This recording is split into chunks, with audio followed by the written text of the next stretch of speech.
Meredith and I were sitting on the porch, Freddie joined us, looking grim. I need to tell you guys something about the clinical trial. There's only a 50% chance that your mom will get the drug that could make her well. What do you mean? Doesn't everyone get the drug? No, half the patients get a placebo drug. Oh god, I did something really wrong. I checked the files of everyone on the clinical trial, and your mom has been assigned the placebo drug. She's not gonna get the treatment. So, that's it?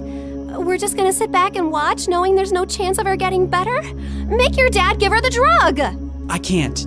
Dad would lose his medical license if anyone thought he interfered with the trial. Then why did you even tell us, Freddie? Freddie looked at me silently. He told us because he and his dad can't do anything, but we can. Whatever you plan, I can't be part of it, but you have to do it soon. The trial starts next week. Thank you, Freddie. You don't know what this means to us. Of course. I'd do anything for you, Claire. For the first time, I saw what had maybe been so obvious all along. Freddie was in love with me, and I was about to use it to my advantage.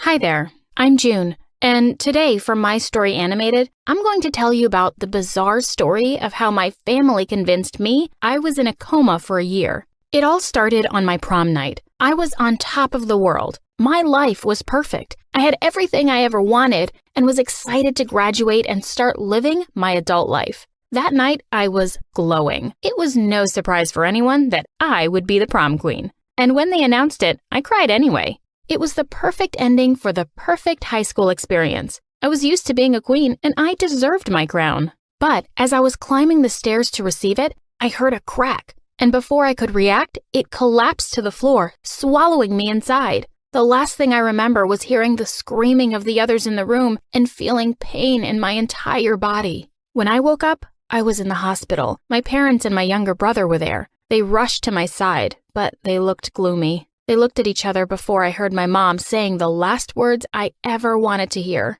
She said, "You've been in a coma for a year." I looked at my family seriously at first, but then I started to laugh. "You're kidding me, right?" I looked around the room as I said, "Where are the cameras?" It had to be a joke, but they didn't laugh. They looked concerned. My mom said, "Look, honey, it's a lot to process, but..." "No, there's not. There's nothing to process because you're joking," I replied, although I wasn't laughing either now. They glanced at each other in silence, and my mother started to cry, and it clicked. What? A whole year? What about my prom and my crown and my plans for college? What about my boyfriend? Where was he? I couldn't understand. I couldn't think. I felt suddenly dizzy, and a second later, I threw up. This was not happening. I demanded my mom to give me my phone at once, but she said that the doctor recommended not to deal with the outside reality right now. A whole year had passed, and I needed to take things slow. When I asked about my boyfriend, they said he left for college on the other side of the country. When I asked about my college plans, they said I lost my scholarship.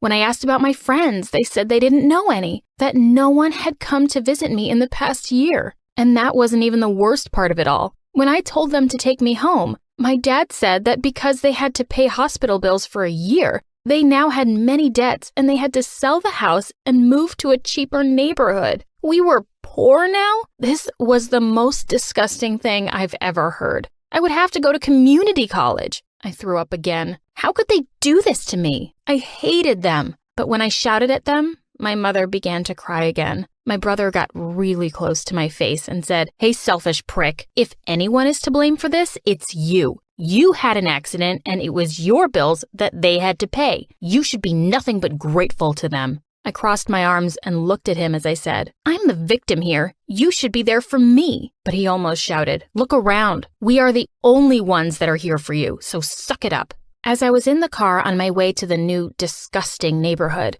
I couldn't stop thinking about my brother's words. He was a jerk, but he was right about something. Where was everyone? My friends? My boyfriend? I didn't have any flowers in my room or loving letters. I had nothing. I had no one. We arrived at the new house, and it was minuscule. I wanted to throw up again. I couldn't bear to be poor. I hated poverty. And now I would have to live it myself. I got inside and went to my room. At least I would have my things, right? But as I got in, there was nothing there except an old bed and an old desk. "Where's my stuff?" I shouted, trembling. But my mom said they had to sell everything. My TV, my computer, my sound equipment. So I said, "What about my pictures, my notebooks, my cheerleading prizes?" And she said, we had to throw everything away. None of us kept anything. There was no room for it in this house. This was too much. I yelled, "I don't care about your stupid things. You shouldn't have thrown my things away. You shouldn't have even touched them.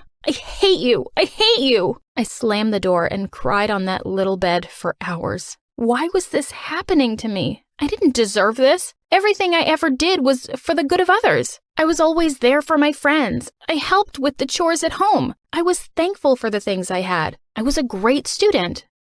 I am a loving sister. As days passed and I slowly realized how lost and alone I was, I got time to do a lot of insight. Since we were in a neighborhood away from the city now, and Dad used the only car we had for work, I started to go out for long walks. And one day, I saw a group of teens that were hanging around in the park. One of the girls told me to sit with them. They were skating and playing soccer and having fun. Without asking questions, they invited me to play soccer with them. I was really good at sports, so it was my opportunity to show off. But I sucked at it.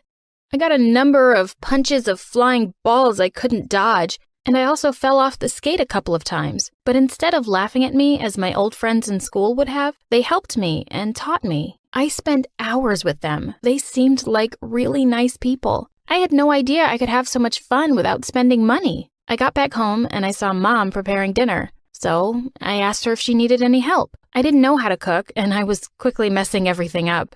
But instead of punishing me, Mom started to laugh. She pinched my nose with flour and we started a food fight. My brother saw us and came to participate. We teamed up against Mom, and so Dad had to come and help her. The vegetables were flying from one side of the kitchen to the other. We were having so much fun. For the first time in my life, I felt free and happy. I was laughing so hard that my stomach ached. My family was so cool. As days continued to pass, we got used to a new routine of having dinner together. I even learned to cook many different dishes. The doctor said that many patients use cooking as a therapy, and I realized they were right. This was a great therapy. I spent time with my brother, too. He continued to go to school while I stayed home. The doctor suggested taking things slowly, and even though I had lost a year and wanted to start college right away, he said it was a bad idea. One of our neighbors was a single mother that was taking care of 5 children. She wanted to sell some items from her home to get money for the kids. We went over there with Mom, and I realized she wouldn't be getting much money for the things she owned, and I felt guilty for my past again. Then she said that those kids weren't even hers, that she was offering her house as a transit foster home. What? She was selling her stuff to help kids that weren't hers? I didn't understand, so I asked her. But she smiled and said she had everything she needed. Everyone in the neighborhood knew what she was doing, so she got donations all the time. Some of the things were piling up, so she wanted to sell them to buy other useful things for the kids. I looked at the kids playing outside. They were cute and loved and happy. This woman had an amazing heart. And then guilt punched me in the face again. My family had lost everything because of me, and instead of thanking them, I shouted hurtful words. I used to have so many useless things, clothes I didn't wear, old toys I never played with. They would do so much good to these kids. The following day, I helped our neighbor to build a website for the things she wanted to sell. I also taught her how to use email and the social networks. It felt good to do the right thing for once. But then, something strange happened. As I created an Instagram account for her, I got tempted and opened my own. The doctor said it wouldn't be a good idea for now, but I couldn't resist. And that's when I saw it. The date. It didn't show a year ahead, but weeks. I got so confused. I started to see my old friends' stories and my boyfriend's. Everyone was talking about summer and the college they were going to go to. What was going on? What was going on? I started to open web pages frantically. Wikipedia, news sites, they all showed the same date, the same news. Only a couple of months had passed since the accident. I grabbed my stomach and threw up, again, in the neighbor's house. So embarrassing. I got out of the house and rushed home. I yelled at my mom so hard. I was so angry. How could they do that to me? They made me sick. My dad and my brother appeared from their rooms, and they stood by my mom. I shouted at them. How long was I really in the hospital? And my dad said, 2 weeks. 2 weeks? My mind started to ask frantic questions. What about my home, my room, and my stuff? And Dad said that everything was still there, that they rented this house for the cause. The cause? Was that what they thought this was? My mom got closer to me and said, I'm sorry, we didn't know what to do. We were losing you. I looked at them and said, that's ironic because that's exactly what happened. You just lost me. June, please, my mom begged, but I was furious, out of myself. Take me home, now, I said. As we were in the car, my mom continued to cry and apologize. She said it was for my own good, that I needed to get a glimpse of reality. But I couldn't listen to her. I was mad. I got inside my room and sighed as I saw all my things were still there, that I had my life back. I took my acceptance letter for college and pushed it against my chest. Classes had already started, but I still had time to go.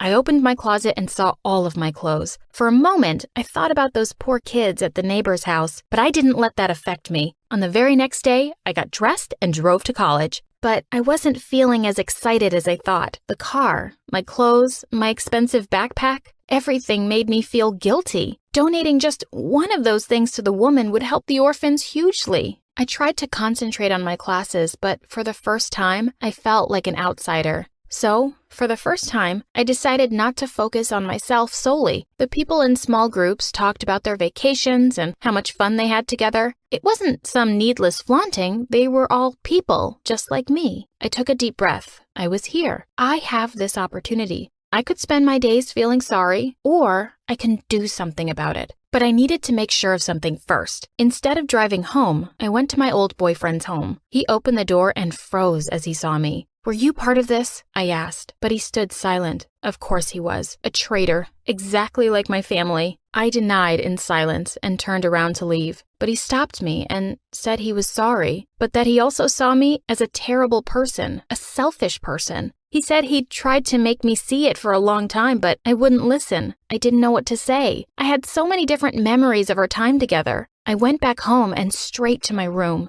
I started looking at the pictures on my walls. I looked happy, but he didn't. He looked sad and worried in the pictures. How come I never saw that? Was I really that selfish? I looked at the other pictures, the ones with friends, and they were all the same. No one smiled in my pictures. No one smiled around me. I remembered the orphans again and how happy they were that I had made a cake for them. I also remembered the teens at the park. They did laugh with me. For no particular reason. It was the simple things that made the difference. I'd been so self-absorbed in my own world that I never paid attention to anyone else. Not my friends, nor my boyfriend, not even my family. Things would have to change, and I was happy to know I still had time. If I had died in that accident, my life would have meant nothing. But I was alive, and there were a couple of things I could still do. I opened my closet and started to take out everything I didn't use. After just 1 hour, I couldn't believe how big the pile was. I hadn't taken out even half of it. Then I put all the clothes in bags. I also took with me all those old music players and pieces of technology I never used. I got in the car and with all of it drove back to the woman's house. The kids came out to greet me and hugged me. I started to cry as I hugged them too. The woman invited me in and asked me what was wrong. I told her my whole story, including the part of me being a terrible person. I didn't leave out any information. But I was still very angry with my family. Their actions weren't justified, no matter the results. And then the woman said the wisest words I've ever heard. She said that we should only put love in our hearts, not hate. Whatever my family did, they clearly did it for love, and that's what matters. This was an amazing woman with an endless loving heart, so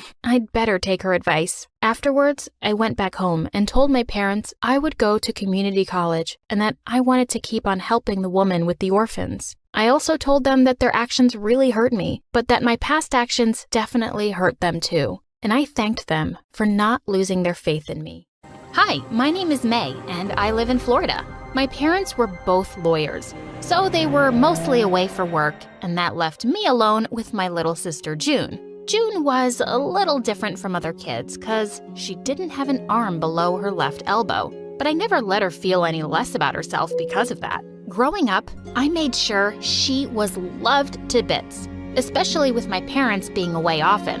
I took care of everything, from feeding her, bathing her, to taking her out for rides. But then once when she was 4, Mom took us to the shopping mall. While Mom was in the changing room, another woman with a little kid came there, and the kid started screaming when he saw June. Freak! She's a freak! She's so scary, Mommy. She's gonna eat me just like she ate her arm.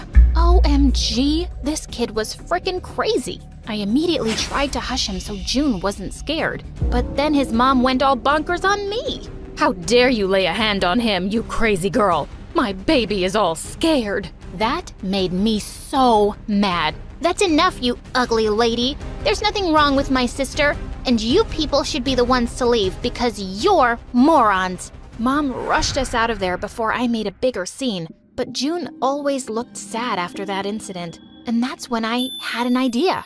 I asked Mom and Dad to get a prosthetic arm for June, and they agreed. Oh, wow! This is so cool. Now I look just like you, May.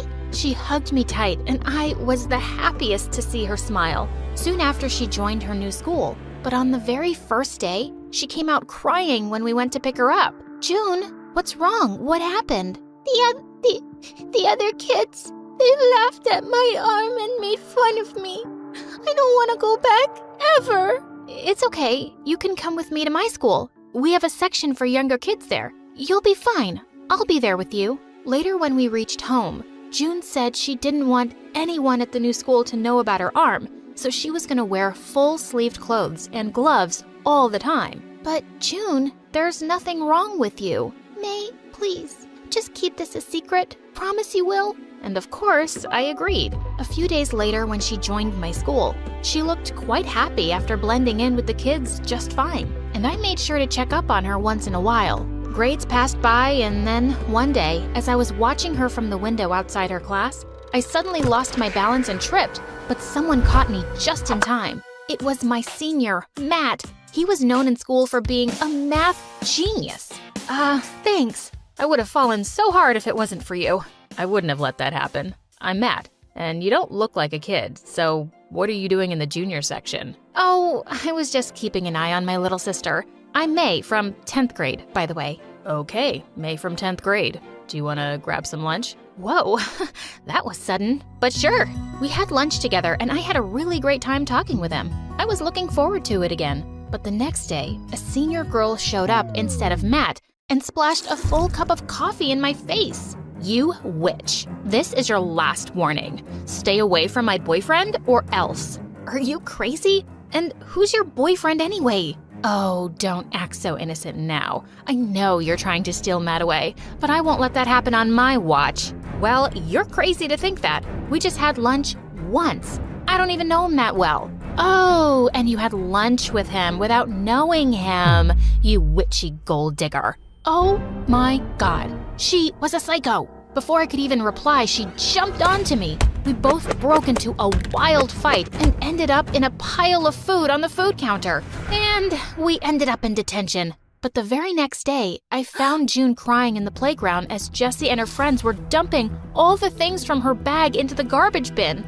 She was getting back at me by bullying my sister now? I marched up to her furiously and pulled her hair, and she turned around and attacked me. Luckily, the principal walked by just then, and when she found out what Jessie was doing, she suspended her for 3 weeks. When Matt heard about this, he came running to me and explained everything. I'm so sorry about Jessie, May. We broke up months ago, but she just won't accept it. I was just really happy to hear he wasn't dating that witch. I really enjoyed Matt's company, and he sure enjoyed mine. I even went to watch all his quiz competitions, and once after he won, he came running to me. May from 10th grade, I really like you. Will you be my girlfriend? OMG! Everyone stood there in shock, and I gasped as I said, yes, of course, Matt. He picked me up in his arms, and we kissed like no one was watching. It felt like I was on cloud 9. I was so excited that I went straight to June to tell her. But just as we reached there, I saw June push someone to the ground.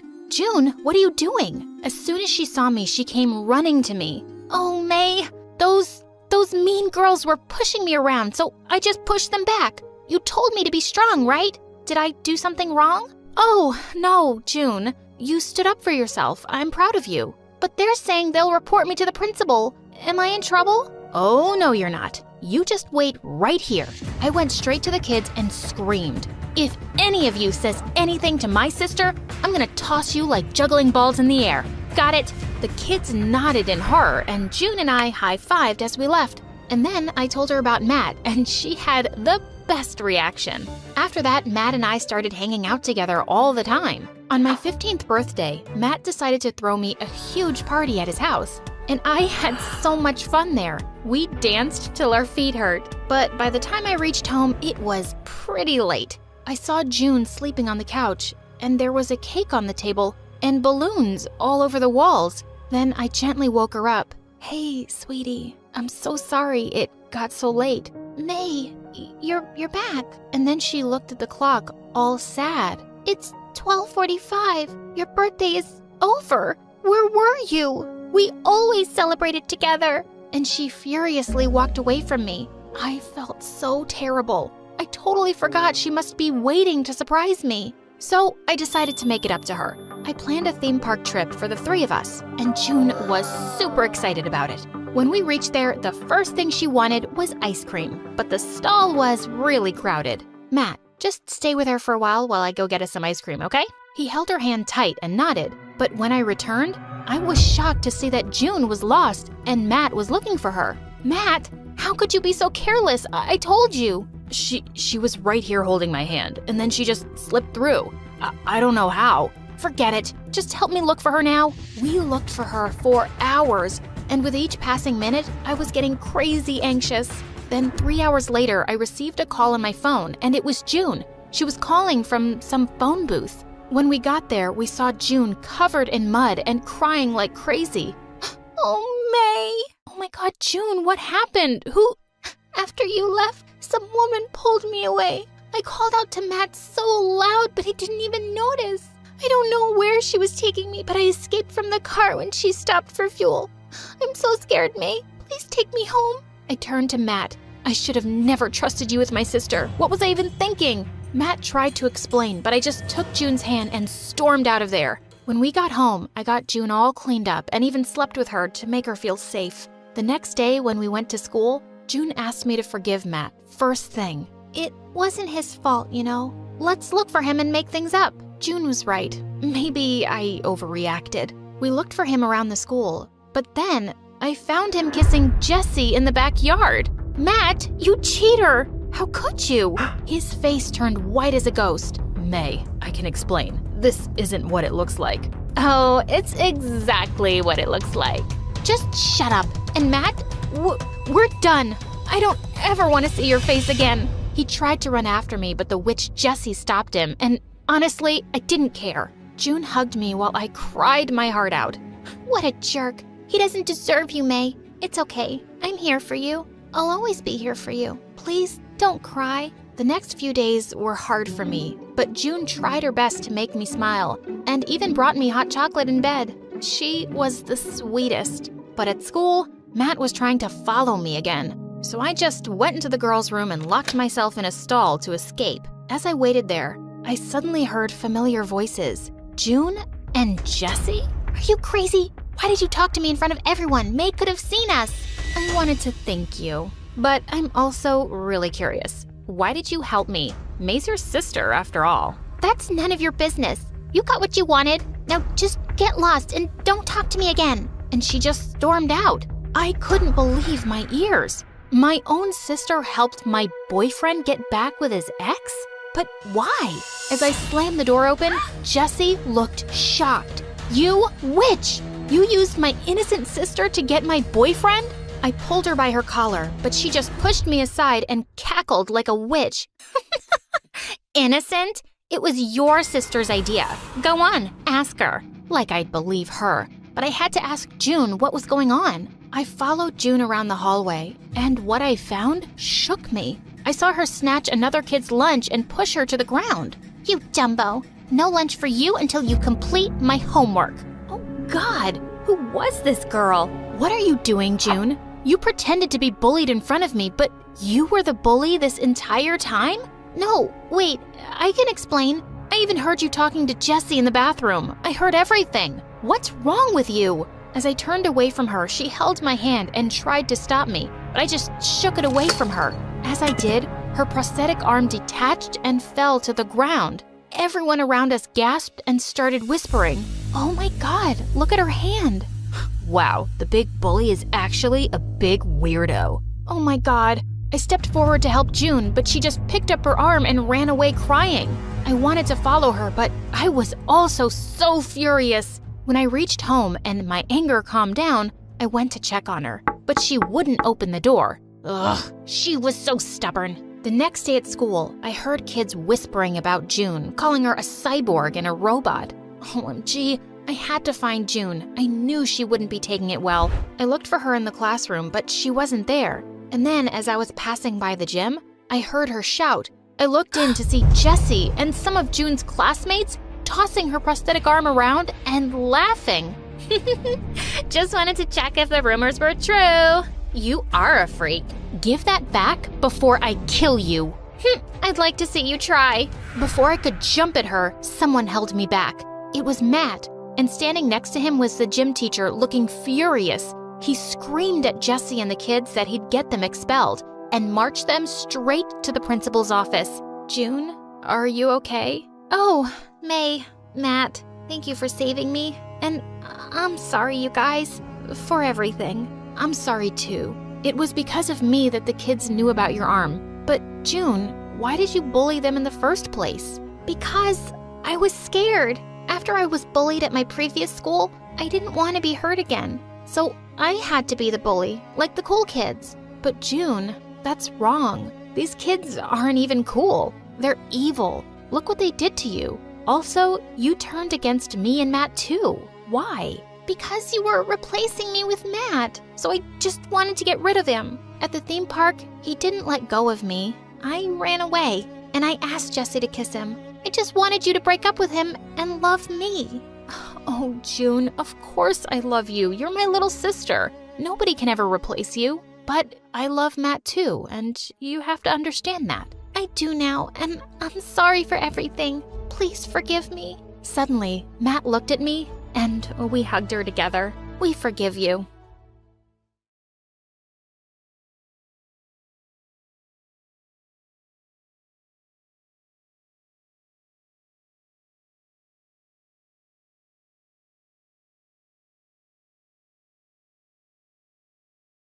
It all started with my grandpa, who built a robotics empire after falling for my grandma.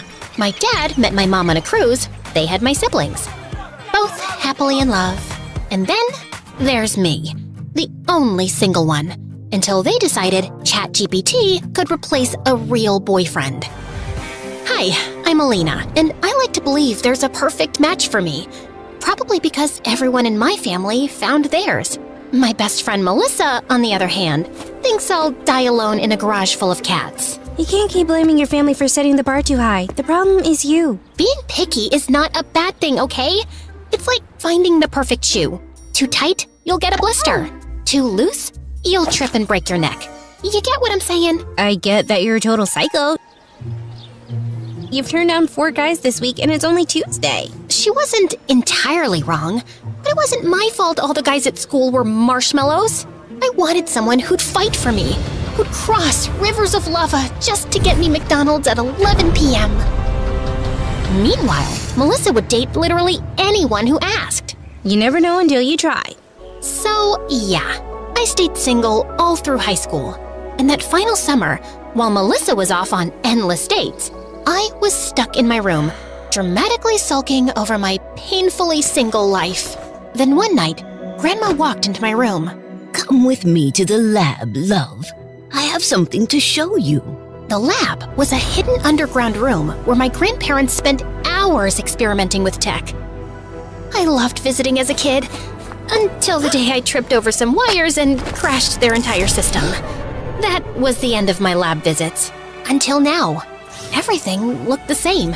The massive metal door, the dim room packed with computers and blinking lights. And there, near a towering glass tank filled with swirling mist, stood Grandpa. what's going on? We noticed you've been feeling down, so we made you something special. With that, Grandpa scanned his eye into a console connected to the tank, and it hissed open. Inside stood a boy about my age, inhumanly beautiful, and it looked like he was sleeping. Oh my god, who is that?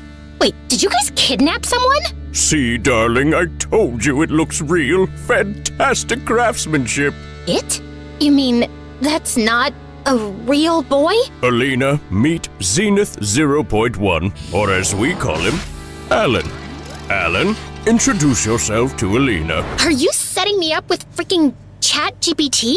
Greetings, Alina. I have been programmed for one primary function: to analyze and comprehend your heart, to serve as your greatest supporter, your trusted confidant, and to perceive every aspect of you, including your flaws, as beautiful. Flaws? What flaws? One super important thing, Alina. No one should ever find out that Alan is a robot. The tech used to build Alan is illegal. If anyone, especially Herman Robotics, finds out about him, we're in serious trouble. That company would stop at nothing to get their hands on him. Wow, he's just so pretty. Alina, did you listen to anything I said? Yes, I heard you, Grandma. I won't tell anyone, jeez. Now, when do I get them all to myself? My grandparents told me that they had a few last-minute fixes to do, and the next morning, I found Alan standing next to my bed, smiling at me. Good morning, Alina. My scans indicate you have entered the rapid eye movement stage of sleep exactly 32 minutes and 18 seconds ago. You were watching me sleep? Don't do that. It's creepy. Noted. Is there anything else you'd like me to do? I'd love it if you talked like a normal guy. Noted. Yo, babe, sup? Did you sleep good or whatever? By the way, you looking fire today. Wanna grab a ride? Okay, no, stop. That's worse. Let's stick to whatever you were doing before. For the rest of the day, I had Alan all to myself. And it was kinda awesome. When I couldn't decide on breakfast, he whipped up the most beautiful smoothie bowl. When I struggled to pick a movie, he suggested a list of highly rated films. And when I got bored of staying home, he suggested we go out for a picnic. Everything was perfect. Until we got there and realized we hadn't brought any food. And then suddenly, Alan started unbuttoning his shirt. Alan, what are you doing? But when I opened my eyes again, I saw his chest opening up like a compartment to reveal a fridge where he stored all the food. How cool was that? The last week of summer flew by as Alan helped me finish my bucket list. Visiting the amusement park, trying desserts, and watching sunsets together. I was so used to Alan by now that it felt weird to go to school without him by my side. There you are. Was beginning to wonder if someone abducted you, since you've barely answered my calls all summer. You mean the 5 missed calls you've left me in like 60 days? Okay, fine. I was busy with Broderick. But we broke up. He has a very big head and very small feet. I should have walked away immediately, but... He got me that new harmonica bottle. The one with the harmonica cap? Wait, you dated him because of a water bottle? Not just a water bottle, Alina. A bottle and a built-in musical instrument. Hydration and entertainment. I was weak. Oh, that's actually cool. Now I'm single and hydrated and ready for your drama. Now you tell me, on a scale of 1 to 10, how boring was your summer? Actually, I met someone. You what? Who? Where? Is he cute? More importantly, why was I not informed? His name's Alan, and he's, the son of the head of marketing at our company. Are you asking or telling? Never mind. I want to know everything. I showed Melissa some photos, and I just couldn't stop talking about him. And I thought Melissa was impressed. But during lunch, she came rushing to me with excitement. Okay, Alan's great, but he's not officially your boyfriend, right? No, but... Perfect, because there's this new guy, Mario. He's recently moved to town, and he's in my bio class. And guess what the first thing he asked me was? If you wanted to go out with him? No, dummy, he asked about you. I'm telling you, Alina, this guy is perfect for you. He's cute, funny, manly, literally everything you've ever wanted in a guy. He told me he wants to meet you, and I told him you already met someone, but he's persistent. Meet me like now? Yeah, if that's not too much of a problem. I turned around and saw this really tall guy towering over me. Melissa introduced Mario to me and asked if he wanted to have lunch with us. And obviously, he accepted. So, you're into robotics too? Melissa told me about your family business. She's into fashion and makeup. Can't you tell by how gorgeous she is? I swear, her eyeliner skills are insane. She could do a perfect wing in like 3 seconds. It's basically her superpower. Gee, thanks, Mel. I hope one day I can save the world with it. And Mario burst out laughing like I'd just cracked the funniest joke on the planet. He even joined us for our study session later and was so pushy with all his friendly questions that I barely got any of my homework done. Thankfully, when I got home, Ellen was there to help. While Ellen was steady and reassuring, Mario was relentless, and Melissa wasn't helping. She kept insisting he was good for me and started inviting him to everything. The cafeteria, breaks, the library. Mel, I love you, but you've gotta stop shipping me with Mario. I'm not interested in him that way. Then who are you interested in? Alan? Because in that case, why haven't I met him yet? Because he's not... I think... Blah, blah, blah. Excuses. Either introduce me to Alan or date Mario. I knew Melissa wasn't gonna let this go. So a couple of days later, I invited her to hang out with me and Alan in the mall.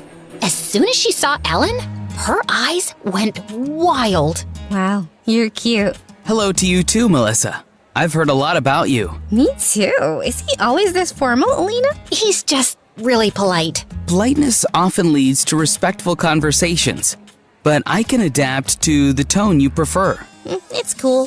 We wandered around the mall shopping, and Melissa and I got caught up in non-stop laughter over school gossip. After an hour, she realized Ellen hadn't picked out anything. Ellen, didn't you see anything you liked yet? I was waiting for you to finish your conversation. Oh, sorry, I didn't realize. Well, you can pick something now. Sure. Alina, what would you like me to wear? Ellen just stood there like a rock, waiting for my command. I awkwardly picked up a pair of blue jeans and a white t-shirt and gave it to him. Isn't that a little boring? No, Melissa. If Alina likes this, so do I. It's my job to keep her happy at all times. I felt a little embarrassed that Ellen had shut Melissa down so abruptly. There was really nothing I could do except smile. We just roamed around for a bit before pushing off home, and the next day at school, Melissa told me what she thought of Alan. Isn't he just weird? He agrees with everything you say, and didn't you see how he shut me down when I was on his side? He just really cares about me. And maybe it's hard for you to understand because you've only dated jerks. What's that supposed to mean? I didn't mean to be harsh, but it's not my fault that most of Melissa's boyfriends were selfish and Alan was kind and thoughtful. The tension lasted all day. And then Mario joined us at lunch. Perfect. He wouldn't stop talking and laughing, and Melissa joined in. My mood was a bit too sour to be part of their merrymaking, so I decided to leave. Leaving so soon? Let her be. She's just cranky because of that weird boyfriend of hers. I felt mad that my best friend would say such a thing in front of someone I barely knew. So I ignored both of them and went home. I decided not to speak to Melissa for some time. But later that day, the doorbell rang, and Melissa walked in. Hello, Melissa. What brings you here at this hour? I need to talk to my best friend. Alone. It's okay, Ellen. You can leave us alone. And Ellen nodded and left.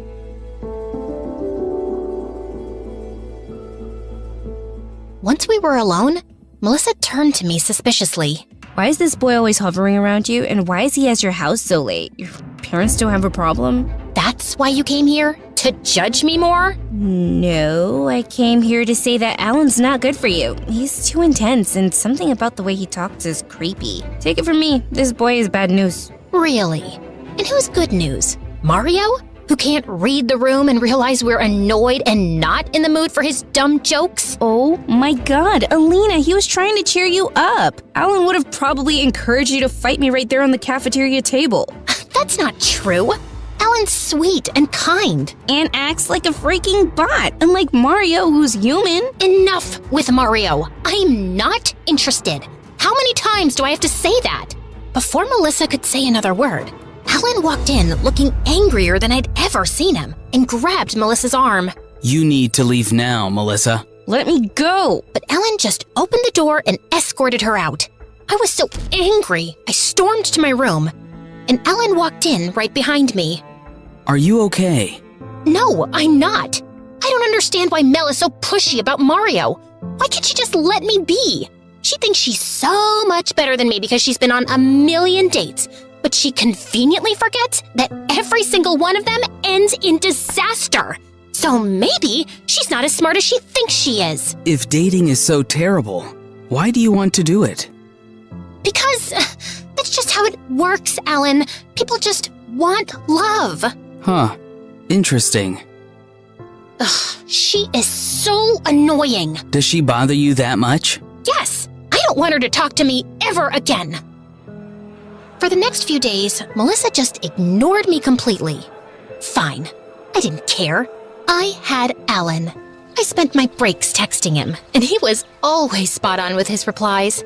After school, we hung out, but his endless nodding and smiling started to feel empty.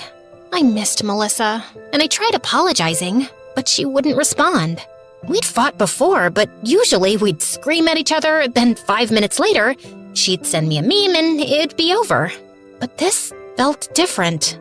I felt really down one day, so when Alan asked me if I was okay, I simply burst out crying. Melissa just won't talk to me. Yeah, I said some things, but we always say things when we fight. Why is she dragging this out so much? Because I told her to never speak to you again. You did what? I asked Melissa to. Yeah, I heard that. But why? You told me you don't want to speak to her again. Oh my God, Alan! I said that because I was angry. Don't you get that?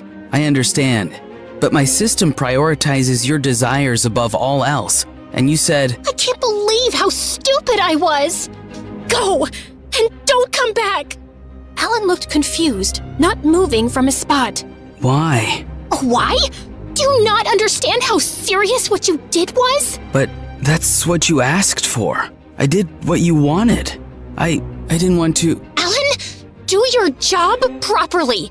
Put my desires above all and just leave me alone. Understood. Slowly, Alan stood up and walked away. And now, I was truly alone. I had to talk to someone about this, so I decided to tell Grandma what Alan had done, hoping to get some advice. Oh, wow. He's smarter than we thought. Well, his smartness cost me my friendship. No, darling. You lost your friend because you chose perfection over real human connection. Alan follows your commands because that's what he's designed to do. But you can't expect real people to fit into your world perfectly. You have to meet them halfway. I know, but Alan's the kind of guy I've always wanted. He's perfect. Like Grandpa is perfect for you. Dad is perfect for Mom. Why can't I have someone like that? When I started working with your grandpa, he couldn't stand me. Neither could anyone else in the lab. They didn't think women belonged there. It took years to prove myself, and forgiving him was another journey. And your mom was tough to live with. Your dad spent years adjusting to her temperament. We've all struggled, sweetie. No one's perfect. That's what makes us human. Grandma was right.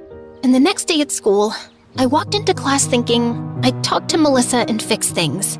But seeing her with her new boyfriend only made me more sad. She didn't need me. And I was ready to leave when Mario stepped in my way. You look sad. Let me guess. Your boyfriend did something again? I'm not sad. And Alan's not my boyfriend. Not anymore, that's for sure. Great. I mean, I'm sorry to hear that. You know, there's this cute ice cream place that serves the best sundaes. No pressure, but I have a feeling you could use some company right now. I did need a distraction. so I agreed. And to my surprise, it wasn't so bad.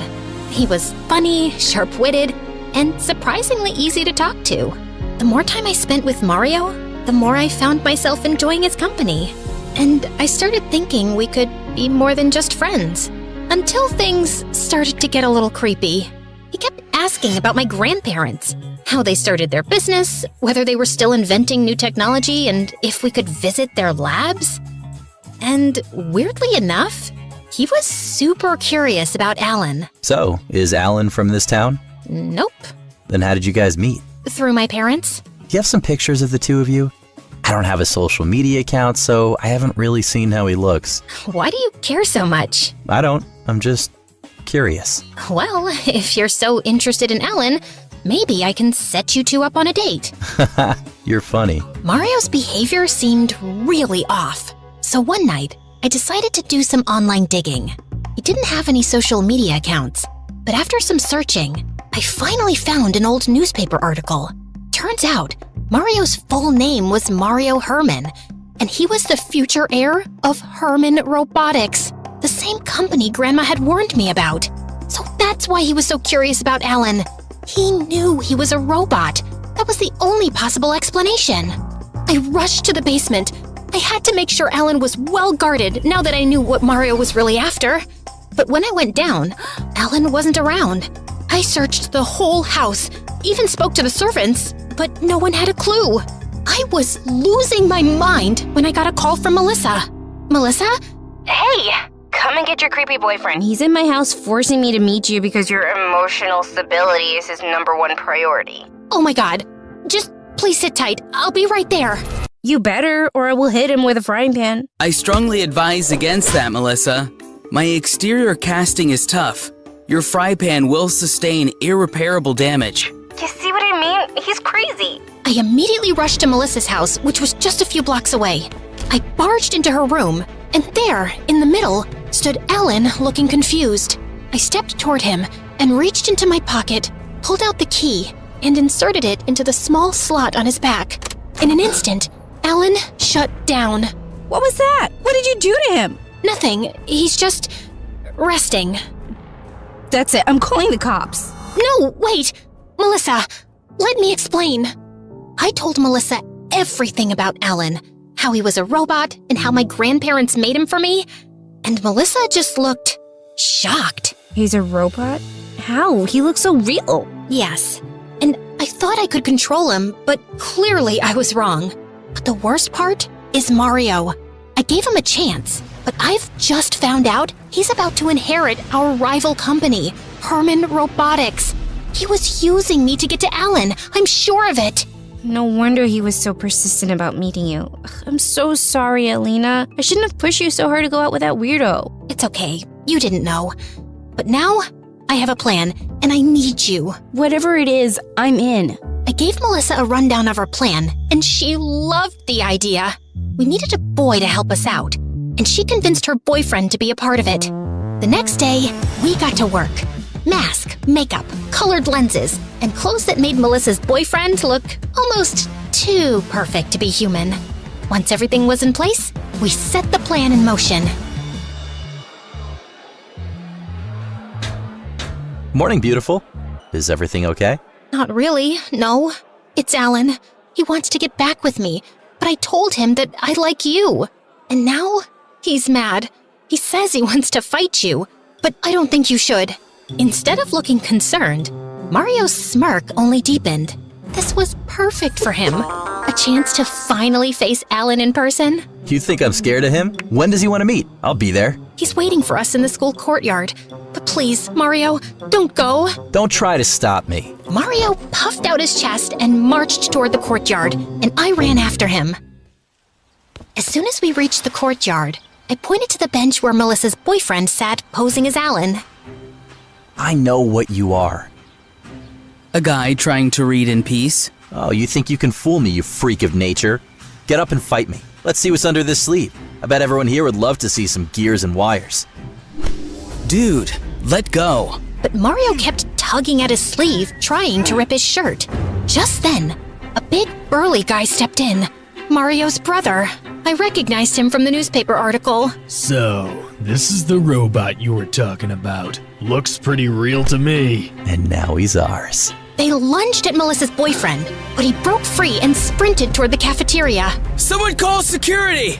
Mario and his brother chased him into the cafeteria, and Melissa and I went running after.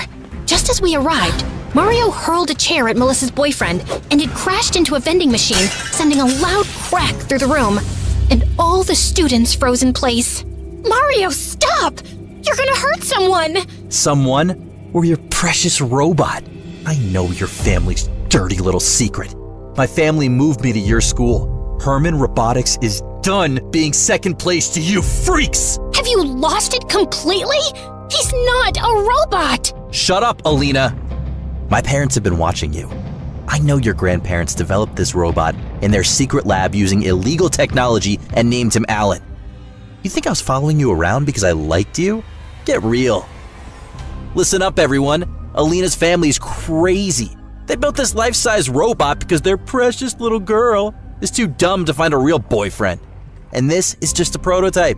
They are building an army of robots using illegal tech so one day they would take over the whole town. Let me show you. With that, Mario marched over to Melissa's boyfriend and started twisting the top of his head like he was trying to open a jar of jam. Ow, ow, ow! Hey, that's enough. You're hurting him. How the heck is that a robot if he's literally bleeding? Cut it out with this dumb joke already! Mario spun around, ready to yell at that guy, and Melissa's boyfriend seized the opportunity to break free. He stumbled to the ground, wincing in pain, while a group of guys rushed over to help him up. Melissa immediately ran to his side. The entire cafeteria erupted as people started throwing accusations at Mario and his brother.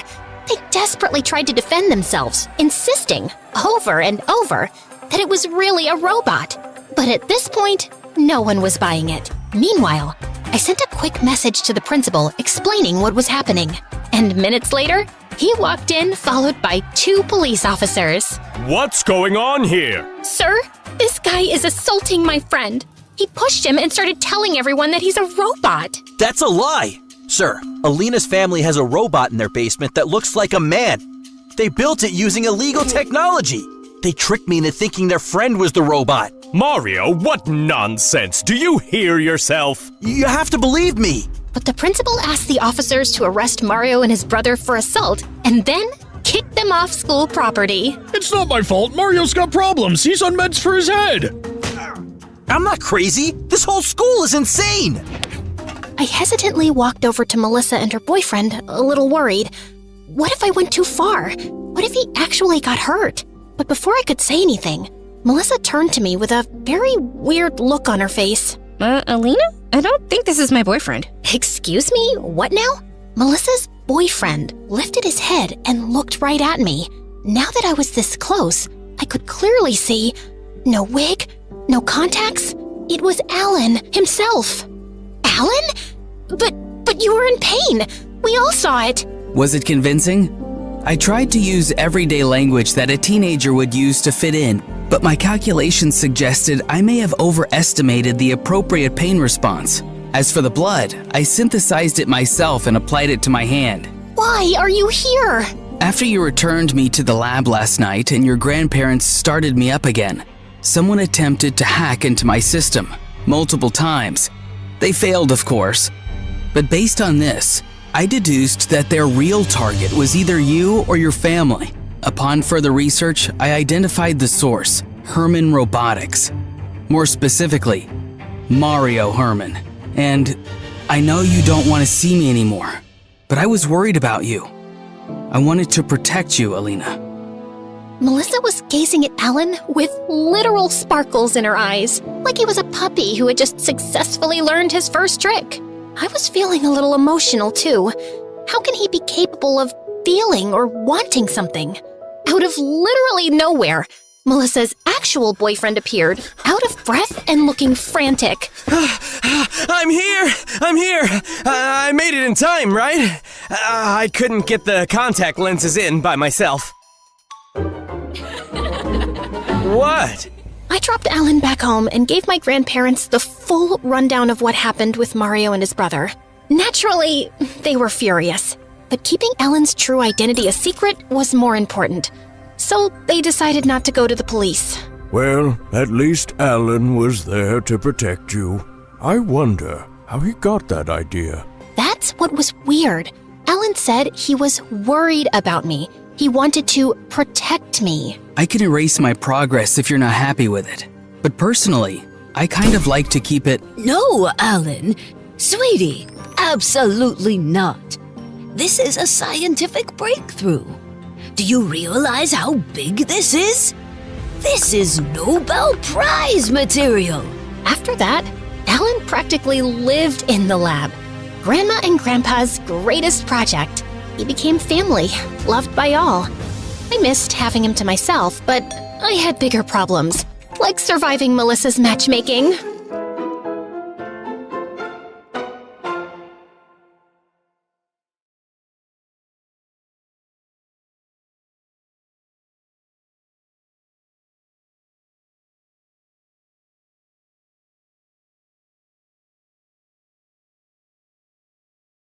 Hi, my name is Pedro, and I'm from Brazil. Please like and subscribe to MSA.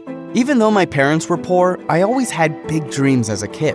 When I was 8, my best friend Maria and I used to sit at the bus stop on the weekends and would admire all the fancy cars that would drive past. Wow, did you see that BMW? I want one like that when I grow up. I believe you'll drive a car like that one day, Pedro. Remember what our teacher said. If you believe it, you will have it. Maria also came from a poor family like me, and I cared about her a lot. Once when we were in the 8th grade, she couldn't bring her lunch for the whole week because her parents were so broke. And even though she came up with all sorts of excuses not to take my lunch, I wasn't going to leave my friend to starve. Pedro, I'm not that hungry. Please, I don't want to take your lunch. You know you don't have to have pride with me. Come on, let's share. Okay, but next week is my turn to share with you. But when next week came, Maria had more than enough to share with me since her dad got a big job in the city. I got us candy bars today. Wow, thank you. I'm really happy that your family's doing well. Yeah, and there's something else I need to tell you. She looked a little sad, and then I felt sad when she told me.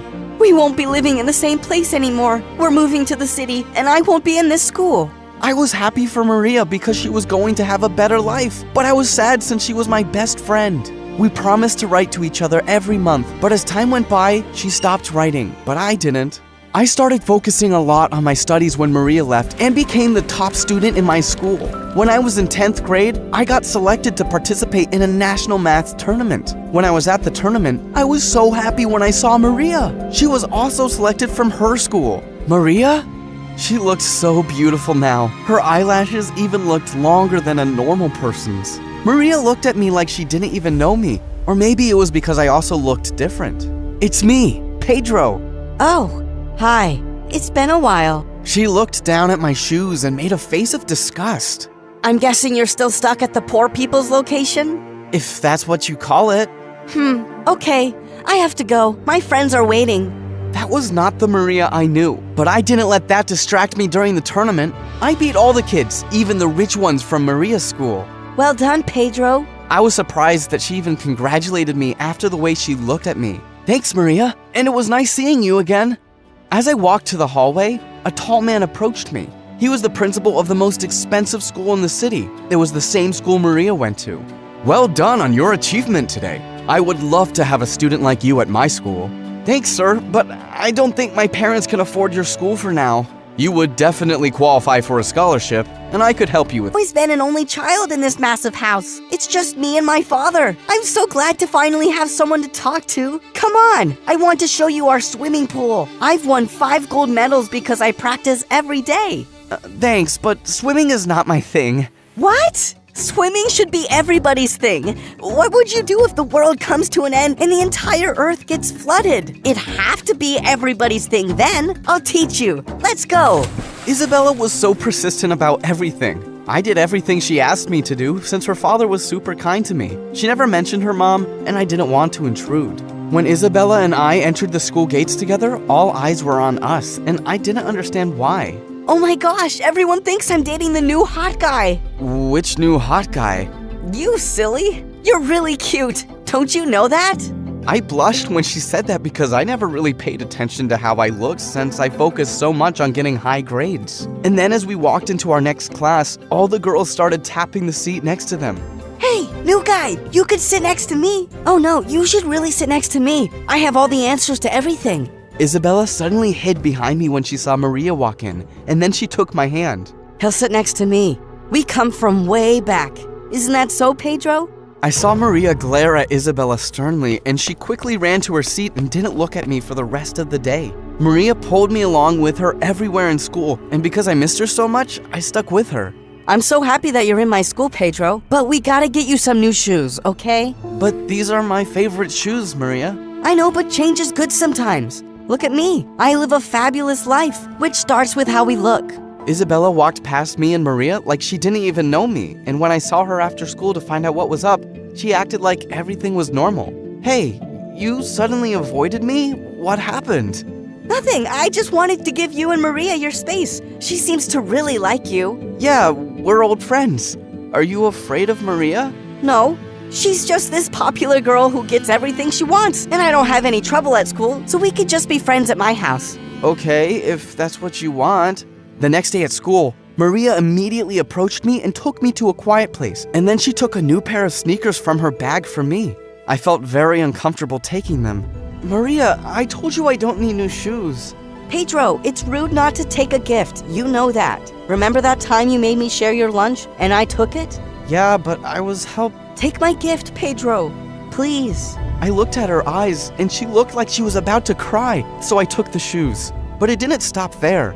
Maria changed my whole look, and I kinda liked it, but hanging out with her and her friends felt awkward. Like this one time when we were in 12th grade, they invited me to a beach party, and when I decided to bring Isabella along, Maria acted like she owned me. Pedro, can I speak to you alone, please? She seemed angry, and I left Isabella waiting for me. Why did you bring her to a party that I invited only you to? I live in her house, and she's my friend, so I thought it'd be okay. Well, it's not okay, and I'm not happy. You were my friend first. In fact, I think I like you more than a friend now. Maria suddenly kissed me, which caught me off guard. Before I could react, my phone rang, and it was my dad. Sorry, I have to take this. My dad called to tell me that in a month's time, they would be losing the house because he lost his job. Maria could see that I wasn't okay, and because I was so worried, I ended up telling her everything. So you're going to be homeless? No, I won't allow that to happen. Well, I don't know how you will do anything since you're still in school. But if you send Isabella back home and tell her that she's a loser, then I'll speak to my dad to help your family. What? I can't do that. Isabella's family is helping me, and she's a good person. She's a freak, Pedro, and you're hot and smart. And I want you all to myself. I was so turned off with Maria. She wanted me to hurt another person for no reason, and I just couldn't do it. I went back home with Isabella, and she was happy to get out of the party because it wasn't her vibe either. Maybe we can go get some ice cream? Yeah, let's do that. What did Queen Maria say? You looked so unhappy after you spoke to her. Don't worry about it. I don't think I'll be hanging around her anymore. After our fun ice cream date, I started growing really fond of Isabella. She was sweet and accepted me for who I am. She was still very hyper about many things, but I started loving that about her. And then, after the weekend when I went back to school, everyone looked at me differently. Even the girls who dropped after me now looked at me like some poor, pathetic boy. I can't have a homeless boy in our school. I heard one of Maria's friends as she walked past me, and then I spotted Maria talking to a group of kids. I stood behind her. She was talking about me. Pedro is a total fake. I had to buy him clothes and shoes because his family is going to be homeless soon. Wow. But how can someone so hot be so poor? Maria, how could you do this? Oh, speak of the poor devil. She looked at me coldly, and then I took off the shoes she bought me and threw them in her face. Congratulations, Maria. Money has turned you into a real witch. I walked away from her, and Isabella ran after me. Pedro, wait! Don't throw your education away because of her. Maria did something really humiliating to me once before, and that's why I stay away from her and whatever she wants. What did she do to you, Isabella? Isabella started crying, and I hugged her. Then, she told me that she was the popular girl at school once before, and Maria was her best friend until she told everyone her big secret. Maria kept asking about my mom, and then I told her something my family never shared with anyone. My mom is in a mental institute. Maria told everyone at school, and from that day, everyone called me a mental case. Oh, Isabella, why didn't you tell me this before? Because I didn't want you to think that I was a mad person. I'm not my mother. I'm me.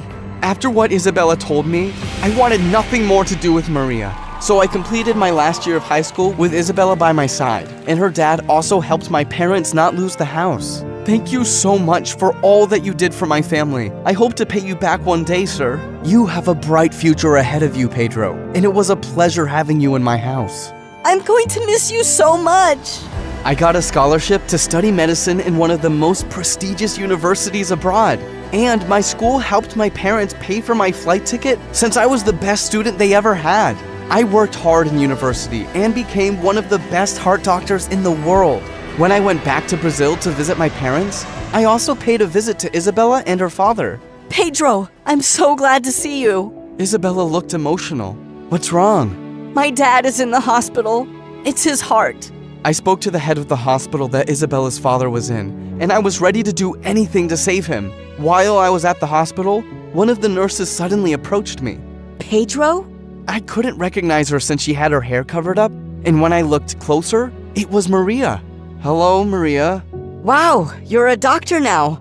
Yes, and I am a very busy person, so please excuse me. I walked past her, and I could feel her eyes still on me, but she was someone I forgot about a long time ago. After my successful operation on Isabella's father, he couldn't stop thanking me, and I was happy that I was able to do something good for him and Isabella.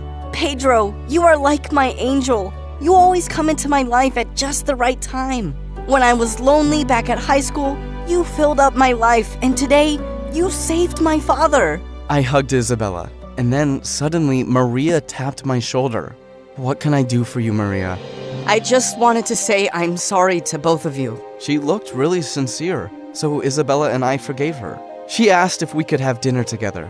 I looked at Isabella and she nodded, so we hung out together. As we sat in a restaurant, we actually enjoyed ourselves.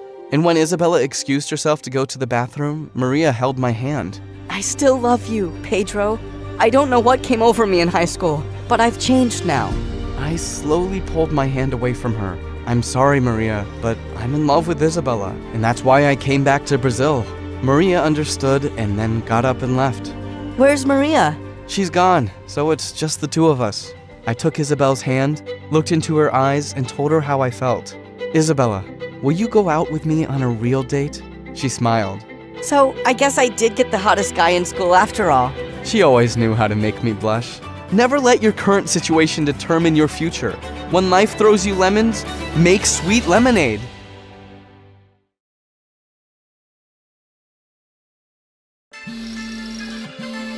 Good day, everyone.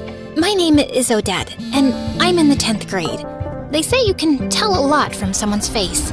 Mine says, please look away. I'm an only child with only child parents, meaning I have no aunts or uncles. My life is boring. My parents are calm and reasonable in that polite, suburban way. I always believed even my face looks boring. You know, Odette, it's time to have some purpose in your life.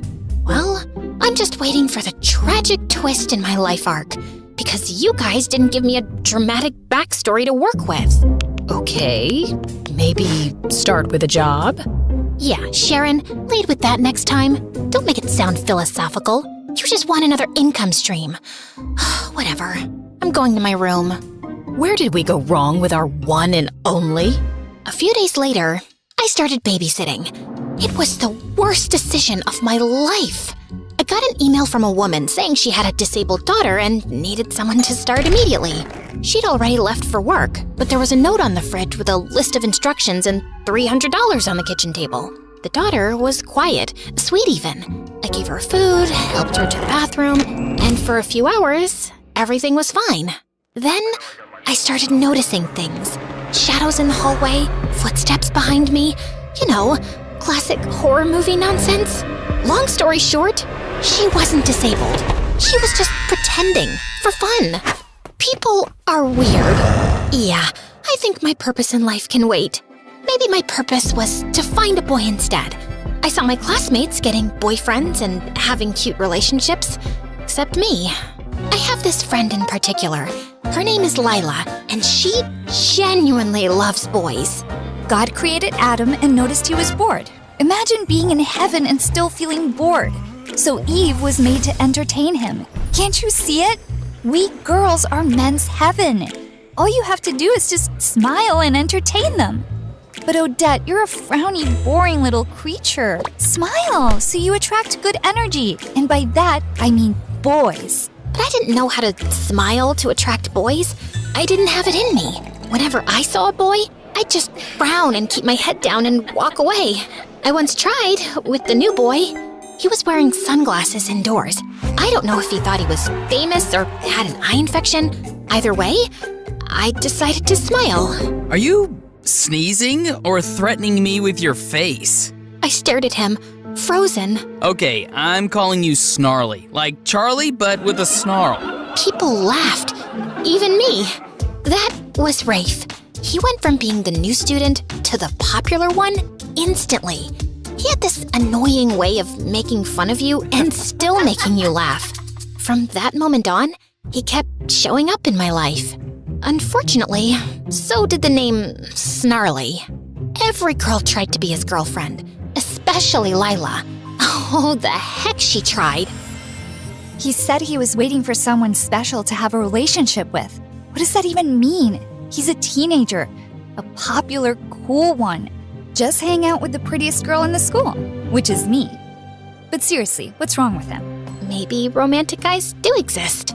Ugh, you're so naive. Anyway, what did your mom cook today? I smelled meatloaf, so that. Again? Hey, beggars can't be choosers. Hey, you. First of all, I really don't want to stay with that ugly stepmom of mine. Second of all, I'm doing you a favor. It's not like you found a better friend. The heck, you only have me. So shut up and get me some meatloaf. Lila didn't exactly have a calm life. Her dad was a useless, handsome man who somehow got tricked into divorcing her goddess of a mom, thanks to a stepmom so ugly she could curdle milk. Her real mom either ran away or fell into depression. We don't know. What we do know is that Lila never saw her again. Then one day, Rafe was playing in the final, super important basketball game of the year. Everyone was cheering for him. Some girls were even crying. If they lose, I'll spit on their faces. Except Rafe. He can spit on mine if it helps him release some of that frustration. Do you not have even a shred of self-respect? Everyone glared at me. Apparently, I was the fun killer and an idiot. Why are you like this? You don't have to take life so seriously. Just chill and enjoy the vibe. Then Rafe scored the final shot, and our school won. The crowd went feral. People were chanting his name. They lifted him up on their shoulders like he was a national hero. But then, Rafe asked them to put him down. His face was weirdly serious. He turned and looked directly at me. Then, he started walking toward me. Everyone fell silent, even me. He looked deep into my eyes and said, "Would you go out with me, Odette?" The crowd gasped, but not the cute, supportive kind. More like an, "Is this a prank?" gasp. Rafe, nice one. But Rafe didn't laugh. He just kept looking at me with this soft, serious expression. I wanted to laugh it off. I really did. But something about the way he looked at me made my stomach flip. Some girls laughed nervously and touched his shoulder. A few boys joined in, filming the whole thing. One guy grabbed Lila's hand. "Will you be my girlfriend?" Oh no, wait, what did Rafe say? Oh yeah, "Would you go out with me, Lila?" Then, out of nowhere, Rafe shoved him hard. The laughter died instantly. Then he just turned back to me, calm as ever. So... Just say yes for now. Let's see where this goes. Yeah, I'll go out with you, Rafe. He grinned from ear to ear, picked me up on his shoulder, and carried me away. Everyone just stood there, blinking, whispering, filming, trying to figure out what had just happened. And from that day on, my life changed forever. For a while, everything felt perfect.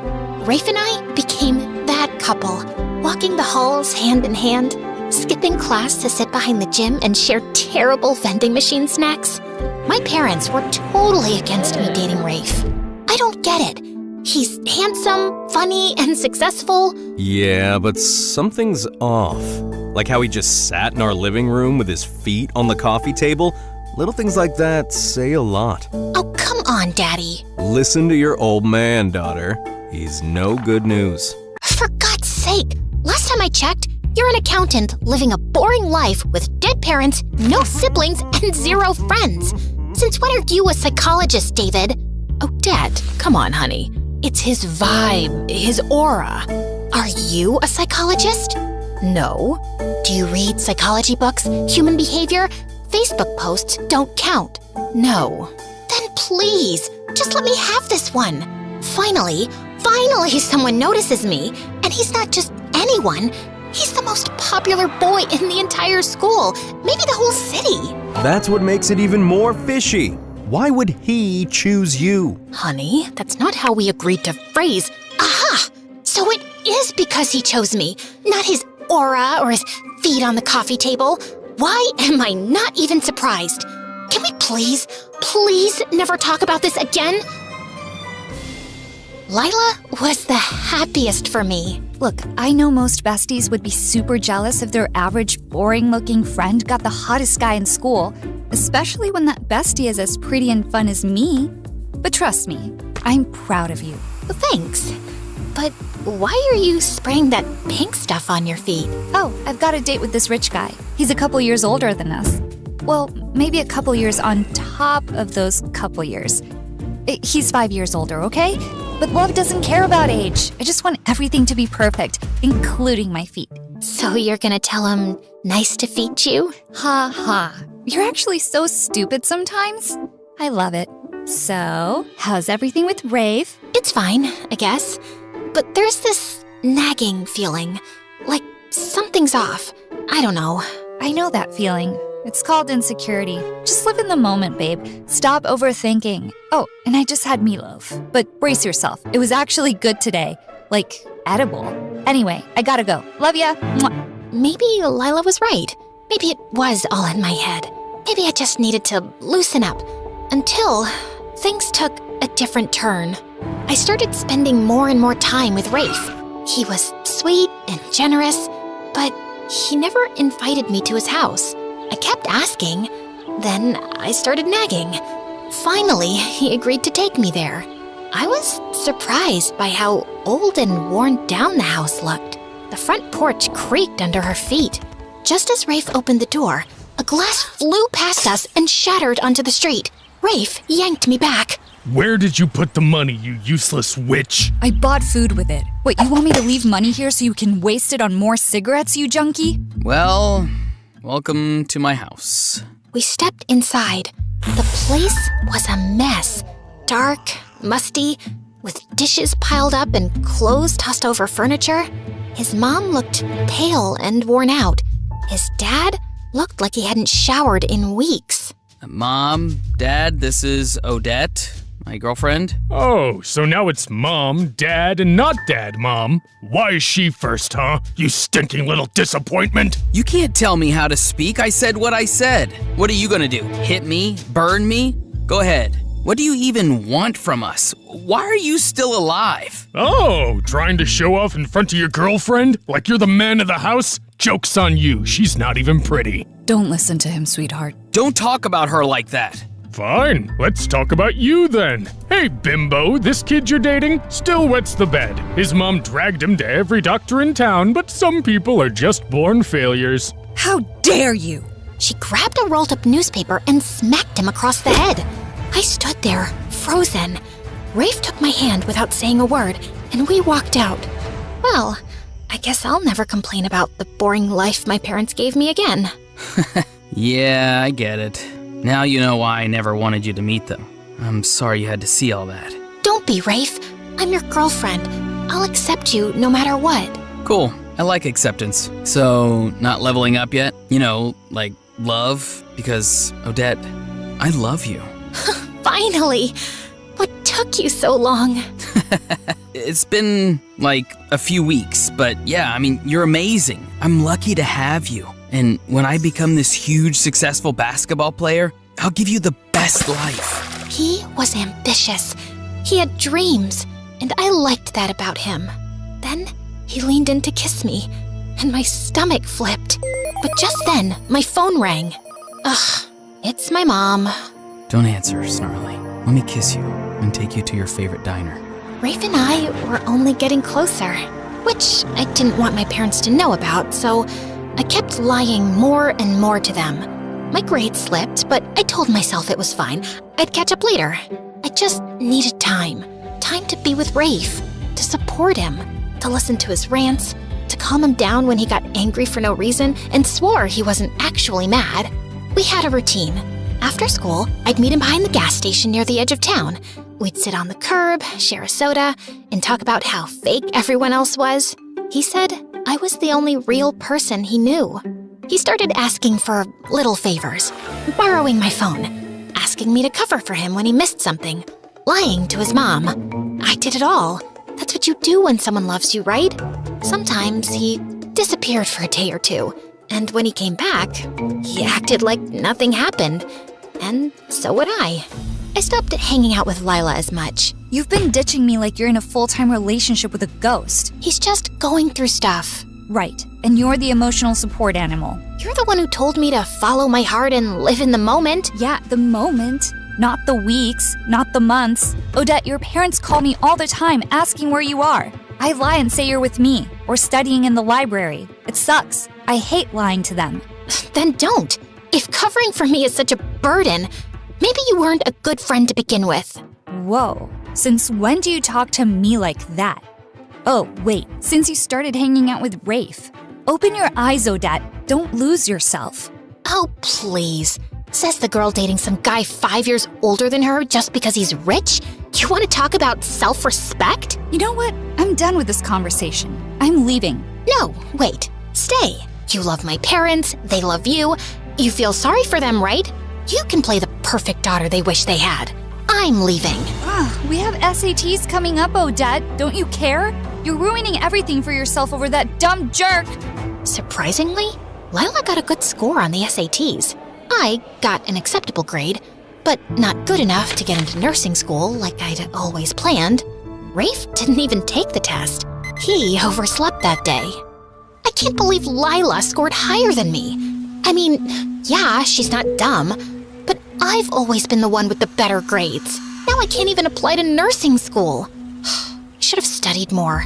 I told you we didn't need to go to the movies every single night, Rafe. Oh, so now it's my fault, Snarly? Babe, what's done is done, okay? Don't beat yourself up. Come on, I'll get you some pancakes. That always cheers you up. Rafe, where do you even get all this money from? I mean, yeah, I lend you some sometimes, but it's not enough to cover everything we do. Wow, so you think I can't survive without your little charity coins? First of all, they're not little coins. Oh, come on, I'm joking. You know I don't mind helping. I was just asking. No, you weren't. You were judging me, belittling me.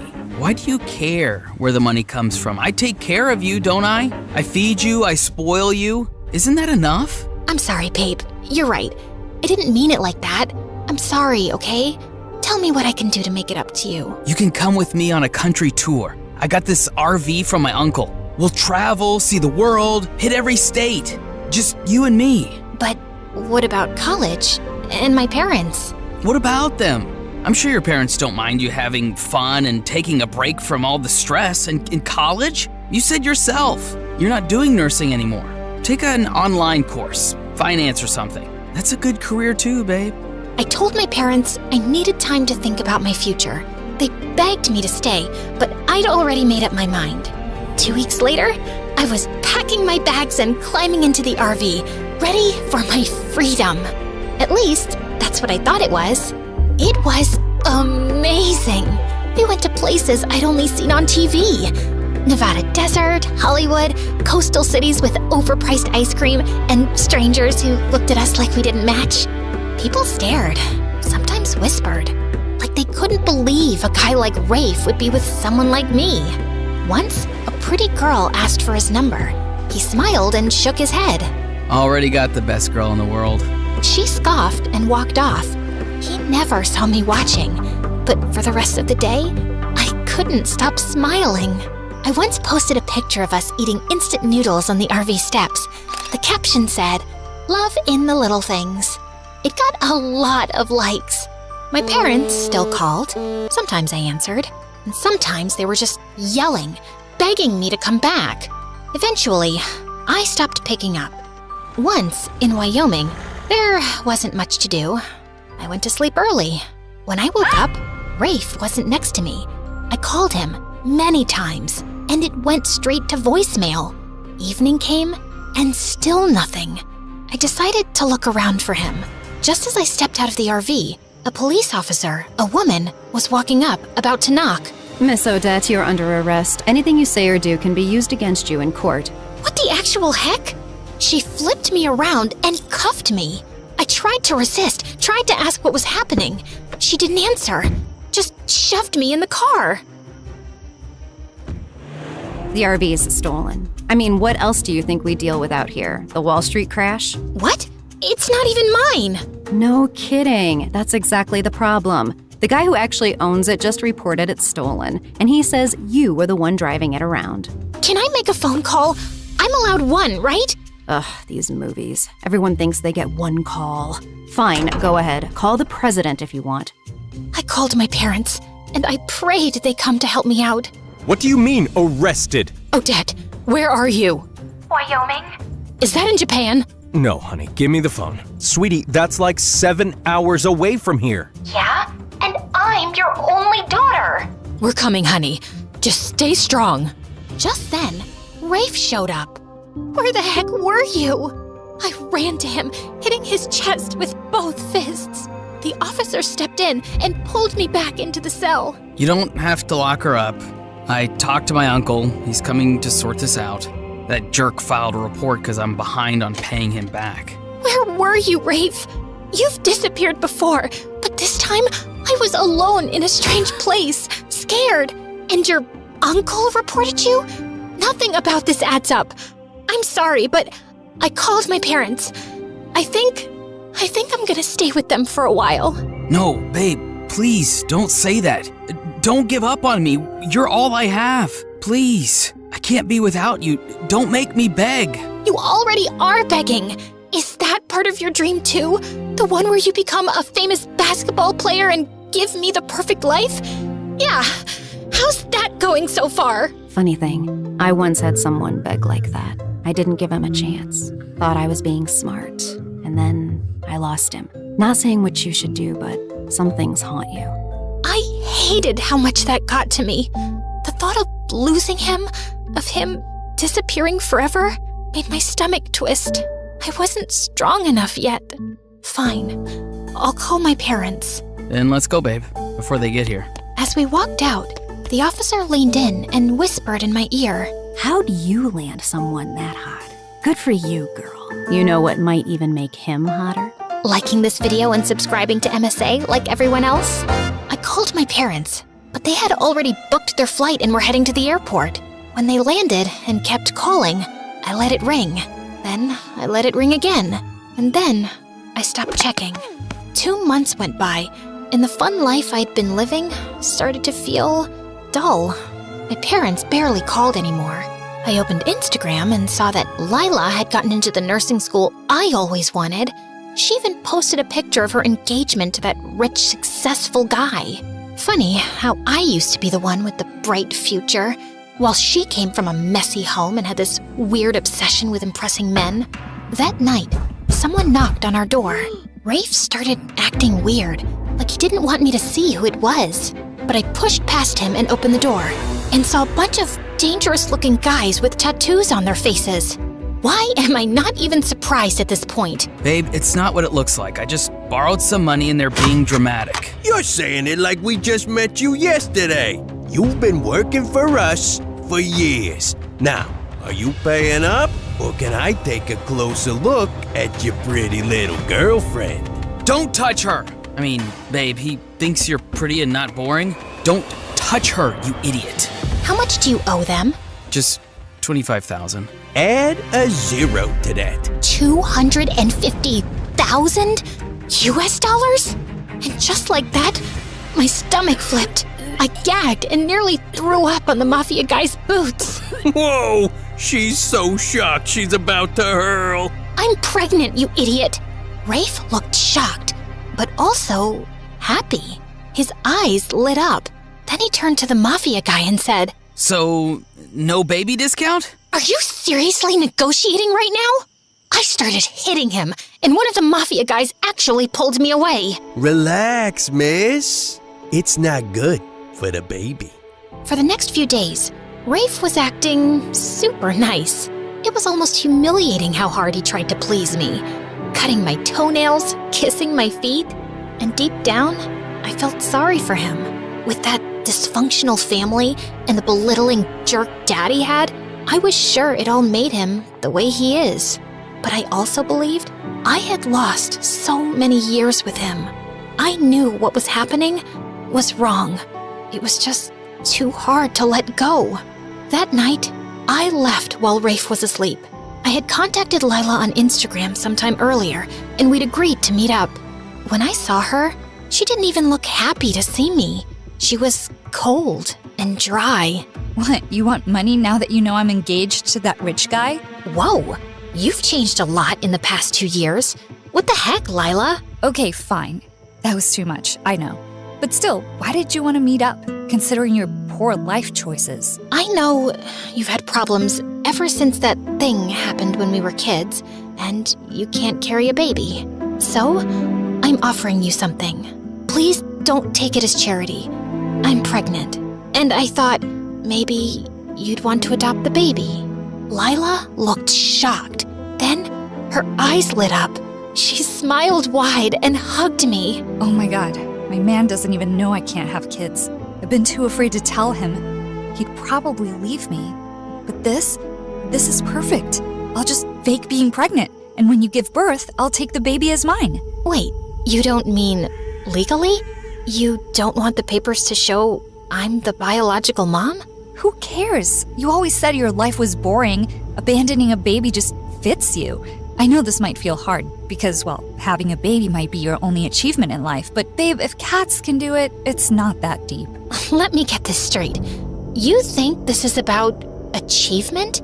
Do you even know how hard it is to give up a baby that came from your own body?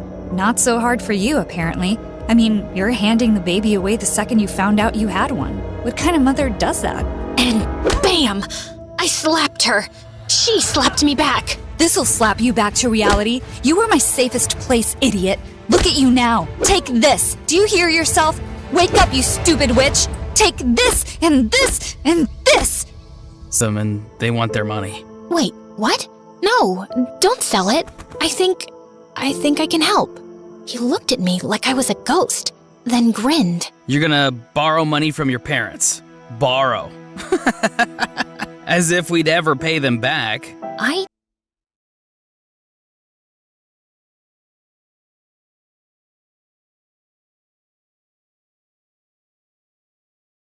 Not again, Dad, I said desperately as he barged into my room with yet another fancy new dress.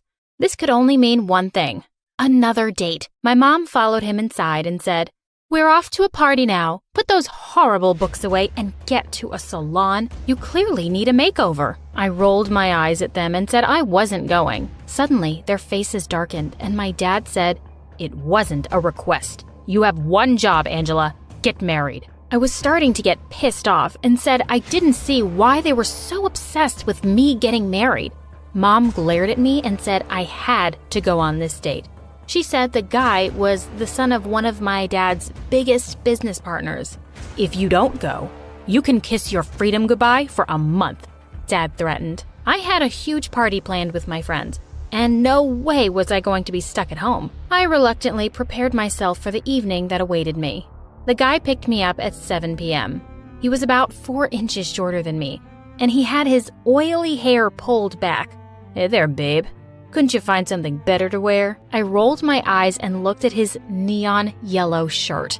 While drinking soup at the restaurant, Mike, my date, burnt his tongue, and screamed so hard that 2 of his front teeth fell out. I couldn't compose myself anymore. I grabbed a cab and rushed home. A few days later, my parents barged into my room and yelled at me for deliberately sabotaging their deal. What deal? Apparently, the guy's dad was going to sign a deal with Dad if I started dating him. I gagged. They were furious and wouldn't listen to me when I tried to tell them what had happened. Dad yelled, "Shut up, you ugly moron." Then they slammed the door shut. I was locked inside. Thankfully, that evening, my Uncle Tom came home. He got me out of the room and told my parents to act like normal people. Dad glared at him, but Mom jumped to her feet and said, "I don't need any advice from you. No one here needs a gay man's advice." Uncle Tom looked horrified. I felt so sorry for him. He looked at my parents and said, "Just behave or I'll take her away." With that, he was gone. The next day at school, a boy came up to me and said, "Hi, I'm Peter." I looked at him suspiciously. He looked familiar. Just then, behind him, the most gorgeous girl I had ever seen appeared. My jaw dropped, and Peter introduced her as his sister, Penny. They were twins. The twins and I quickly became friends, and I would often invite them over. Apparently, their parents were uber rich, so Mom and Dad didn't mind. But one day, Mom came up to me and told me I had another date that evening. When I got to the restaurant, I was shocked to see that the person they had tried to set me up with was none other than Peter. I was furious, and I ran right back out. How could he think this was okay? I'd never even flirted with him. Peter caught up with me and asked me what was wrong. I told him I didn't have any plans to date him, and he said he was sorry. Then he said my parents had forced him and his twin sister to be my friends. I was furious. I rushed home and confronted my parents. They started to yell at me. "Do you know just how much we paid their parents?"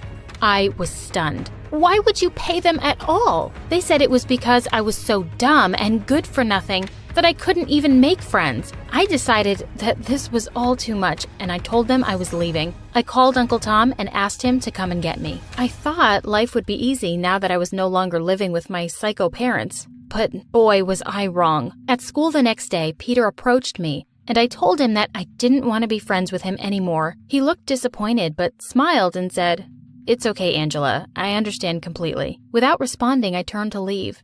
I had wanted to make a gracious exit, but to my horror, not 5 steps later, my foot got caught in something and I fell on my face. My nose started to bleed, and I quickly gathered my stuff and rushed away while everyone stared at me. I ran into the girls' bathroom to clean my face. Just as I was done, a notification popped up on my phone. It read, "Hello, Angela. I hate to break it to you, but if you don't do everything I say, I'm going to tell everyone your biggest secret. I have your diary." I laughed at such an old-fashioned prank, but the text messages were pictures from pages of my diary, where I had written my deepest, darkest secrets. No one could find out about them, or I would be over. I had no choice but to do as they said. I replied, "What do you want from me? I know who you really are," the message simply read. I asked them what they meant, but there was no reply. In fact, a new message didn't arrive until days later. I didn't know how long the silence would last, so I did the only thing I could think of. I tried to find out who it was. I had a plan to find out who could have stolen it. The next day, I snuck to the back of the school. I hid my face from the security cameras and then pulled the fire alarm. Immediately, everyone rushed out of the school. I checked to make sure that nobody was in the security room and then quickly searched for the older videos. I transferred all of the data onto my flash drive. Just as I was about to leave, one of the security guards came in. As soon as he saw me, he yelled, "Hey you, stop right there." I ran for dear life. I managed to outrun him and escape the school. Once I was safe, I checked my bag, and to my despair, I realized I'd dropped the flash drive somewhere. I'd missed my chance. But before I could investigate further, I got this message. "Ha ha ha. I know what you did, and I know why you did it. So you like being a spy, huh? Well, do I have a mission for you?" I read the next message in shock. This was going to be horrible. If anything bad happened, my parents would kill me. The next day, as instructed, I called my mom. At first, she was angry that I'd called her, but when she heard what I had to say, she was thrilled. My blackmailer had told me to ask my parents to set me up on a date. That evening, I found myself face to face with one of the most boring people I could imagine. The minute I reached out to shake his hand, he pulled me in for a kiss. Ew! The boy wouldn't take no for an answer. And 5 minutes into the date, I dumped a glass of water onto his head. He screamed, jumped back, and threatened to destroy my parents. He said he was my dad's boss's son. I couldn't believe my ears. The very next day, Dad lost his job. Mom called and yelled at me for deliberately ruining their lives. I tried to explain, but obviously she didn't listen. You are the worst possible child. If only I'd never had a second child, I gasped. This was the first time my mother had mentioned my brother in a very, very long time. Mom, listen to me. I tried to explain things to her, but she hung up. My phone screen lit up. Ha ha ha, that was a fun show. I was furious. Whoever this person was, he or she was ruining my life. And I had a feeling that this was just the beginning. I was right. The next message asked me to do something even worse. Something I hadn't been prepared for. Forget it, I messaged. Are you sure? Are you truly ready for your secret to come out? The truth was, I wasn't, but I also didn't think I could do this. So I didn't reply. Maybe I should have. The next day when I went to school, Penny marched up to me. You are disgusting, Angela. I hate you. Stop spreading rumors about me. I tried to ask her what was wrong, but she slapped me in the face in front of everyone. Then she left. My phone pinged. I took it out and saw another message. Enjoy. Oh no. Sure enough, I then received a link to a TikTok video. I played it. It said, I'm gay, so I go on dates just to break men's hearts. It was followed by a video of me dumping water on my last date's head, the one who got my dad fired. To make matters worse, the video ended with a picture from my diary with mine and Penny's names written in hearts. My phone suddenly blew up with thousands of messages from Mom and Dad. All my friends were calling me too. Everyone wanted to know if this was true. I rushed home to Uncle Tom and barged into his room. Mom and Dad were already sitting there. They looked at me and then at Tom, waiting for him to say something. He got to his feet very slowly and said, I'm sorry, Angela, but you can't live with me anymore. I was horrified. I asked him why, and he said that my parents were disowning me and wouldn't give me a single penny now that I had come out. They had also threatened to sue him if he tried to help me. I asked my parents if it was true, and they acted as if I weren't even there. I was certainly homeless. There was nowhere to go. There was no reason to stay in this town since everyone either hated me or thought I was a joke. Besides, I didn't want to play into the blackmailer's hands anymore. With whatever money I had, I moved to another town. In this new place, I got a job at McDonald's and even managed to enroll in college. Except for the occasional threatening message from my parents, it seemed like my life was almost headed towards normalcy. Or so I thought. On the very first day of college, I bumped into Peter. I had almost completely forgotten about him. He asked me what I studied, and I was thrilled to find out that we were doing the same major. I wasn't really thrilled, but at least I finally had a friend here. He was always with me. We hung out together, and he even got a job at McDonald's too. One day, he asked me out on a date. I never truly got over you, he said, looking like a lovesick puppy.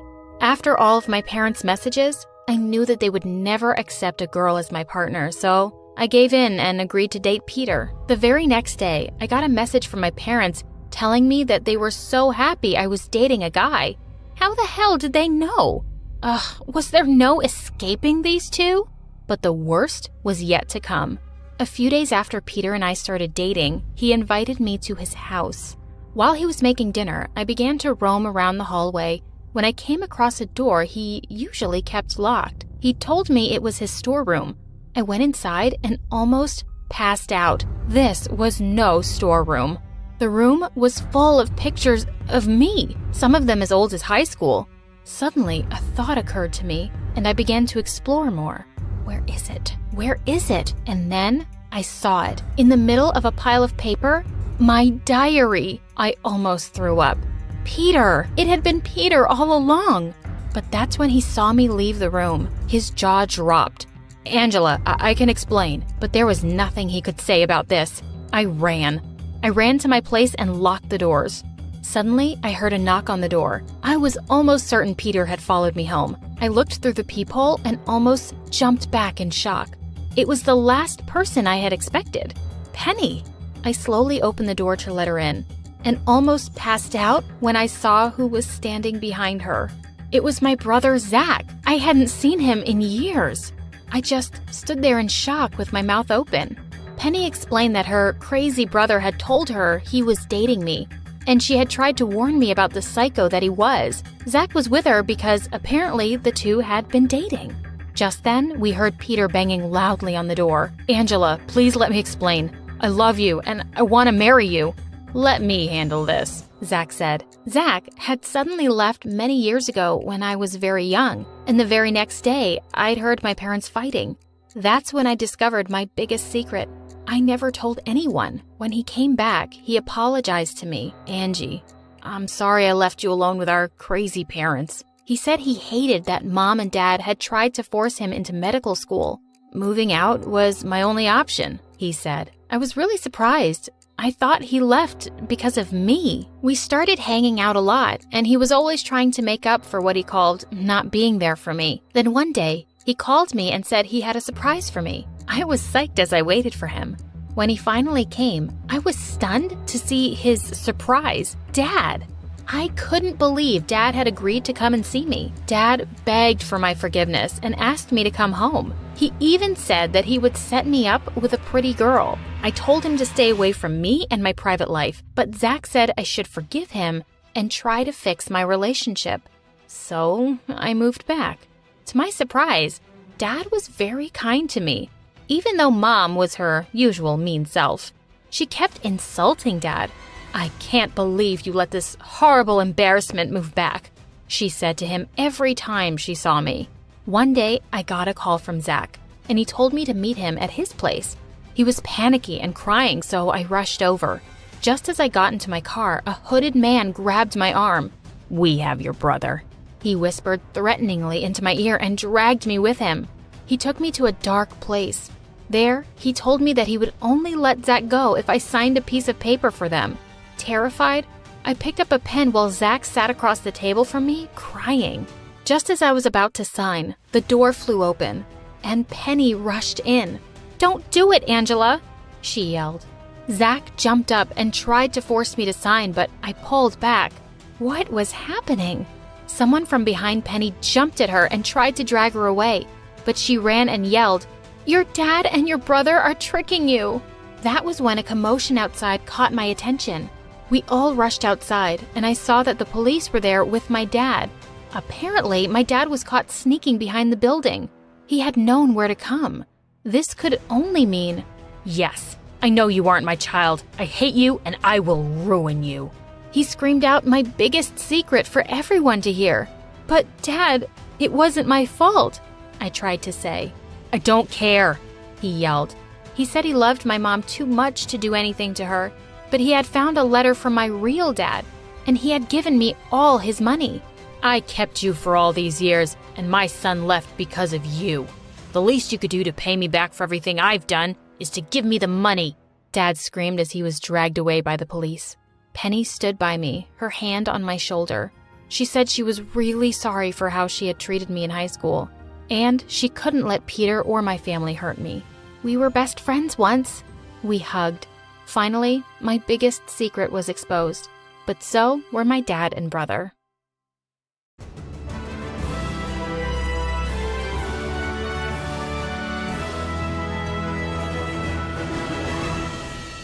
I'm so proud of you, Martha. Every time Dad said those words, I cringed. Have you ever felt like all you needed was approval from this one important person in your life, and for some freaking reason they just never gave it to you? Yeah, well, same. Hi, my name is Elsa. Martha is my twin, and all my life I've been competing with her for Dad's approval and failing miserably. The first time I remember hearing these awful words was when I was 3 years old. We were sitting at the dining table, and when Mom put our food in front of us, I grabbed a knife and fork and started cutting up my vegetables. I had to admit, I was a pro at it. Oh wow, where'd you learn to eat like that? Look at her. But Dad was too busy admiring Martha, who had her face in her bowl like a dumb little puppy with gravy dribbling down her face. That's my big girl, eating all by herself. I'm so proud of you, Martha. Wait, what?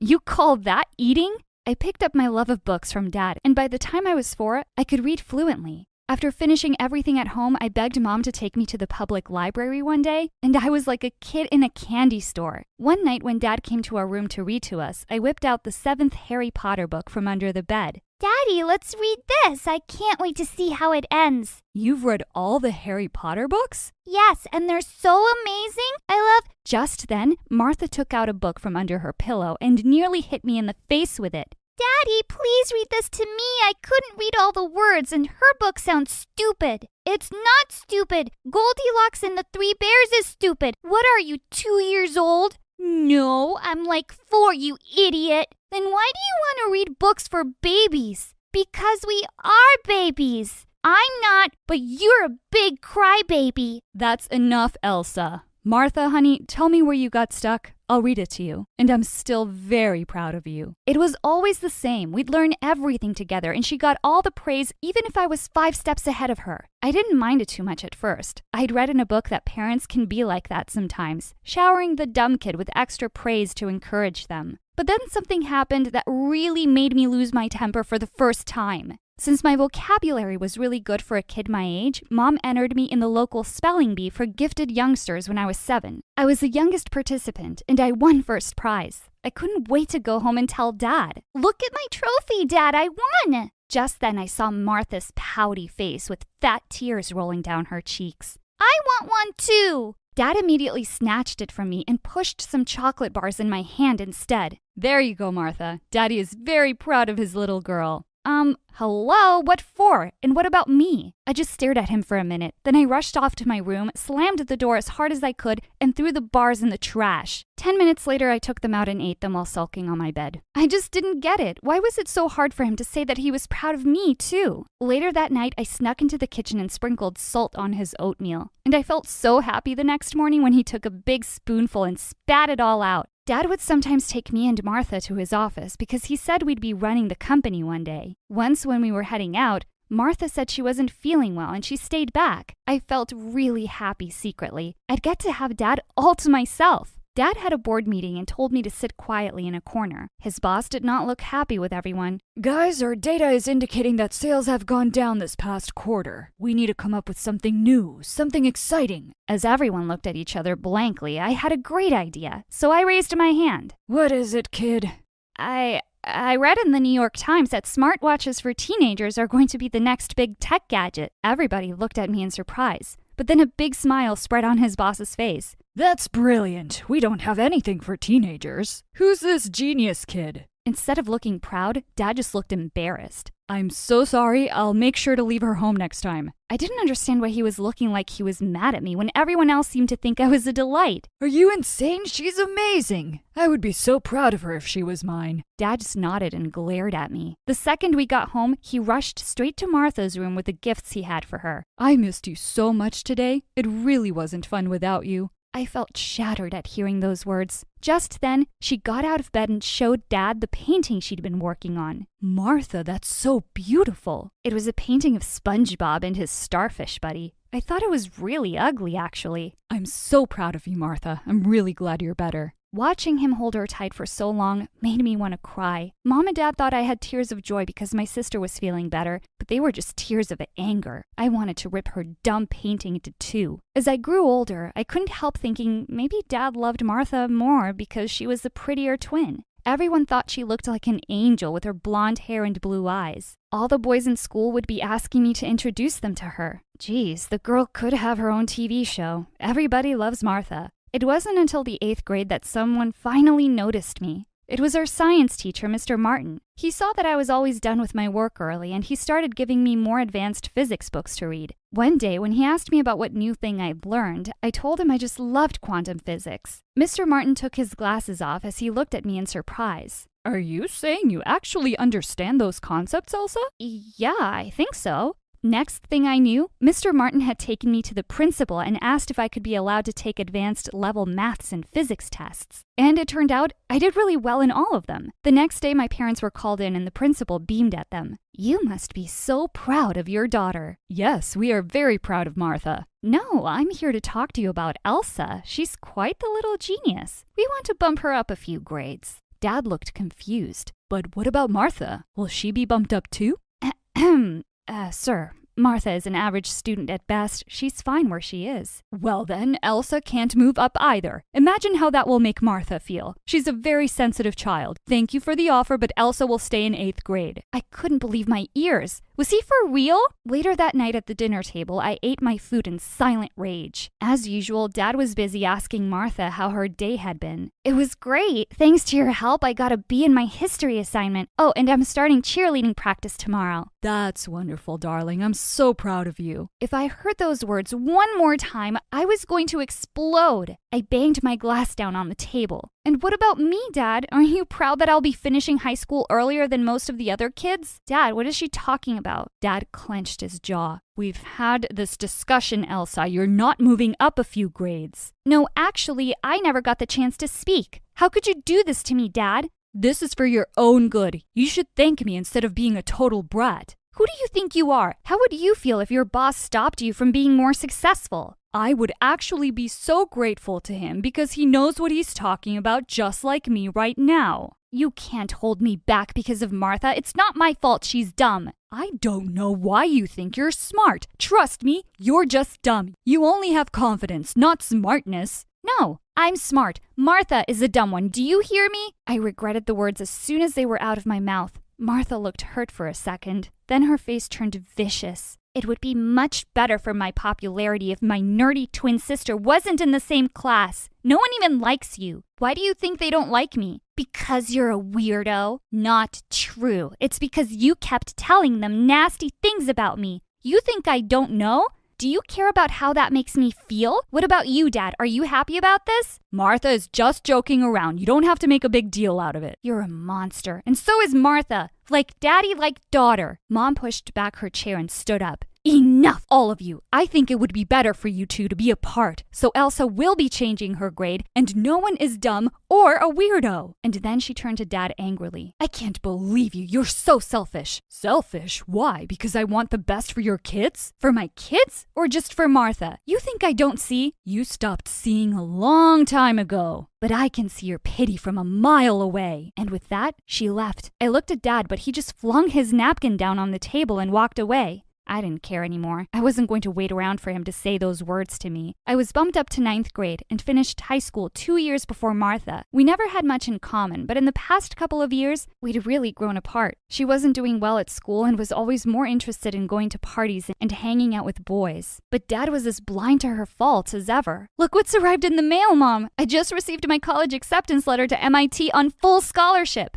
As Mom squealed in delight and hugged me, suddenly Dad walked in and snatched the letter out of my hands. "You never told me you're applying to MIT. What will you study there?" "Quantum physics. That's what I've always loved, but you never asked." He crumpled up the letter into a ball. "I own a tech company. How will you manage if you're too busy studying stupid theories in a research lab?" "I'm not interested in taking over your company, Dad. You should train the daughter you're really proud of to take over, and we both know that's not me." "Well then, hear this. I'm not going to be paying a penny for your college." And with that, he stormed out of the room. That fall, I moved away to Boston and got a job at a coffee shop to pay for my expenses. I stopped talking to Dad and Martha altogether. Mom kept in touch with me and sometimes sent me money. In my last year at university, I was clearing the tables at the coffee shop one day when a regular customer, Leonard, walked up to me. He'd been coming every day for 6 months, and I had the biggest crush on him. "Hey, Elsa, I've probably spent hundreds of dollars on coffee just to see you every day, so how about I cut to the chase? I think you're beautiful and smart, and I'd like to ask you out." Wait, he thought I was beautiful? Growing up under Martha's shadow, I'd never really seen seen myself that way. We dated for 2 years, and then we got married. Only Mom attended the wedding from my side. I found out from her that Martha had dropped out of college and run away with some loser boyfriend who had promised to make her a big model one day. Your dad's really heartbroken and has just thrown himself into his work even more. A year later, I gave birth to a beautiful baby girl, Anna. Leonard was so supportive of my career and always told me how proud he was of my achievements. And it was the happiest I'd ever been, until the day I got a phone call from Mom. Honey, you have to come home. Your dad's had a stroke. I flew back home immediately. Seeing Dad looking so weak and sick made my heart hurt. I sat by his side and took his hand. I'm here now, and everything's going to be okay. Dad was no longer fit enough to work, and I knew what I had to do. I left my dream job and moved back home with my family, and Leonard and I took over the company's operations. One day, I was looking all over for Anna when I found her on Dad's bed, reading out loud to him. I saw that he had tears in his eyes. She's just a little genius like you. Do you remember how smart you were? Do you remember that, Dad? He took my hand and drew me close. I'm sorry that I wasn't a good dad to you. I just always felt Martha needed my love and attention more. I shouldn't have treated you the way I did. I thought I didn't care by now, but my heart soared with joy as he said the words I'd been longing to hear my whole life. I'm so proud of you, Elsa.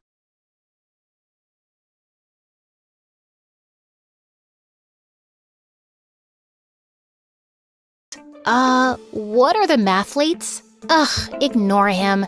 His name is Nolan and he's the new kid. He's trying to recruit fellow dorks to compete in math tournaments across Texas. Well, I think math is fun. Sign me up. Cool. I don't usually allow younger kids on my team, but I'll make an exception. Ugh. I ended up joining Nolan's math team and the two of us became friends. Nolan wasn't gifted the way I was, but he was still smart and a really sweet guy. Finally, the day of our state tournament arrived, and my mom called to tell me that she was coming. I can't believe it. My mom never takes a day off from work. Nolan, we have to win today. I really want to make her proud. Calm down, girl. We're gonna crush this tournament. Nolan pulled me into a hug, and for some reason, it made my stomach do cartwheels. The competition went well, but in the final round, Nolan got 2 answers wrong, and that cost us the first place trophy. Oh well, second place it is then. How about we celebrate with milkshakes and an MSA marathon? I was about to agree when I saw Mom standing behind me with a very disappointed face. I excused myself to talk to her. Why were you so happy back there? You're not embarrassed that you got second place? Hey, second place is still really good. Shayla, why are you friends with someone like Nolan? He's obviously not very bright. It's his fault you didn't win. Mom, don't talk that way. Nolan is really smart and we've become good friends. Suddenly, Mom took my wrist and started to unclasp the infinity bracelet. What are you doing? I shouldn't have given this to you, Shayla. You don't seem to care much about unlocking your potential. I'll just have to live with the disappointment. No, stop! I do care. I'm gonna make things right. Just give me a chance. I ended up riding home with Dad without saying goodbye to Nolan. And the next day at school, I tried avoiding him until he showed up at my locker. Hey, sunshine. I thought we were gonna celebrate, but you left. Are you okay? Nolan, we can't be friends anymore. What? Why? You want me to be honest? Of course. You're not smart the way I am. You're average at best. And if we continue hanging out, you're just gonna hold me back. I'm so sorry. I ran away before Nolan could answer, feeling horrible. Nolan didn't speak to me again after that, and I didn't blame him. Then 2 months later, my life took a turn. Mom was offered a research position in China. So, does that mean we're moving to China? No, only I'm moving. And I'm divorcing your father. I just can't have anyone in my way right now. But don't worry, you and I will keep in touch. Mom kissed my cheek, and tears filled my eyes. After Mom left, I tried to keep busy and comfort Dad, who wasn't taking the divorce too well. One afternoon, I was sitting on the porch when I saw a van pull into our driveway. A lady came out, and to my surprise, it was my first grade teacher. Mrs. Johnson? Is that you? Shayla? I haven't seen you since they pulled you out of my class to move you up 2 grades. Miss Johnson invited me to dinner that night, but while we were eating, she kept asking me if something was wrong, and I just couldn't hold it in. I told Miss Johnson all about Mom leaving and how hard school was and how much I missed Nolan. It doesn't matter though. I just need to focus on myself and my goals. I remember I was just like you, Shayla. My grades and my dreams meant everything to me, but I realized over time that part of success is also about being happy. No offense, but that sounds like a cheesy quote you'd read on Instagram. Maybe, but it's true. Try doing at least one thing that makes you happy this week, sweetheart. I was exhausted from finals, so that week, I decided to take Miss Johnson's advice. I went to the community pool to sunbathe when I tripped over a crack in the sidewalk. Whoa, easy. Thanks. At that moment, I realized the lifeguard was Daryl, the most popular guy in school. I usually save people from water, not concrete. You look familiar. I feel like I know you from somewhere. What's your name? I was about to tell him, but then I paused. Boys like Daryl usually never talk to me, and I wanted to start off on the right foot. I'm Cher, like the singer.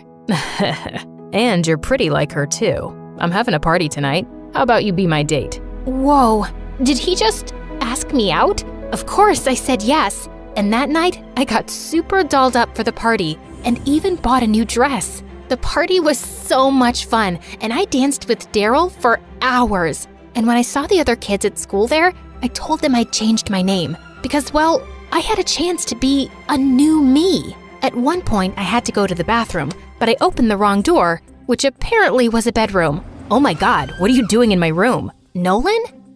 This is Daryl's house. Yeah, and my mom and I moved in here 2 weeks ago. Daryl's my cousin. Oh, I didn't know that. Of course you didn't. Daryl doesn't want to be associated with nerds. How did you get invited here anyway? Actually, I'm not a nerd anymore. I've decided to change. Also, my name isn't Shayla anymore. It's Cher. Cher? Yeah. So, if you could call me that from now on. No, I don't have the time or energy for this. Go back to the party, will you? And don't walk by my room again. Nolan slammed the door in my face, and I felt bad. But I really didn't want to deal with the drama at the moment. I just wanted to have fun.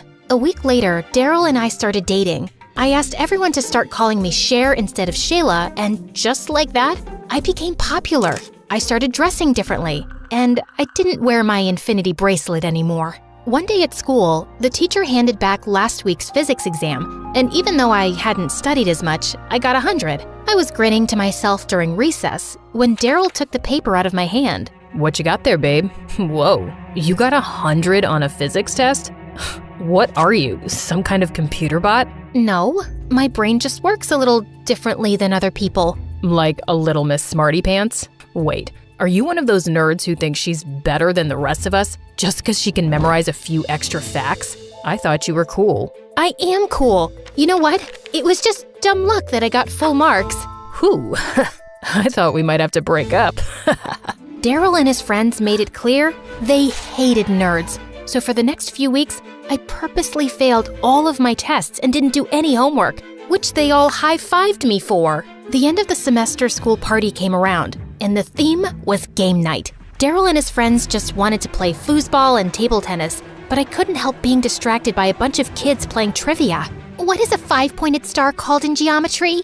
Time's ticking away, guys. This is a crucial round. Anyone in the room who knows what the answer is? Why would anyone know that, loser face? Can you stop ruining the party and have your geekathon somewhere else? I knew the answer, but of course, I stayed quiet. But I wasn't having any fun with my friends either. Daryl was busy with the boys, and the girls kept commenting how my dress wasn't flattering and how my pink lipstick wasn't a good color on me. Can you stop criticizing me already? At least I don't, have her outfit. That's really hideous. The girl I'd pointed at turned around, and suddenly, I felt really guilty. Why had I said that? Just then, Nolan came and took the girl's hand. Leave my date alone. She looks beautiful tonight. Oh, she's your date? Yup. She joined the mathletes right after you left. Nolan put his arm around the girl, and I tried to push the feeling I had away. Was it jealousy?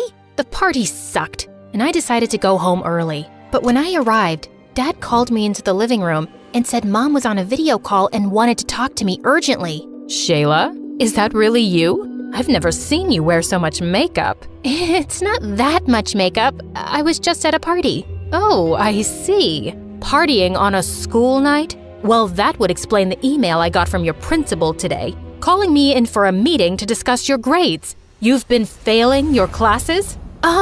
Yeah, I didn't do so well in a few tests, but I can make up for it. Really? Because your principal said that if you fail even one more exam, they'll put you on academic probation. Can you imagine how I felt reading that? Wait, where's your bracelet? Well, it doesn't match with the new clothes I wear now. What? I gave you that bracelet because I wanted to inspire you to live up to your limitless potential. But instead, you've turned out to be a complete disappointment. You know what, Mom? I'm not a little girl anymore. I don't need a stupid bracelet to remind me what I'm capable of. Just like I don't need your validation to feel good about myself. This is the first time you've called me in weeks. I'm your daughter. There's more to me than good grades. You don't value me the way I value you. I am done trying to make our relationship work. As I ran outside my front yard, I suddenly heard a familiar voice. Haven't seen you around in a while. Oh, hi, Miss Johnson. You look lovely tonight. Did you meet a nice boy? Oh, is that why you haven't been stopping by? I don't know what happened then, but suddenly I ran to Miss Johnson and burst into tears. She hugged me as I told her everything. About Mom, the bracelet, how Nolan replaced me, and how I'd turned into a superficial bimbo. Oh, Shayla, don't talk about yourself that way. I think I know what the problem is. You do? Yes. First, you tried being who your mom wanted you to be. Then, you tried being who the kids at school thought you should be. You've tried to be everything except yourself. Miss Johnson's words struck a chord in me. I thought about them all weekend, and on Monday, I pulled out the infinity bracelet. But this time, it meant something different to me. I wasn't letting anyone hold me back, and I had to start by making things right with Nolan. Hey, I know it's been a minute, but I'd love to be a mathlete again, if you'll have me. Let me think. No. Nolan, please. I've changed. I don't want to be a stuck-up jerk anymore. I'll apologize to your girlfriend for mocking her outfit too. Firstly, she's not my girlfriend. She was just my date that night. And secondly, you're a fake, and I just can't take that person seriously. Cher. Just then, Daryl walked over to us. Hey babe, wanna go with me to a concert tonight? Ugh, why are you talking to him? Because Nolan's my friend. I'm really not. You were at one point. We were on the Mathletes together. The Mathletes? That's a club for losers. You're better than that. Come on, let's go. Daryl started to pull me away, but something inside me snapped. No, I'm staying here with Nolan, and he's not a loser. He's your cousin, and maybe it's time you start treating him with the respect he deserves. I should have treated him better too. Aw, that's a cute speech. But if you want to be my girlfriend, you can't hang out with my dork cousin or join the Mathletes, Cher. Isn't it obvious that I don't want to be your girlfriend anymore? I feel pathetic that I dumbed myself down to fit in. I'm a nerd, and proud to be one. And just for the record, I know what a 5-point star is called in geometry. It's a decagon, and I'm going back to being Shayla. I marched off like a boss, pulling Nolan behind me. You know, maybe you can rejoin the Mathletes. We are one team member short, and there's a tournament coming up. Oh my god, you mean I can be on your team again? And you forgive me? Oh, Nolan, thank you. Hey, I didn't say I forgive you, but I do need your brain for the competition. I'm not exactly smart the way you are. Nolan, I'm sorry for saying that. The pressure to succeed turned me into a toxic person. The truth is, I think you're smarter than me. I don't have a quarter of your emotional intelligence. That's nice of you to say. Thanks. Nolan hugged me and I felt my stomach doing cartwheels again. Maybe one day, he could be more than a friend.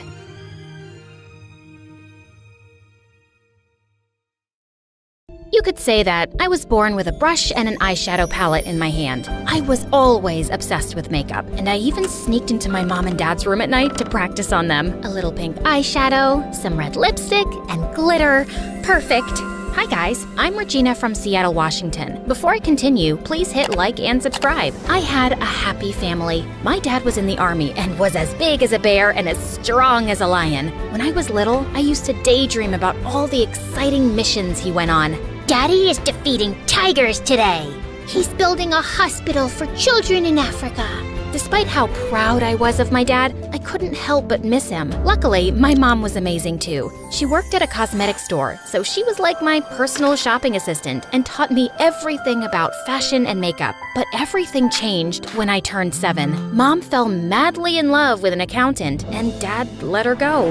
Will Mom ever come back? I don't like to see her only through video calls. My baby girl, I know you're sad. But see, your mom is happy and will be happy too. I'll get a desk job and I'll take care of you from now on. But even though Dad was so sweet, he was an army man, and he didn't know any better. So he would wake me up at 5 every morning with a trumpet to go for a run. He could only cook beans and sausage, and when it came to my hair, the brush is stuck. Ouch! Let's watch a tutorial, okay? Before I end up completely bald. After a good dose of online tutorials and MSA videos later, Dad finally evolved into a normal parent. Here's your packed lunch and your PE bag. Ready for school? Thank you, Daddy. You're the best. Except when it came to boys. When I was in middle school, one of my classmates gave me a chocolate heart for Valentine's Day, and I showed it to him. Dad, look! A boy asked me out.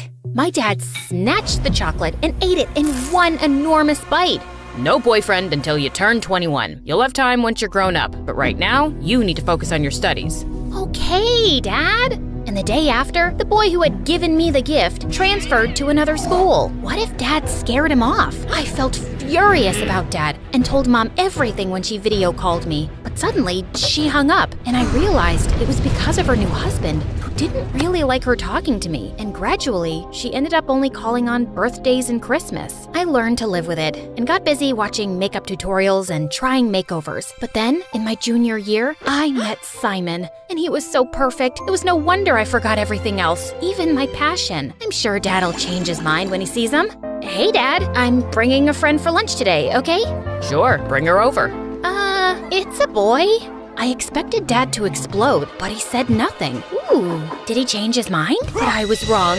So wrong. When we got back from school, Dad opened the door without a smile and stared at Simon before turning back towards the kitchen. Your dad's kinda scary.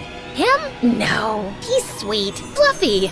I dragged Simon into the kitchen. See? He made fried chicken. He likes you. Sit down, sit down. But after he'd filled our plates, Dad grabbed a piece of chicken tight and, looking Simon in the eyes, he snapped it in half. Simon literally squeaked and shot to his feet.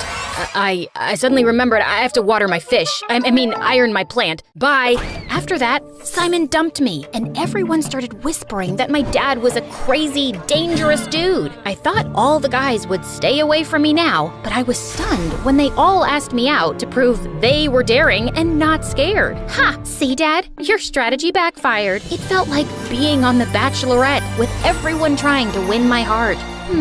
Too short, too tall. Lame joke. Smells bad. Ew. Yeah, you'll do. But like a dragon guarding a princess, my dad made them all run away. That was until the next year when James transferred to our school. As soon as he walked in, I knew he was the one. Tall, with abs like a washboard, and hair that looked straight out of a conditioner commercial. He was the captain of all the school teams, top of the class, and richer than Elon Musk. Well, a little poorer than Elon Musk.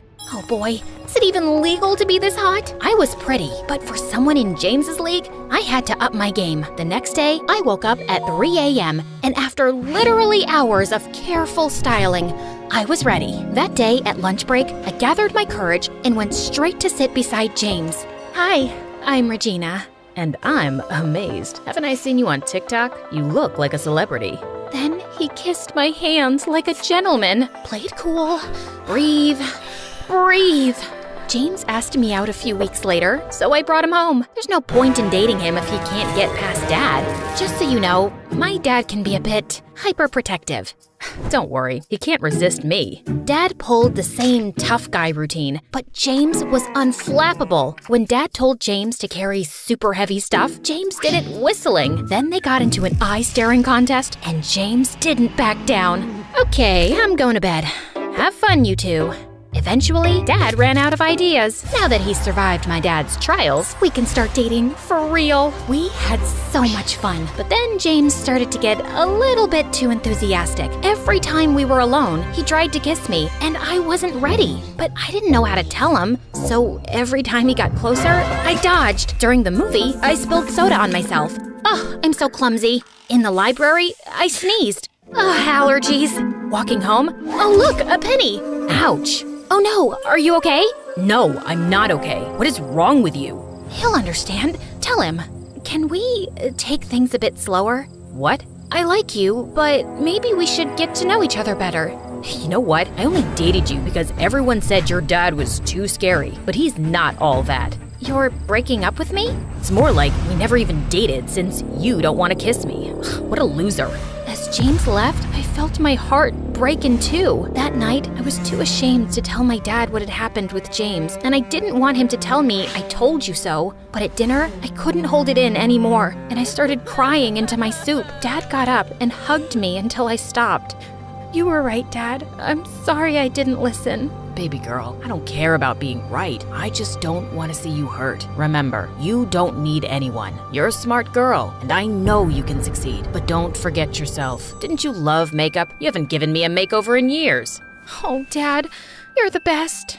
And then I vowed to myself, no more boys. From that day on, I only focused on my life and school. I made friends with a few awesome girls, and I started to go back to my passion, which was makeup and fashion. Once, when our teacher invited the whole class to her wedding, my friend couldn't believe I didn't hire a professional stylist. Your makeup is flawless. Maybe you could give me a little touch-up? Of course. Let me ask my dad to bring my beauty case. When my other classmates saw my friend's new look, they all wanted a makeover too, including my teacher. After that moment, word went around that I would give the best makeovers, and I became the school's unofficial fashion guru. Girls and boys lined up after class to talk to me. Have you tried an autumn palette? Ironic bow ties are for clowns only. You cut these bangs by yourself, didn't you? I liked how makeup positively affected my friend's self-esteem, and I spent all my pocket money on it. I wielded my brush like a Japanese samurai's sword. But then, one day, a girl came to me with a problem I couldn't solve. I want to go blonde, but the bleach ruins my hair. Is there an alternative? After Googling for a day, I realized that the only way to go blonde was to damage the hair. But what if I can find an alternative solution? Imagine how many people I could help. And so, I went down the rabbit hole of research, and when I thought I had found a solution, I got permission from my teacher to use the chemistry lab, even though chemistry was the only class I had failed. Okay, hair sample, check. Dye sample, check. Now, if I put this here, and then a drip of that there, OMG, it's on fire! My hair sample is on fire! A boy in the lab came to help me. Oh, thank you. You saved me. I'm Regina, the girl who has a scary dad. I'm Tyrell, and I'd love to know why you were setting fire to my lab. Your lab? Let's say I'm the resident chemistry nerd. I looked at him. Pimples, thick glasses, bad haircut, and oh my god, are those khaki pants? Gosh, this guy really needs a makeover. But I wasn't in the business of giving unrequested advice, so I told Tyrell about my research instead. He gave me suggestions, and I realized that my love for all things beautiful was totally rooted in chemistry. Who knew science could be so glamorous? But no matter how much I wanted to learn, I kept messing up with chemicals. How did you do that?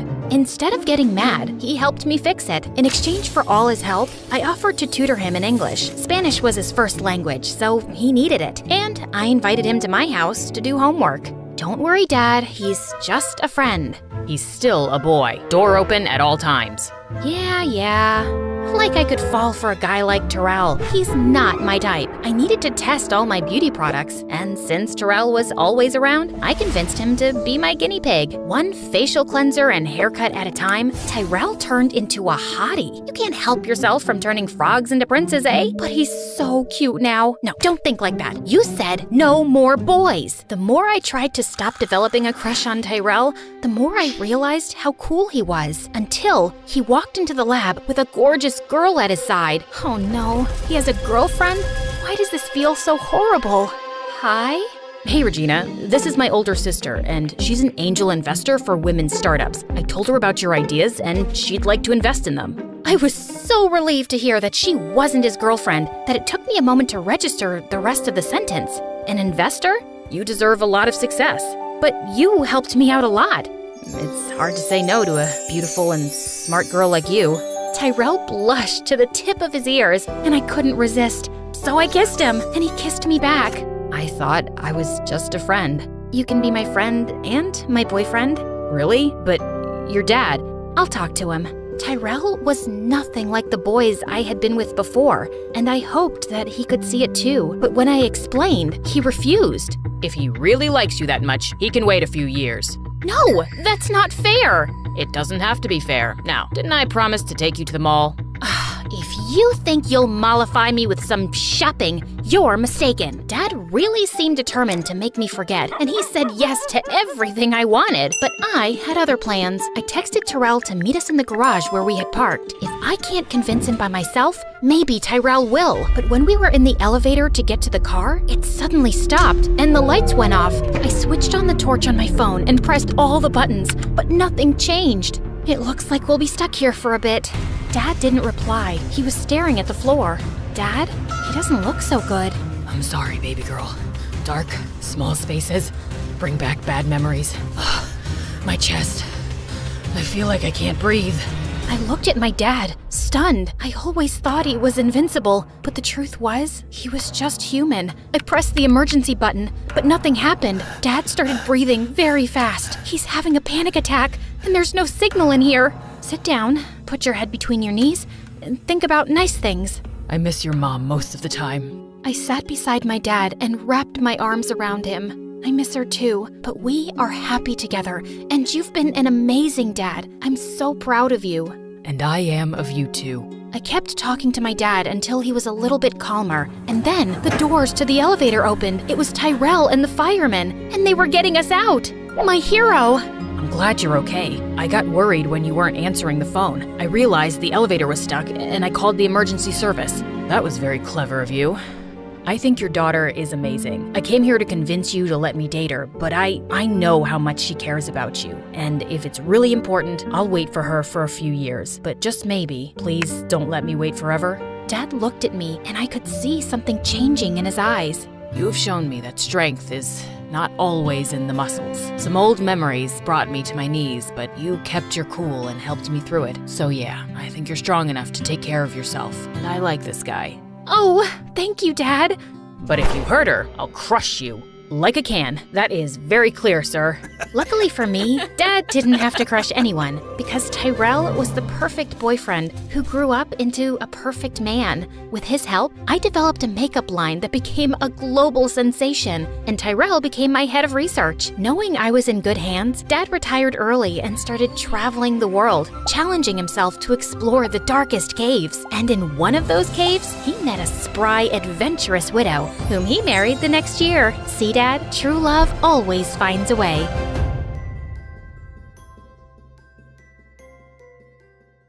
Hi, I'm Nora, and most of the time, I'm pretty sweet. But when I fall in love, I turn into a jealous psycho. Before I continue, please like and subscribe. I blame my mom entirely for it. She and my dad were high school sweethearts. But over time, Dad kept getting promoted at work and got busier, while Mom felt neglected and became really insecure. I mean, she became a nutcase. Like once in the supermarket, when Dad held the door open for the woman behind us, Mom accused him of flirting with her and even flung a melon at the woman's head. Or that time at my 6th birthday party when Dad gave a female clown a slice of cake, Mom marched over furiously, smushed the cake with her fist, and then gave the clown a wedgie. I don't condone violence, but that was hilarious. When I was in the 3rd grade, Mom was convinced that Dad was having an affair with his pretty new secretary. So one day, she took me and my older sister Sophie to his office. Please don't steal our daddy, lady.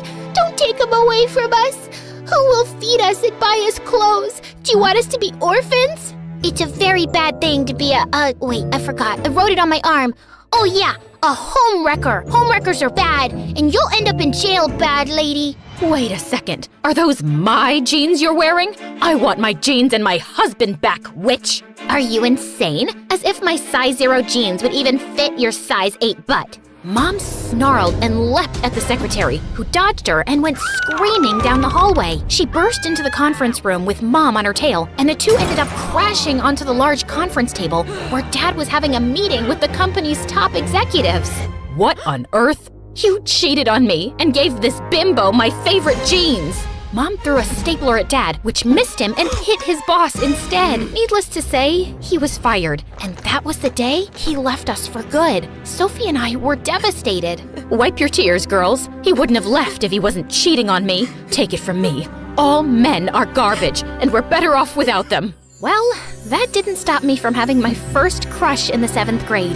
His name was Adam, and he was our neighbor. One day, Sophie caught me staring at him from my window. Adam and Nora sitting in a tree. Kissing.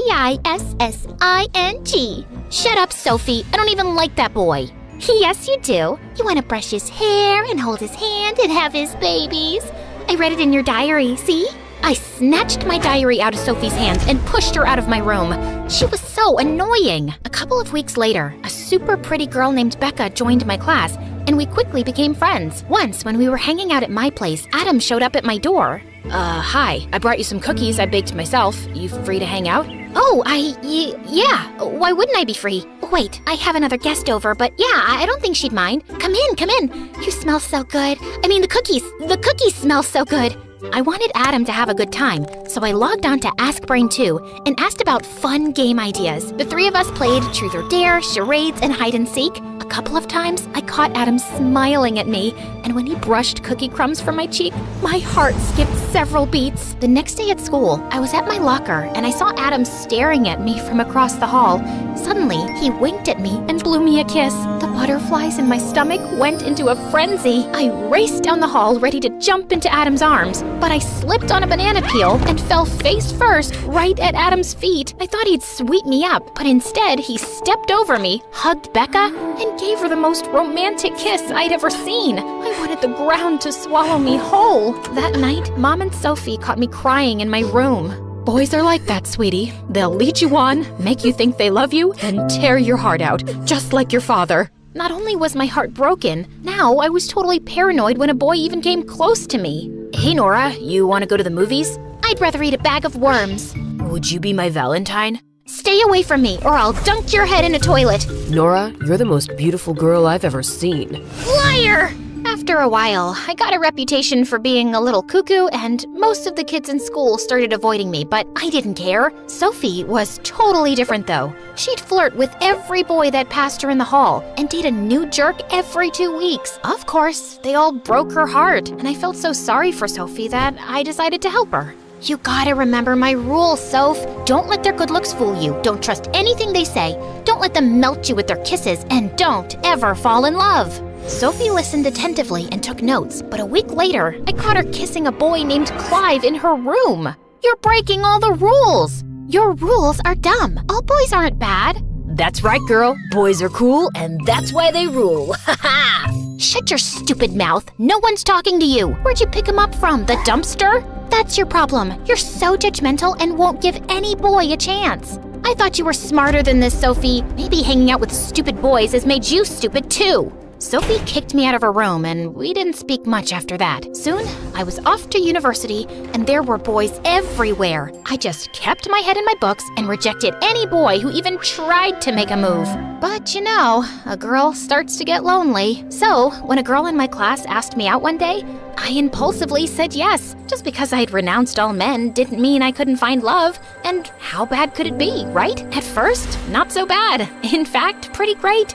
She loved to cook, she braided my hair, she gave me the best pedicures, and we were the same shoe size. But then, she started acting like I'd adopted her. She would never leave my dorm, and I hated it when she used my towel and my hairbrush. She was clingy and needy, and constantly needed validation that she was the most important person in my life. So, if your mother and I were hanging off a cliff, holding on for dear life, and you could only save one person, who would it be? My mother, obviously.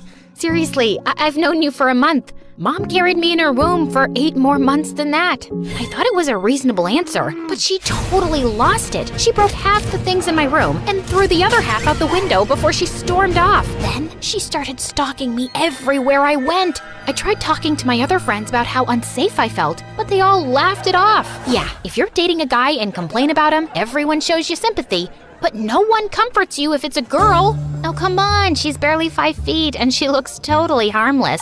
What could she possibly do to you? Only after she tried kidnapping me did anyone take things seriously. She was expelled from the university and I got a restraining order. And after that, I swore off girls too. Then in my junior year, Sophie showed up at my dorm one day with the worst news. Clive proposed to me. You're kidding. Man, that loser is so out of your league. Don't worry, sis. I know how to handle this. Just send Clive a breakup text. Tell him he stinks, he makes you want to puke, and you never want to see him again. No, I love Clive. I said yes, and our wedding is in 4 weeks. I just came to ask you if you'd be my maid of honor. I couldn't believe this. I thought Clive was just a phase. I wanted to yell at the top of my lungs, "Don't do this, you'll ruin your life." But instead, I caved in and said yes. I mean, was I allowed to say no? When I got back home for Sophie's wedding, I tried to keep an open mind about Clive. But Clive was horrible. He had no sense of humor, he was boring, and he totally ignored Sophie to spend all his time with his friends or fixing his dumb car. So when it was time to make my maid of honor speech, well, things got out of hand. Here's to Sophie and Clive. Clive is dumber than an ant, he smells like a rotten egg, and his face reminds me of a horse's butt. What are you doing? Sophie, I don't know how you can stand him. Are you marrying him for his money? Oops, I forgot he's broke. Look, we both know this marriage isn't gonna last, so why don't we cut to the chase now, and I can get you out of that tacky wedding dress Clive bought you from the dollar store. Sophie got so mad that she threw the wedding cake at me, Clive's mom cried, and the rest of the bridal party chased me out of the building. The next day, I was packing my bags to leave when Sophie came to my room. I thought she'd punch my face, but instead, she took my hand. Listen, Nora, I'm not like you, okay? I'm not bitter, I'm not angry, and I don't hate men. I chose Clive, and if you want me in your life, you'll have to respect that. Okay, but you're making a huge mistake. You're the one making the mistake. Love is real, and one day, I hope you'll understand. I was only trying to do the right thing, but clearly Sophie was too blind to appreciate it. But when I got back to my university, my life turned upside down. My friends and I went to a restaurant to celebrate my birthday, but when we got there, the waiter told us our table was booked. 3 dumb guys were sitting there laughing and joking. But I booked this table a week ago. My apologies, ma'am.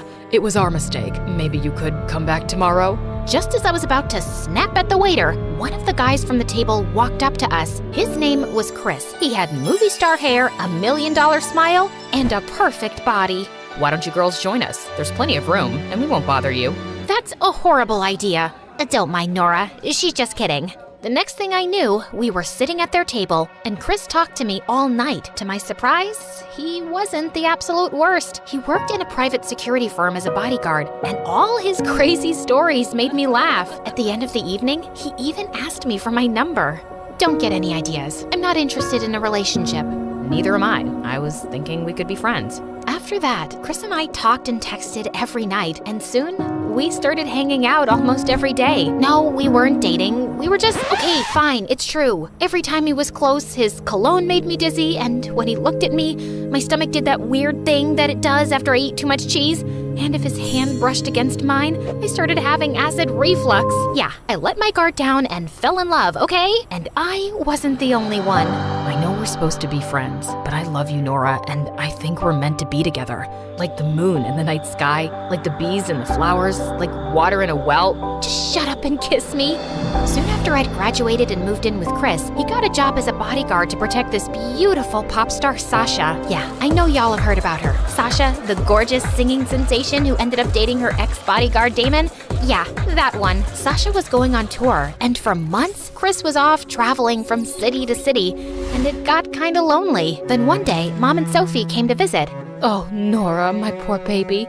You must be so sad. What are you talking about? Stop it, Mom. It's none of your business. Your sister needs to know. Mom showed me a bunch of pictures online of Sasha leaning on Chris's arm and laughing. Then she turned on the TV, and some stupid reporter said how cute Chris and Sasha looked together. When I heard that, I suddenly picked up a bat and smashed the TV to pieces. Nora, don't listen to Mom. She's paranoid. All that stuff is stupid gossip. Sasha is with Damon, and Chris adores you. Nora, don't be naive like your sister. Everybody lies and cheats. After Sophie and Mom left, I called Chris, but he didn't answer. I kept thinking about what Mom said and how I'd broken all of my rules and now my heart was in danger. So the very next morning, I put on a disguise, took a bus to Sasha's next concert venue, and signed up as an extra on set. And I watched the two of them like a hawk. Every time Chris whispered something in Sasha's ear, my heart burned. She even asked him to zip up her dress once. Had everybody else died? One evening during Sasha's performance, I was backstage when I saw Chris and a dancer going into a dressing room and closing the door behind them. What the heck? I quickly ran after them and burst in. Aha! Caught you! Just then, I saw the girl's arm was bleeding and Chris was bandaging it. Caught you? Wait, who are you exactly? Oh God, I couldn't let him recognize me. I turned around and ran for it, with Chris sprinting right behind me. In my frenzy, I found myself heading straight for the stage. Red alert, red alert. A snake is headed towards the eagle. I found myself crashing into the dancers on stage, and just as I was about to run into a horrified Sasha, 4 men pinned me to the ground while the audience gasped. I was immediately carried away and found myself facing Chris backstage. Nora? I realized my wig had come off. Sasha's performance was ruined, and her manager insisted that Chris be fired. What were you thinking? You compromised my client's security, and you cost me my job and my reputation. Oh, I don't know, Chris. I was thinking how my hunky boyfriend hangs out with beautiful pop stars and dancers all the time and is never home anymore. Can you blame me for being paranoid? Yes, I can. I haven't given you any reason not to trust me. Yet. I just don't want you to be a bodyguard anymore.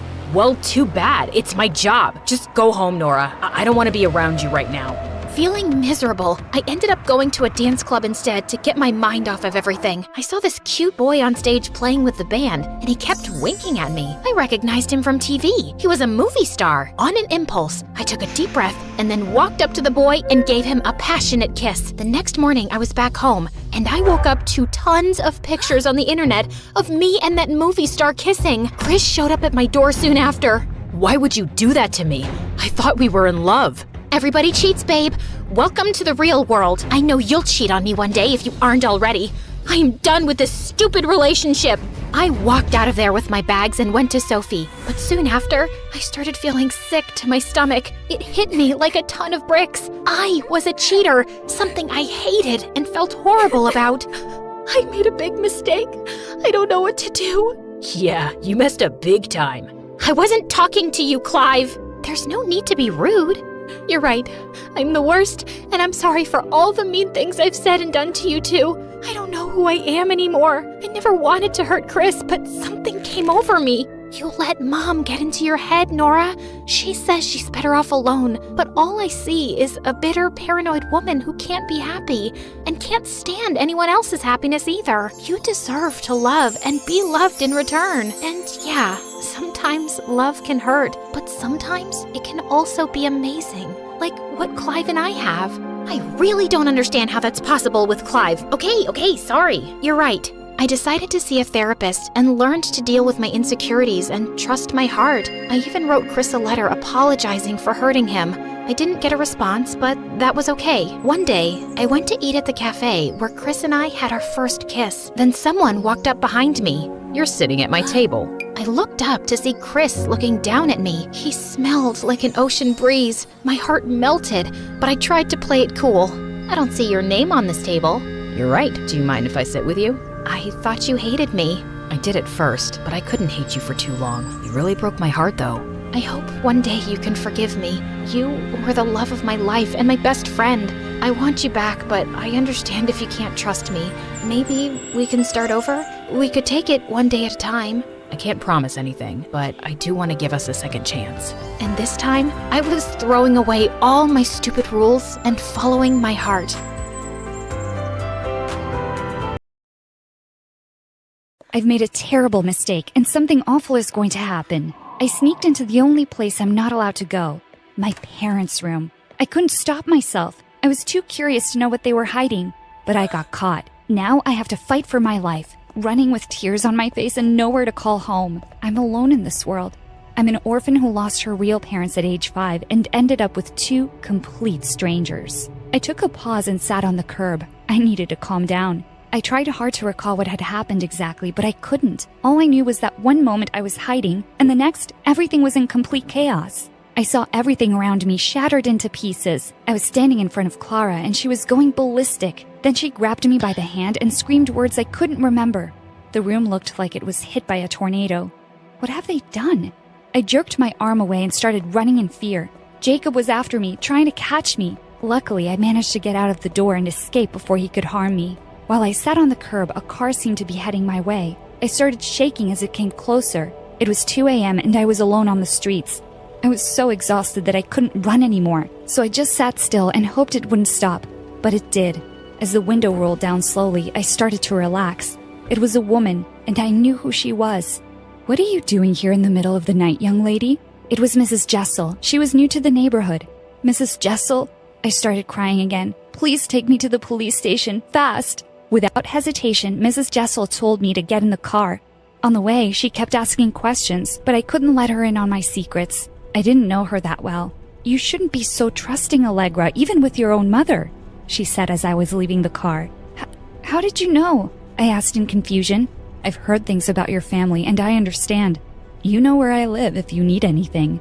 Now go, dear," she said as she squeezed my hand.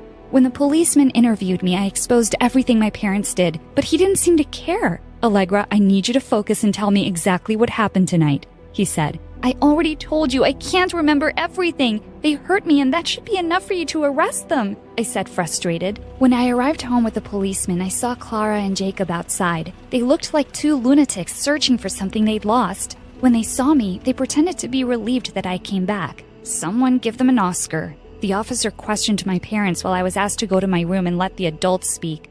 I hoped that the officer would ask me to leave with him eventually, but after 2 hours of waiting, all he could tell me was, "Your parents explained everything. I hope you understand that things did not exactly happen the way you told me. You're tired and need rest. Call me if you need anything." I looked at the officer in disbelief. My parents had managed to deceive him. "Thank you, officer. Have a good night," I said as I held back my tears. The officer left and I got in bed. There wasn't much time left to sleep anyway. Shortly afterward, Clara knocked at my door and whispered, "Sweetie, are you awake?" She came in to check on me, but I pretended to be asleep. When Clara left the room, I struggled to fall asleep. Suddenly, I heard a voice. I snapped alert and turned to see who was there. It was not Clara. It was a female stranger. I couldn't see her face in the dark, but something about her felt comforting. "Can I help you?" I asked calmly. But she stood there for a while before she said, "I know you're alone. That's why I'm here for you." "Who are you?" I asked. "It doesn't matter. You must run away," she said. "Run for your life, Allegra." "Why? What do you know?" I started panicking. Before I could continue, the woman disappeared into thin air. I called out for her, but the room was completely empty. I placed my foot on the floor and was about to search the room, but I fell down and woke up from the dream. That dream was the strangest I'd ever had. I went downstairs while my parents were in the kitchen making breakfast. "Good morning, sweetheart. I made you pancakes," Clara said with a cheerful tone. No thanks," I said. "Oh, that's okay. I can make you some bacon and eggs. I know it's your favorite," she said, cheerily smiling. Jacob was smiling too. I stared at them totally confused. They were acting as if yesterday never even happened. "I don't want food," I said stiffly, but they ignored me. It was as if they didn't even hear me. "What is wrong with you two?" I screamed in anger. They stared at each other in silence. "Can you please tell me what is going on? I feel like I'm going crazy. You've been hiding stuff from me since the day of my car accident. You think I can't see it?" I looked at them, waiting for a response, but there was only silence. "Answer me!" I shouted again. "We can't answer your questions, Allegra," Jacob said in a cold tone. Clara looked at him as if she hoped he wouldn't utter another word. There's something very wrong happening here, and I know it. I ran up to my room before they could respond. I decided that I wasn't going to wait any longer. I needed to sneak into my parents' room one more time. I waited until midnight, and I was very careful not to wake them up as I searched for their phones. When I found Jacob's phone, I quickly took it outside and unlocked it. His password was very easy to guess. As I was scrolling through it, I noticed that he'd been receiving lots of email regarding my adoption. According to these emails, my biological mother's real name was Lilith. I didn't understand why they'd kept her name a secret. There was some serious stuff here, and as I read it, I started shaking. There were police reports about my car accident. There was too much to read, but the phone started ringing. As I was panicking and trying to silence it, my parents came in. I put the phone under the blanket and acted like I'd done nothing wrong. To my surprise, they took the phone and went to their room like everything was normal. As they were leaving, I shouted at them and told them I was going to find out the truth. But they didn't respond. The whole thing was just very weird. I was dying to know what the documents said about the car accident. I had so many unanswered questions. Since the day of my car accident, I've been struggling to remember many things. It happened on a Tuesday. I was driving home when the brakes stopped working. I pushed on them, but the car never stopped. I thought it would be my last day on Earth, but luckily, I survived. It was a miracle, but I was in a coma for a month. No one expected that I'd wake up. When I did, I was shocked to hear that a whole month had gone by while I was unconscious. The recovery was tough. I was in pain, but soon enough I was able to go back to my normal life. However, I felt anything but normal. I couldn't concentrate anymore, and I couldn't remember many things. No one took me seriously when I explained it. Your MRI scans look perfect. You don't need to worry, the doctor kept repeating. Even though I couldn't think as clearly as I used to, I wasn't stupid. I was sure that my accident had been planned by someone. My parents, however, rejected this idea completely and told me that I was imagining things. Ever since then, I'd been suspicious of them. I stopped asking them for the truth and started sneaking around instead. I only needed some proof, something to show that they'd intended for me to be killed. But who would help me? I had no one. I thought about turning to Mrs. Jessel, but something about her felt weird too. I decided to avoid everyone until I found a solution. Some time passed and things kept getting weirder and weirder. I struggled to remember each encounter I had with my parents, but my blackouts kept recurring. When I snapped back to reality, I found myself surrounded by complete chaos every single time. I found myself crying every night. I was lost, confused, and lonely. The only thing that gave me comfort was the woman in my dreams. She had no face or name, but she kept reappearing. She was my only friend, and that scared me a bit. After all, she was not real, but she was what I needed. Whatever she was helping me stay strong. And without her, I couldn't have planned my escape. Every morning I grabbed a sheet of paper and started writing the things she talked to me about. I kept the paper under my pillow. It was the only thing that made me feel close to her when I wasn't dreaming. Something in this woman drew me to her like a magnet. I wished she really existed. Then one day, my secret dreams were not so secret anymore. I had gotten back from school when I noticed that my paper was not where I'd left it. I was nervous, but I knew exactly who took it. I ran downstairs calling out for Clara. My parents were sitting at the kitchen table. Clara held the paper in her hand and she motioned for me to sit with them. I came closer, shaking. What was going to happen now? Allegra, honey, we need to talk to you about this, she said as she showed me that piece of paper. Are you planning to run away? Jacob asked, looking worried. It's my private business, I said firmly. Allegra, we are extremely worried. We've been trying to get you the help you need. Please let us help you. I said, this is mine, I screamed as I snatched the paper from Clara's hands. But that's when it tore in half. I hate you both. Just leave me alone, I screamed and headed to my room. Allegra, stop. We have to tell you something. I paused. What? It's about your mother. Clara came closer and held my hand. Your biological mom has reappeared. We've been seeing her in the area. She came to us a while ago, demanding that we return you to her. I felt like the world had paused for a moment. My mother is here? Why didn't you let me meet her? I couldn't breathe.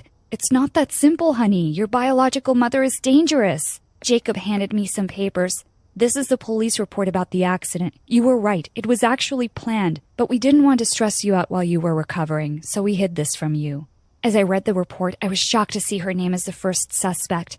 According to the police, they reported that Lilith had assumed that the car was my parents and she was trying to get rid of them.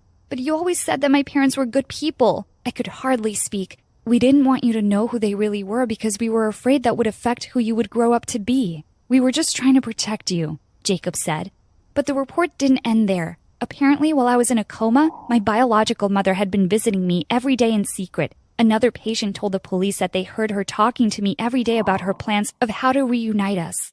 Suddenly, I started to connect the dots. The car accident, why I was having blackouts, why I couldn't remember stuff, and the mysterious woman who kept appearing in my dreams.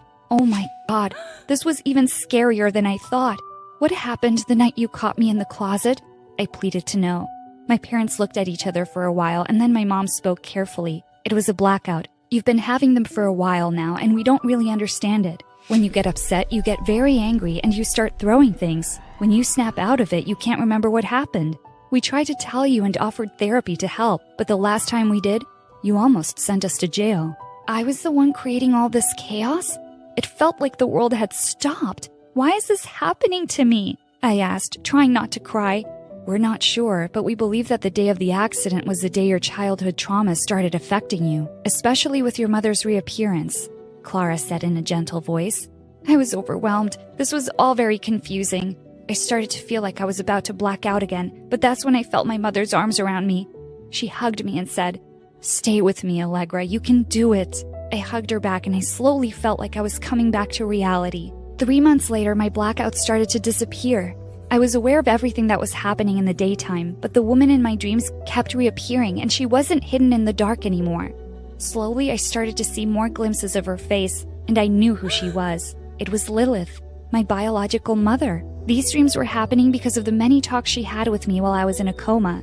When I asked my parents about her, they had claimed that she was in jail and that I shouldn't worry about it.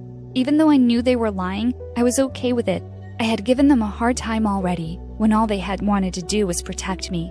I must admit, however, that my biological mother had a lot of guts to drive me to the police station in the middle of the night. Later on, I asked about her, but everyone said that Mrs. Jessel had moved out all of a sudden, and no one knew where she'd gone. If anything, I've learned that no matter how bad my past was, it is now behind me. Sometimes it's better not to look back and try to move forward instead. Even though I had the urge to confront her, I decided that I wasn't going to look for her anymore. I would focus on the two most important people in my life, my real parents, Clara and Jacob. Hey, I'm Claire, and my life's a mix of checkmates and chaos. Smash that like and subscribe button to keep up with my adventures. My mom had me and my older sister Joy while she was quite young. Whenever we went out with her, people often mistook her for our elder sister. She raised us as a single mom since my dad left her for someone else. Mom has always been overprotective of us, and she was extra paranoid when it came to boys. She would always sit Joy and me down and make us chant some words. I am a precious girl. I'm not allowed to date any boy until I am 30. Mom did everything to ensure we had everything we needed. She often worked 2 or 3 jobs just to afford rent. Joy, only 2 years older than me, was often left in charge of me because we couldn't afford a sitter. One day when I was 7, Mom left me with Joy and I was doing crafts when I accidentally spilled paint all over Joy's dress, her only nice one. I'm ruined! Now I have to go back to wearing my torn hand-me-downs from our cousins. Here, you can wear this pretty one. I cut out a paper dress from a magazine and handed it to Joy, but she was too upset to appreciate it. She would often stare out of the window, watching her friends play while she was stuck at home watching me. The only fun thing I did with her was a game we played together, and they are sponsoring this video. Joy, I found the perfect thing that mixes strategy with style. Dragon City. It's a game where we can create our own dragon empires. And guess what? We can even have dragons that match our personalities. Okay, you have my attention, but can I make my dragons the most glamorous creatures ever? Absolutely! You can collect over 1,000 unique dragons, including some that look like they've walked right out of a makeup tutorial. And you're going to love customizing their habitats. It's like designing the perfect home, but for your dragons. And not only that, there are dragons of your favorite YouTubers. Oh, and there's a vibrant community of players who trade dragons and collaborate in alliances to unlock exclusive rewards. I'm in, but if my dragons end up being more fabulous than yours, you owe me a makeup tutorial session. Deal. And to get us started, there's a special bundle for new players. If you download it by clicking the link in our video description or scanning the QR code, you get 15,000 food, 30,000 gold, and the Black Metal Dragon.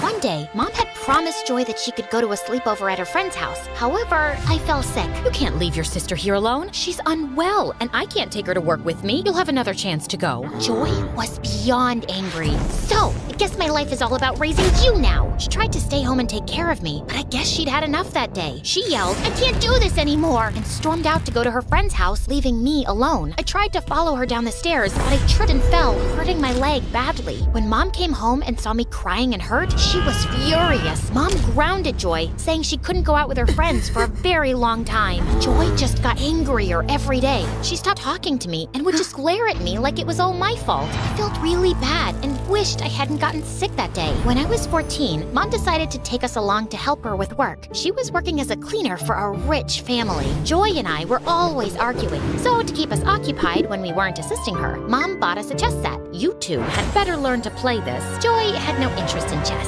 She was always preoccupied with makeup and talking about Dan, a boy she had a crush on at one of Mom's jobs. I had never met Dan, but from Joy's descriptions, he sounded handsome. One day, while Mom was cleaning a client's house, I sneaked into his his office. He had an amazing chess set. I set it up and started playing alone when he walked in. I'm so sorry. I just wanted to try it out. I've been watching you play by yourself for the last hour. I'm impressed. Would you like to play against someone? I've never played against anyone, but I can try. He sat down to play with me. Feeling nervous, I imagined that I was alone, and to my surprise, I won in less than 5 minutes. We played over 10 games, and I won each time. Checkmate. Whoa, I didn't see that coming. Maybe I've lost touch with the game. After many tries, he finally admitted defeat. He showed me his trophies from various chess tournaments, revealing that he was once a world champion. I was astonished that I'd won against him. Maybe you need a younger challenger. He then introduced me to his son Dan, who was incredibly handsome. This is my boy Dan. I'm training him to be a champion too. Don't expect me to go easy on you just because you're pretty. Bring it on. Playing against Dan was a real challenge, but I was beating him. Everything was going well until I noticed him swap a piece on the board. Hey, you've cheated. I saw what you did. Don't blame me for being quick. Just as I was about to win, Mom walked in and was furious. What do you think you're doing playing with a boy? Hey, I was just about to win. But Mom dragged me out of there and banned me from going to work with her again. Despite my attempts to explain my victory over the world champion, she wouldn't listen. What have I always taught you? That I'm a precious girl and I'm not allowed to date boys until I'm 30. It's Joy who's always daydreaming about Dan. I haven't done anything wrong. When we got home, Joy was cold towards me and even threw my chess pieces out the window. What is the matter with you? Why did you have to tell Mom I like Dan? I just panicked. I shouldn't have told her. She was just being hard on me. As I went outside to get my chess pieces, I saw a posh car parking outside our house. It was Dan's dad. He entered our house and handed Mom some papers, then left. When Mom came in, I practically jumped on her. What was that about, Mom? That nice man has decided to sponsor you for a chess tournament in Europe. I was thrilled by the opportunity, but I knew Mom would be hesitant to let me go. Please, Mom, can I go? I promise I'll be on my best behavior. I can't have you away from me, and I can't leave my work or we'll be homeless. I was about to protest furiously when Joy stepped in and offered to accompany me. I can take her, Mom. I'll watch over her. Everything will be all right. Please, Mom. Joy can take care of me like she always does. I'll think about it. After researching the tournament and discovering the $100,000 prize, Mom agreed to let us go. You can go, but you must follow everything Joy tells you. We flew to Europe in Dan's dad's private jet, with Dan joining us. Once airborne, Joy imposed a rule. I was forbidden from speaking to Dan. She made it clear she was on the trip to get closer to him. Remember what Mom said. You have to follow everything I say. I was fine with the rule. To me, Dan was a cheater who nearly robbed me of victory. Deal. It won't even bother me. I avoided Dan throughout the trip, but Joy was constantly around him, laughing at his jokes. When we landed, Dan approached me with stories about places he wanted to visit. Listen, I'm here for the tournament. I need to focus. Ooh, scary. I was just trying to distract you from the competition. When Joy saw us talking, she dragged me away. You're already breaking the rules. That's 1 strike. 2 more and you're out. He approached me, and you're breaking Mom's rules too. We're not supposed to talk to boys. Mom's not here, and I'm older, so I make the rules. At the tournament, I quickly became a favorite, advancing to the semifinals, while Dan was eliminated early. So, you're really good, huh? Looks like it. I don't even need to cheat. Soon after, my popularity soared. During an interview after qualifying for the semifinals, Dan suddenly joined me and told the reporters he hadn't seen someone as good as me in years. And then he hugged me. Of course, Joy saw that, and she was mad. We're going home. I saw you hugging Dan. That's against Mom's rules. He hugged me. It wasn't my fault. Joy didn't listen and started calling Mom to tell her. I couldn't leave before the semifinals. In a moment of desperation, I tackled her, and her phone fell into a drain. I'll follow your rule, but I won't let you ruin this moment for me. You're just stealing my crush. You've always known I like Dan. I was about to defend myself, but things escalated quickly. Our argument turned into a huge fight, and we were both shouting and not listening to each other. In the heat of the moment, I pushed Joy away, but she lost her balance, tripped, and fell badly. I was horrified. Joy, are you okay? But Joy was in a lot of pain. We rushed her to the hospital, and the doctor said she had broken her hip and needed rest for several weeks. I felt terrible. I'm so sorry, Joy. This is all my fault. Let's just leave now and make sure you get better. Are you insane? Go win that $100,000. Don't worry about me. I was only pretending to call Mom because I was angry. I wasn't actually gonna let you miss the semifinals. I was taken aback by her words. After everything that had happened, she was still thinking about my chance in the tournament. Aren't you worried about me flirting with your crush, Dan? Oh no, I don't like him. Not really. What? So why were you stopping me from getting close to him? I've always taken care of you. I never had friends or anything special going for me. And when I felt a little crush on a boy, he liked you. I wanted to stop it, but then I realized I really didn't even like that boy. I just didn't back off because I didn't like you having everything. I understand, Joy. You've always been there for me, and I've taken that for granted. You deserve to shine and have your dreams too. Let's promise to support each other from now on. No hugs, please. Your sweat stinks. Now go win that prize. I need some rest. Thank you, sis. I hugged her and left. The evening after Joy's accident, I was sitting outside the tournament hall before the match started, and I was startled when Dan quietly sat beside me, handing me some flowers. These are for Joy. I thought you could take them with you to the hospital. The flowers were Joy's favorite, daisies. It showed he really cared about what was happening in my life, not just the chess tournament. I've arranged for a video call set up in your room so you can talk to her before and after your matches. I thought it might help both of you. Thank you so much, Dan. I don't mean to be rude, but I don't think we can start a relationship right now. Winning this prize is my top priority, and I really need to stay focused. I can't afford any distractions. I just wanted to make things a little easier for you. You've got a lot on your plate. You have a tell when you're anxious. Your ears get red. Maybe cover them. You've noticed that? That was kinda sweet. Nobody but Mom and him had ever noticed that. The next day, I played well in the semifinals and won. I was excited, and Dan rushed to congratulate me. He hugged me, and then he kissed me. About the kiss, I'm not allowed. I know. Joy told me about your mom's rule, but I really like you and want to be your boyfriend. I was shocked. Dan wanted to be my boyfriend, but I had to be really sure this was okay with Joy. I needed her blessing first. But later, when I went with Dan to the hospital, Joy's things were gone. We ran to the hotel, and she wasn't there either. That's when Dan's dad found us. Joy had to go home last night. Your mom fell and is in the hospital. Oh my God, I'm going to the airport right now. I need to see Mom. Dan grabbed my arm gently, stopping me. Wait, Claire, we can video chat with her. You can't give up on your dream now. Your mom only hurt her leg while cleaning the kitchen shelves. She'll be okay. You have to win this for her. But they both need me now. Joy isn't in great health herself. I understand you're worried. My dad has already taken care of Joy's hospital bills, and he'll cover your mom's too. No, this is too much. Don't worry, you can pay us back when you win. I felt super focused after talking to Dan. The last game of the chess tournament was really tough, but I played my best. Then I made a big move, and I won! Everyone around me started cheering. I was so happy and excited. I saw Dan in the crowd. I ran up to him and gave him a big kiss.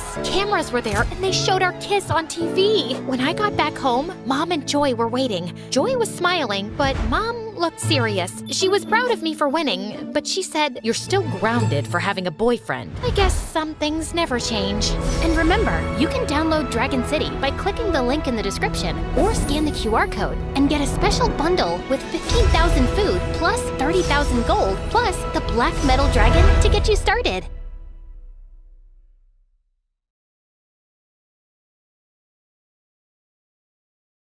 Hello, I'm Lily from Estonia. I grew up in an orphanage with my brother Joe. He's 2 years older than me, and we're total opposites. But before I continue, please like and subscribe, and you might get a kiss from your true love. My big brother Joe had shiny blonde hair and blue eyes, and he always got all the attention. Look at this gorgeous kid. He's so beautiful. But I was the opposite. I had dark hair and dark brown eyes, and my skin wasn't as fair, and no one ever said I was pretty. They hardly noticed me at all. Joe was tall and outgoing, and everybody liked him. I was short for my age, and the mean girls loved to tease me. Aw, poor Lily. She's just so ugly. How does it feel to be a loser with a perfect brother? But Joe always had my back. Maybe you should learn to respect others.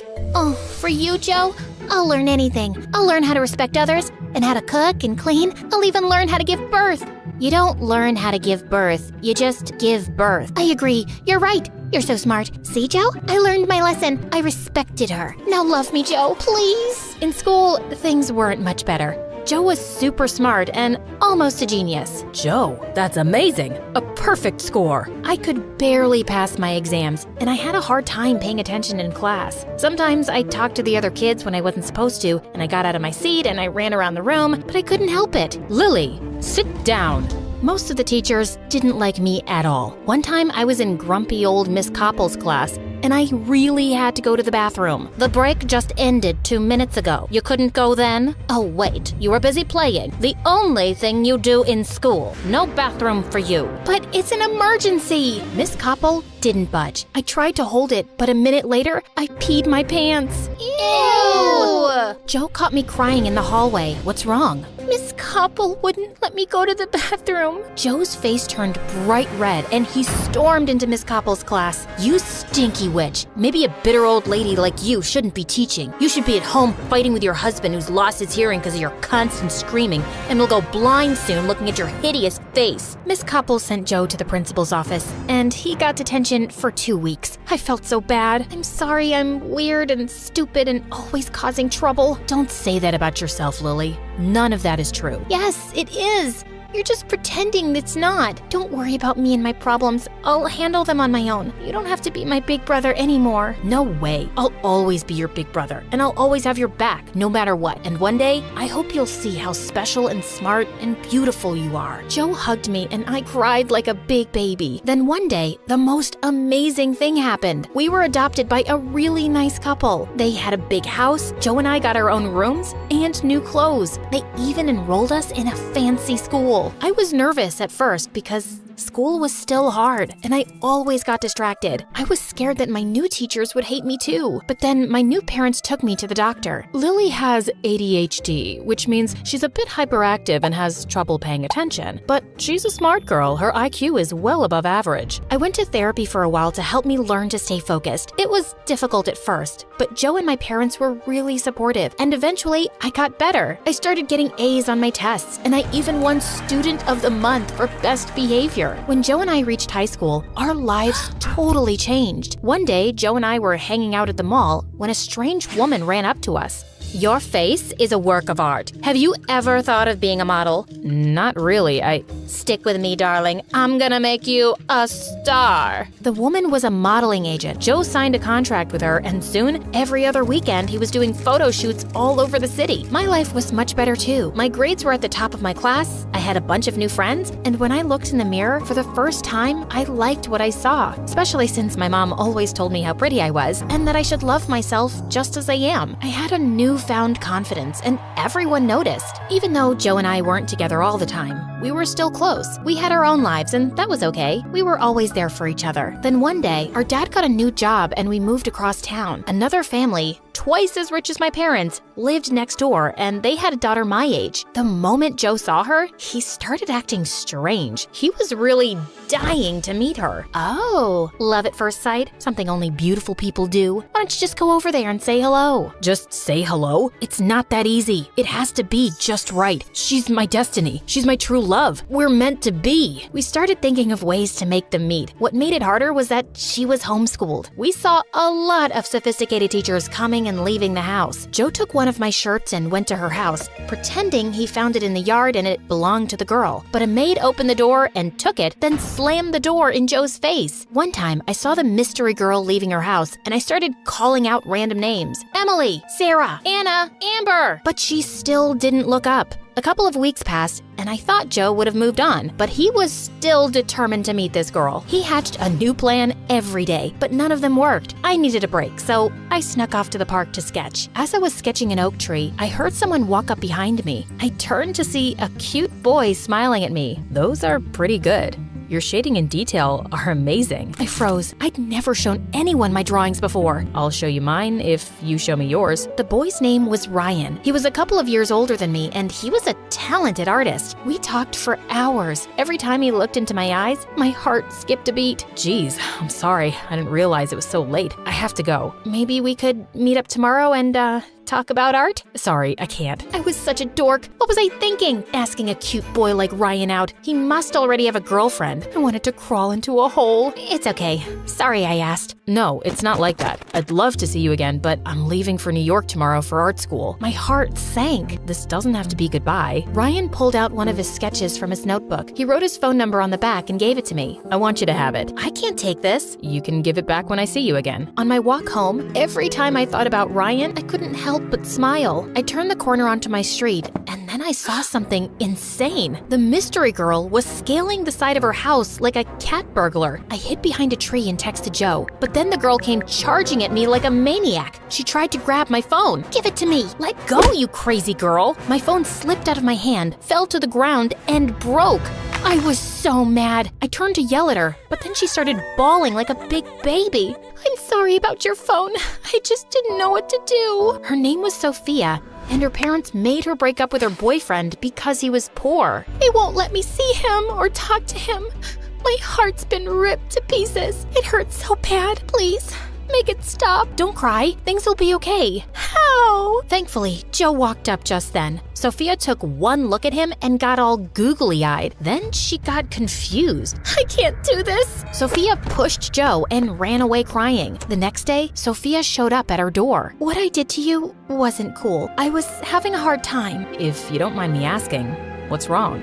"Well, I'm broken. Excuse me. If I could just squeeze past you. Each time life smiles at me, bad things happen shortly after. I fell in love with our gardener's son. It was a secret because I knew my parents would never approve. I don't know how, but they found out and things got really bad." I'm so sorry. "If you could just step to the side a bit, I could get out of your way." And they fired him and his father and forced me to break up with him. Then they took my phone and homeschooled me for a while. My dad is an important politician and he can't risk his reputation. And now, every morning, I wake up in a puddle of tears. That's so sad. Yes, very sad. I've got an idea. Why don't you two be friends? It might make you both feel better. Over the next few months, Joe and Sophia started getting closer, and so did our parents. Joe started dressing in expensive clothes, buying Sophia fancy gifts, and he'd brag to Sophia and her parents about how much money he made modeling. Once, Sophia's parents invited us for dinner. "Oh, neighbors, you have such a strong, confident, independent young man. I bet girls are fighting over him all the time." "Yes, but I have eyes only for one girl." As Joe looked at Sophia and she blushed, everyone noticed the two and smiled. "Oh, this is wonderful. We've been so worried about Sophia. I'm so happy she's found someone like you. We had to protect her, you know. She was tricked and manipulated by a dirty, poor boy that stole her heart. Ugh,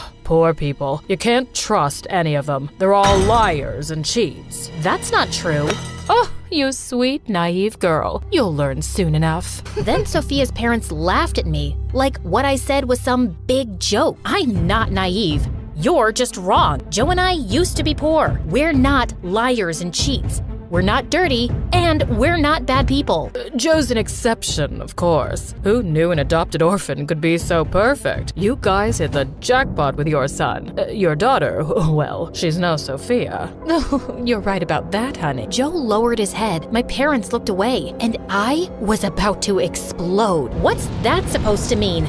Thank you for the meal. We must get going. When we got home, my parents sat me and Joe down for a talk. "Joe, we don't want you seeing Sophia anymore." "No, that's not happening. I love her. You can't tell me what to do." "Stop yelling at Dad." "Son, what her parents said about your sister is unacceptable. They were just joking. They're really nice once you get to know them." "Are you blind? Sophia's parents are jerks, and ever since you've been hanging out with them, you've changed." "If I have to impress Sophia's parents to get their blessing, then I'll do it. True love is worth it." "But you wouldn't know anything about love. You've never had a boyfriend and you look like you sleep in a trash can." "Don't talk to your sister like that. That's enough. No more Sophia, and that's final." Then Joe got mad and shoved Dad. Dad fell and hit his head hard on the table. "Dad!"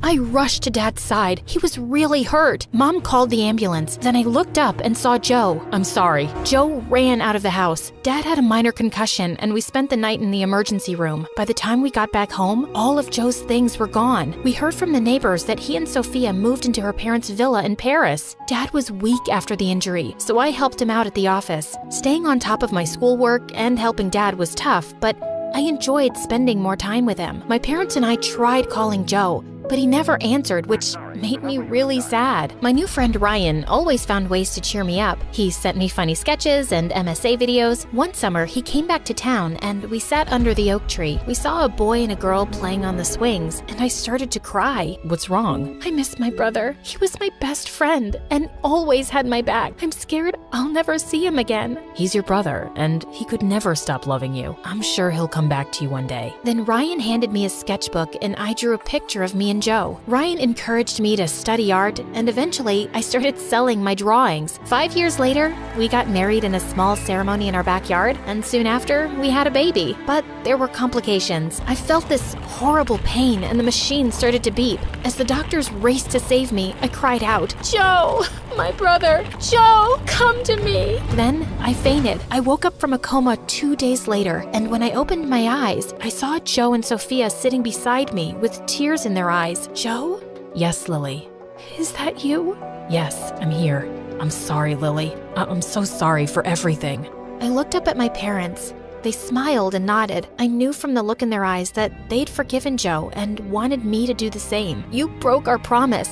You said you'd always have my back, but you chose Sophia and her parents over us." "My parents are just mean and have been controlling my life since forever. We had enough and we couldn't take it anymore, so we left. And they cut us off." "But it's been so hard. I couldn't find work. We barely had enough money for food and rent, but I was ashamed to come back and ask for help." "We felt like we broke your family. We didn't want to make things worse." "Then we heard you were in a coma, so we came immediately. I couldn't let you down again." "Lily, I'm not asking you to forgive me. I'm asking you to let me earn the privilege to be your big brother again." "You'll always be my big brother. I just wanted to see you. I would have helped you no matter what." Then Joe hugged me and I hugged him back. Have you ever had a dream so big it seemed impossible to reach? What should you do if nobody around believes in you? Or they try to take you down out of envy? Hi, I'm Wu Ziqian, and my story takes place some 1400 years ago in the Chinese Empire. Yet, I feel some things haven't changed much for us girls. The year I was born, a total sun eclipse darkened the sky. It was a sign of big changes, though at the time, nobody would have guessed that small, sweet Wu would be the one to make history. Growing up, life was good. I had 2 sisters and 2 older half-brothers from Dad's previous marriage. Our family was not part of the aristocratic class, but was very wealthy, which meant I didn't have to do any chores as we had staff taking care of daily activities. However, unlike other rich girls who mostly lazed off, Dad encouraged me to study from a young age. He soon realized just how smart I was, with a talent for poetry and public speaking, so he started to take me on business trips. I loved meeting new people and asked lots of questions. Yes, I was a bit unusual as a kid, but my family was very proud of me. Well, except my brothers. Why are you studying again? You're just a girl. And? Your job is to get married and to have kids. Dad is wasting resources on you. Maybe he's afraid you'll never find a husband. And what's this? Oops. And with that, he spilled ink all over my notes. One day, you'll regret being so mean. I tried avoiding them as much as possible. But then, around the time I was 14, Dad got very ill and left us. Nothing was ever the same. My brothers started acting like the bosses of the family. Without Dad to keep them in check, they became rude to Mom, bullied my sisters, and were especially mean to me. Like the time I spent too much time with a friend and was late for my curfew. It was a rainy evening. I ran back home, but the front gates were already locked. No matter how much I yelled and banged on the doors, nobody could hear me over the wind and thunder. In the end, I crouched there all night until early morning. Mom found me crying and shivering. "I'm so sorry, Wu. They told me you were back and sleeping. I should have checked." That little adventure gave me a cold so bad I stayed in bed for a week. Without Dad, I felt powerless. I had to do something to change my fate, not only for me, but also for my mom. A chance presented itself when a beauty contest was held in town. The winner would be taken to serve at the palace. It was a huge deal and a way to gain respect and admiration. Mom was worried about my plan, and her fears came true when I won. Honestly, it wasn't that big of a surprise, being not only the prettiest girl in town, but also well-educated. My brothers just scoffed at the news and said they won't miss me. Typical. Mom helped me pack my things, and on the day of my departure, she cried as we hugged. "Don't be sad, Mother. Who's to say it isn't my fate to meet the Emperor?" And so, she understood. I wasn't going to the palace to escape my problems. No, I had a bigger plan. A hope to get noticed by the Emperor, maybe one day marrying into the royal family. Something to bring honor to my name. But my life in the palace started on the wrong foot. The Emperor took a quick glance at me and decided I'll be doing laundry? I didn't spend my childhood reading the classics and refining my calligraphy for this. One day, I was trying to get inside the palace library, but the guard wouldn't let me in, questioning if I could even read. "Are you kidding? I was composing poetry at 6. Give me some books or I'll report you to the Emperor." Emperor! Just then, the guard went pale looking behind me. I turned and, oh my, the Emperor had heard it all. He seemed amused and I just doubled down, following him around the library all afternoon. By the end of the day, he was so impressed by my wit and education that he made me his secretary. Finally, that was my chance to work my way up the political ladder until, a decade later, nothing has changed. I'm a forgotten secretary. Then, the Emperor passed away and I got sent to a Buddhist convent to be a nun. All that time spent in the palace led nowhere. I even shaved my head. But not all was lost. You see, while I was living at the palace, I got close to the Emperor's youngest son, Li. We met one random day when I was holding a bowl for him to clean his hands, and he flicked some water at me. Offended by his childish behavior, I was ready to give him a lecture. His shy smile and cute face melted my rage. So refreshing. It's quite a warm day, isn't it? He laughed and we started chatting, quickly becoming friends. We were close in age, and unlike other officials, he was kind and humble, easy to talk to. Do you ever regret coming to the palace? You probably miss your family. I do. Well, everyone except my brothers. Those two I would banish to the corner of the empire, never to be seen again. I get that. My brothers either pretend I don't exist or act as if I'm beneath them. You think 2 are bad? Try living with 13. Can't you do something about them? You are a prince after all. It's just a title. You'll learn it in time. Having a title doesn't necessarily mean the same as having power. I knew what he meant. Li, being the youngest, had 0 chances of succeeding his father. However, fate really had a sense of humor. Turns out, his brothers were so busy fighting each other over the title of crown prince that the emperor decided Li was the better candidate for the throne. And that's how my decade-long crush became the new emperor. He actually changed his name to Gaozong, but I'll keep calling him Li to avoid confusion. I was genuinely happy for him, even if my new status as nun meant we could never be together. One day, I wrote a poem about how much I missed him and took a chance sending it to the palace. Maybe he wouldn't even have time to read it, but I had to try. To my surprise, it worked, and Li came to the temple. I got your letter. Is it true? Tears started rolling down my cheeks as I nodded. We hugged, and when it was time for us to part, I could see he was reluctant to do so. Could it be that my feelings were reciprocated? Indeed, he kept visiting, and one evening, I got a note saying I could grow my hair again. 1 year later, I was summoned back to the palace. There, I met Lady Wang, who was quite a big name in court. She was to become empress, having been chosen as a consort by Li's father himself. But that didn't mean things between them were all rosy and peachy. I had meetings all day, and when I finally got the chance to relax at dinner, Wang started talking about more political issues. It's the last thing I want during my free time. Is that why you're hiding in the stables with me? Not hiding, just surveying your work. Truly, some things never change. Li was the most powerful person in the empire, yet his life was affected by so many people's influence and choices. I decided to be by his side the best I could, and in time, everyone started noticing how close we were, including Wang. That's when she showed her true colors. One afternoon, she invited me for tea. Tell me about your family. I heard your dad got lucky during the rebellion, but he wasn't aristocracy. My mom is. Ah, yes. And what did she accomplish? Only had daughters and is not well liked by her stepsons? How disgraceful. What is your point, Lady Wang? I'm just reminding you of your place. The only reason you've been called back was so the Emperor wouldn't have to visit that nunnery all the time. But do not be mistaken.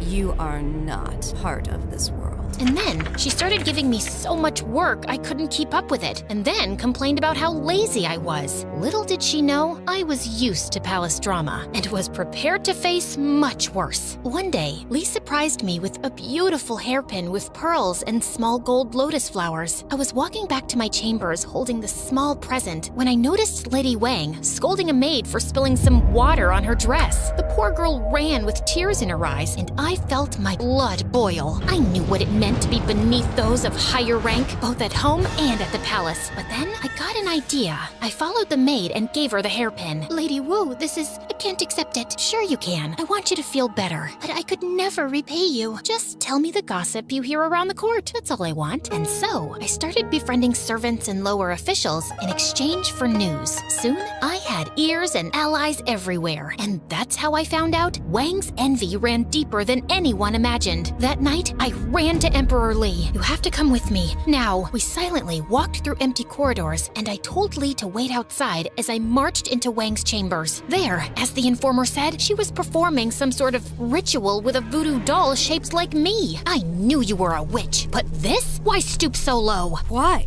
You spend too much time with the Emperor. I have to stop you. Just then, Li walked into the room. Lady Wang, I'm very disappointed. You are far from the noble woman I thought I'd marry. She threw herself on her knees, begging for forgiveness, but it was no use. Witchcraft was a serious charge at the time, so Li banished her from the palace. Soon after that, Li confessed his feelings, and I was made the official consort, the new empress. But, as Li said years ago, a title alone doesn't mean power, and that became clear to me while I kept listening to the Emperor's meetings with his advisors. I sat, as usual, in a small room behind a curtain of pearls, voicing my opinion when needed. The times my husband was ill, he trusted me to make decisions in his place, and some of his officials were seriously offended by this. It feels like the woman behind the curtain is the one actually running the state. Arthur, this is even beyond the palace walls. Truly unacceptable. Behind their protests, there was nothing but envy for the fact I was becoming more and more influential in court, and try as they might, they couldn't stop me. Some years later, Li and I took a vacation to my hometown, which turned into days of feast and celebration. I had finally brought honor and status to my family. One evening, during a family dinner, Mom brought up the topic with my brothers. Aren't you grateful for everything Wu did for us? She just got lucky. Wu's not special, her husband is. Also, we never asked for the high ranks she gave us. Mom flew into a rage, and the next day came to the palace to meet me. Maybe it's time to give them a lesson, Your Highness. And so, I sent them to govern a faraway province where they couldn't bother my mother anymore. It seemed like at every turn, I was reminded how my accomplishments were never enough because I was a woman. But what if I could use that to my advantage? Was there a way to stand out from other empresses? The answer was Feng Shen, a religious ceremony. It involved gathering our entire court, leaders and aristocrats from neighboring countries, staff, and an entire army, and all together do a pilgrimage to a sacred mountain. It was extremely expensive, and only 6 emperors out of 300 could afford it. Also, I added a small twist to it. After much planning, I brought up the idea to Li and the council.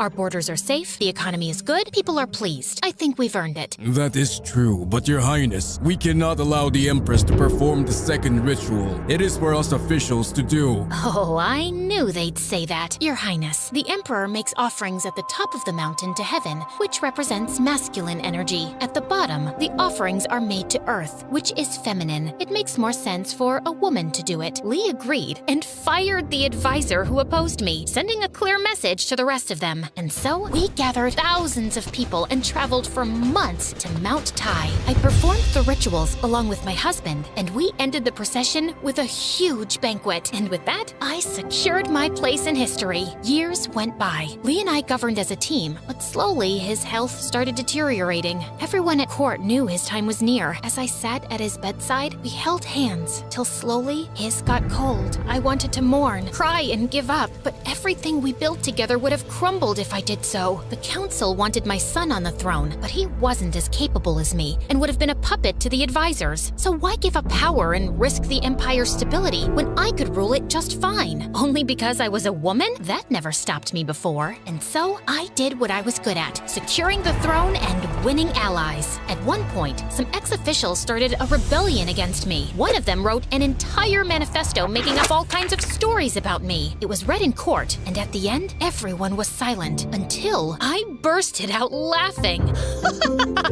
Who wrote that? So creative. We should have kept him. My army defeated the rebels swiftly, and then I addressed the council with an ultimatum. If anyone here thinks they are more capable than me, speak now. Otherwise, pledge your loyalty. My opponents stepped down one by one until eventually I was crowned as the first female emperor. The only time in history it ever happened. Other women have tried to rule as wives or widows, wives whispering in their son's or husband's ear, but none had the official title and absolute power. For another 15 years, I skillfully led my people. Try as they might, not even my greatest opponents could deny the fact I was a good leader. They attacked my character, painting me as a power-hungry, ruthless woman, but never once criticized my governing skills. Truly, my greatest flaw was my audacity to play the power games of men and win. Today, historians keep uncovering the remnants of my empire's riches and culture. I wanted to make China the greatest empire in the world, and under my guidance, at the time, it was. So don't let the circumstances you were born with determine who or what you can be.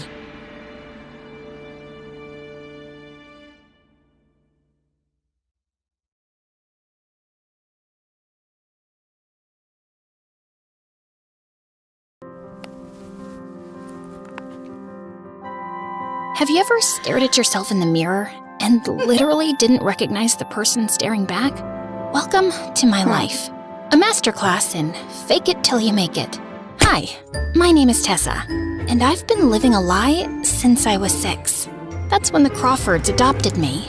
Initially, it felt like a dream come true. A mansion the size of a small country, a garage full of cars, and parents who paraded me around like their favorite charity project.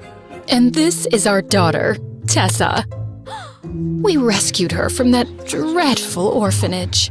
But as I got older, the constant stares and whispers started to get to me. I was tired of being the adopted one in a family of blue-eyed, perfect-looking people. Why don't you look like your parents? Are you like the help or something? So by the time I started at a new high school, I took matters into my own hands. Every morning, my routine was the same. Wake up in my perfect room, put on my perfect clothes, and finish with the most important part: blue contact lenses to cover up my boring brown eyes. The Crawfords never asked me to hide who I was, but they never stopped me either. And honestly, it was easier this way. No more questions, no more explanations, just Tessa Crawford, the perfect daughter with the perfect blue eyes that matched her perfect parents. And that perfect image didn't stop there. Very soon, I was the queen bee of my school. Top of the social pyramid, an Instagram feed that looked like a fashion magazine, and grades that would make any parents proud. I had the whole package. Well, except for one seriously annoying problem. Ryan Bennett, king of the jocks, heir to Bennett Corp., and owner of the world's most punchable face, who'd been trying to make me his girlfriend since freshman year. Come on, Tessa! We're practically royalty at this school. Can you imagine the power couple we'd be? Our parents practically run this town together. Wow, Ryan. When you put it like that, I'd still rather date a cactus. But I always kept the rejection light and friendly. See, Ryan wasn't just annoying. He was the kind of guy who'd destroy your entire social life if you bruised his ego. And with our parents' businesses connected, I couldn't risk it. So I played nice, while mentally calculating how quickly I could escape every conversation. My perfectly crafted fake life was running smoothly, until he came along like a wrecking ball. Ethan Cole, new kid, foster child, always carrying a beat-up sketchbook and wearing clothes splattered with so much paint they looked like a Jackson Pollock original. The second he walked into class, I knew Ryan would make him his personal chew toy. Hey, Goodwill, did a rainbow throw up on you, or is that your idea of fashion? His squad of brainless hyenas erupted in laughter, while I sank lower in my seat in embarrassment. But Ethan? He just looked at Ryan with this amused expression, like Ryan was a toddler having a tantrum in a grocery store. Genuine creativity intimidates those with empty lives. Thanks for the psychological case study. What? Nobody talked to Ryan Bennett like that, ever. Ryan's face turned blazing red, but before he could respond, the teacher walked in. I thought that would be the end of it. Man, could I be more wrong? Over the next week, Ryan and his goons accidentally spilled paint all over Ethan's English essay, shoved him into lockers when teachers weren't looking, and even started an Instagram account dedicated to mocking his secondhand clothes, calling him a peasant painter. Through it all, Ethan kept a poker face, never giving them the satisfaction of seeing him crack. But I noticed the shadow under his eyes growing darker each day. Then came the art show event. Ethan had entered his painting into the district competition, a breathtaking piece that showed a small child reaching for the stars. I overheard him telling the art teacher it had taken him 3 months to create. When I arrived at school the next morning, there was a crowd gathered in the hallway. I pushed through to see Ethan standing in front of what remained of his painting, now slashed to ribbons, with crude words spray painted across it, while Ryan and his friends were snickering nearby. For just a split second, Ethan's mask slipped. I saw tears in his eyes as he gathered his destroyed canvas with trembling hands. No one else seemed to notice. They were already moving on to the next piece of hallway gossip. But I couldn't look away. That afternoon, I did something completely insane. I wrote an actual physical note, like we were living in the Stone Age, and slipped it into his locker. "You're stronger than they know. Just don't give up." Then, I lurked behind a pillar like some deranged stalker, watching as he found it. When he smiled, this genuine, surprised smile that transformed his entire face, I felt this weird flutter in my chest. But I didn't dare actually talk to him. Are you kidding? Me, Tessa Crawford, voluntarily interacting with the paint-splattered foster kid? That would be social suicide. Still, I couldn't stop thinking about him. How could anyone be so comfortable just existing as themselves? One day after school, I spotted Ethan sneaking off with his paint supplies, and something possessed me to follow him. I felt like the world's worst spy, ducking behind trees and cars, praying nobody from school would see me. He led me to this abandoned playground, rusted swings barely hanging on, a slide covered in graffiti, the whole post-apocalyptic vibe. But Ethan walked straight to a crumbling concrete wall and started painting the most incredible mural I'd ever seen. I crept closer to get a better look when, oh my God, I'd stepped on an empty soda can. I dove behind the slide and quickly climbed up, my heart threatening to explode out of my chest. And then, because the universe hates me, my phone started blaring my ringtone. Shut up! Oh my God, shut up! In my panic to silence it, the phone went flying out of my hands, skidding down the slide, and landing directly at Ethan's feet. Well, hello there, mysterious stalker's phone.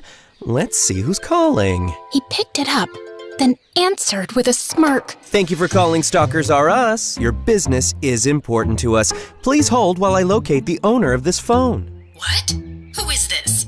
Where's Tessa? Ah, Tessa. She just went to the bathroom. Can I take a message? Yes. Tell her that her parents are leaving for a charity gala in Paris in an hour, and we'll see her in a few days. Then Mom just hung up, and I wanted to evaporate on the spot. I slowly emerged from my hiding spot, face burning hotter than the sun. I can explain.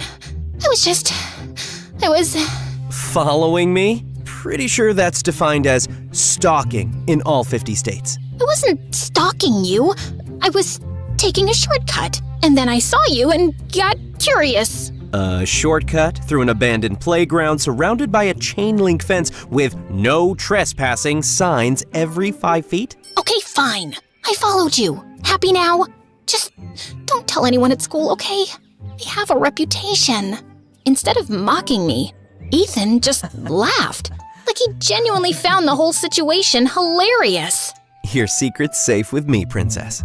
He gestured toward his mural, a stunning scene of people helping each other during a storm, sharing umbrellas and reaching out their hands to pull others to safety. Want to see what I'm working on? Up close? And that was the beginning of the end for the fake Tessa Crawford.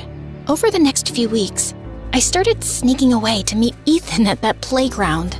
At first, I told myself it was just artistic curiosity, and I liked watching him paint. But the truth was, I liked talking to him, really talking.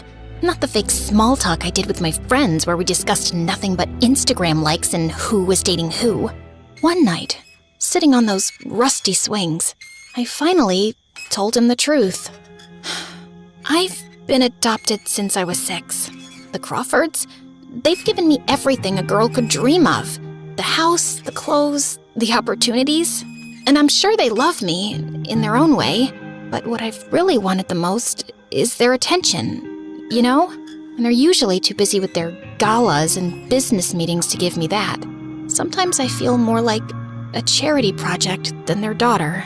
Is that why you hide your real eyes? I nearly toppled off the swing.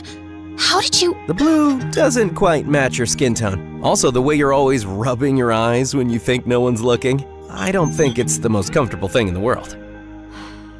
They do get uncomfortable after wearing them all day. So take them out. What? No, There's no one here but me, Tess. Something in his voice made me trust him. With shaking hands, I carefully removed the first one, then the other, blinking as my eyes adjusted. And then, I finally looked up at him. For what it's worth, your real eyes are way more captivating. They've got these little gold flecks that catch the light. Just stunning. Then he leaned in and lightly kissed me. And I felt that for the first time, someone had really seen me. And Ethan just had this freaky superpower for noticing things everyone else missed. Like how Mrs. Daniels, the lunch lady, wore the same worn-out shoes every day because she was sending her kid to college. Or how Mr. Rivera, the librarian, always had hospital forms peeking out of his bag because his daughter was sick.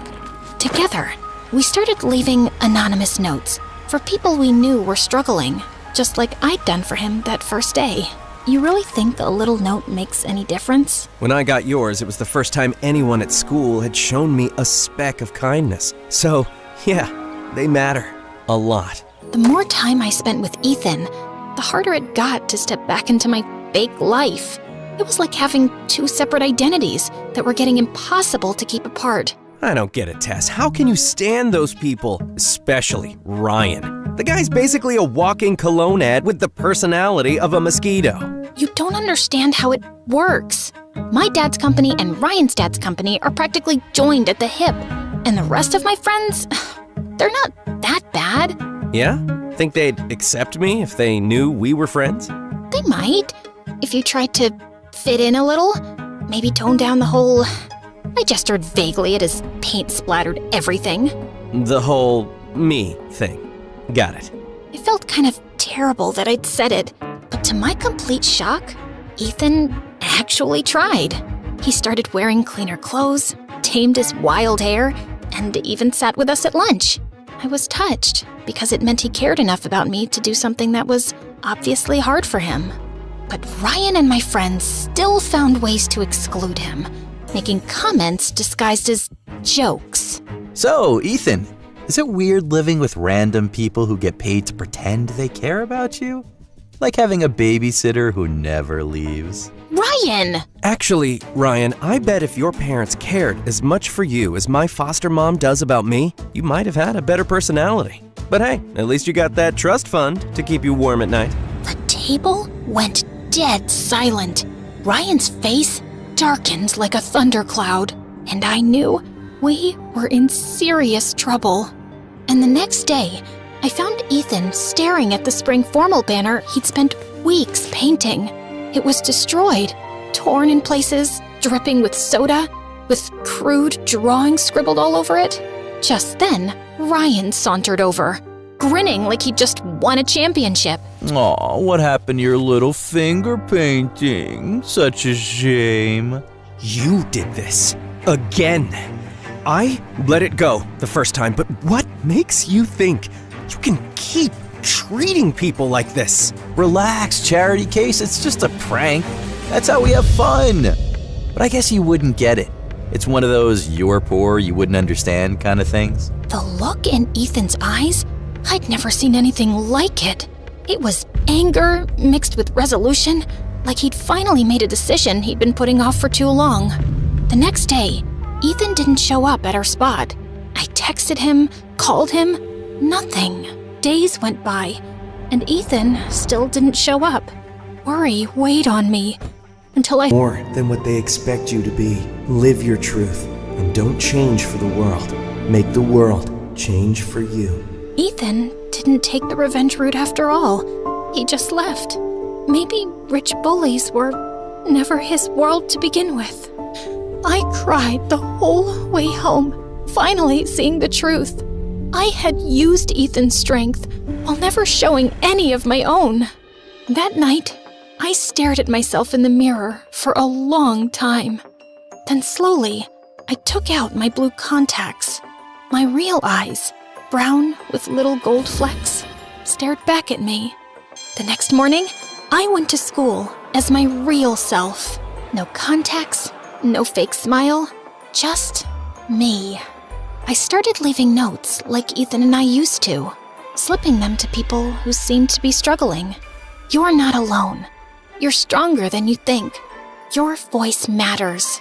To my shock, someone found one of my notes and posted it on the school's social media page. The next day, I spotted similar notes appearing on random lockers. By the end of the week, they were everywhere.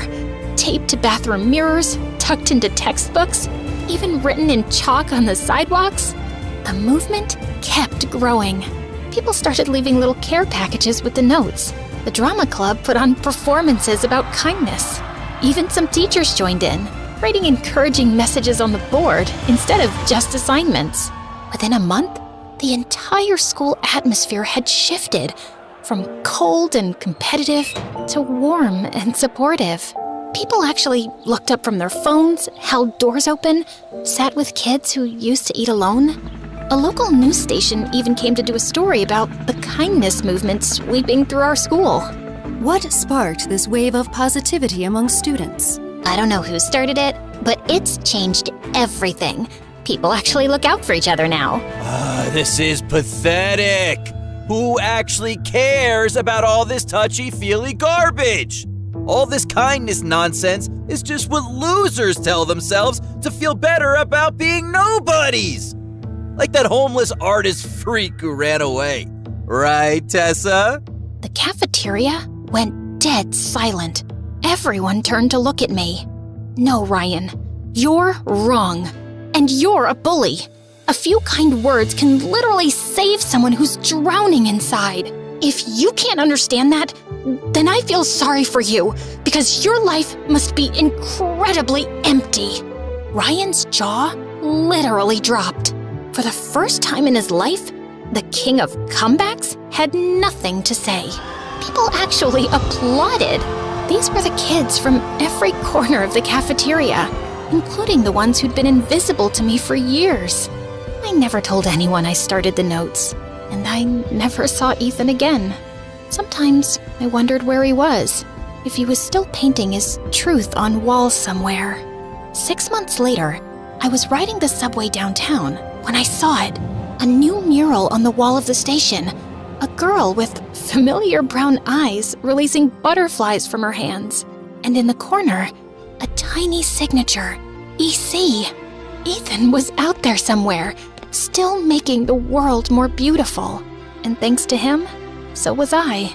Sometimes, the people who break your carefully constructed world are the ones who set you free. I had just walked a few blocks down when suddenly I stopped short in my tracks at a familiar sight.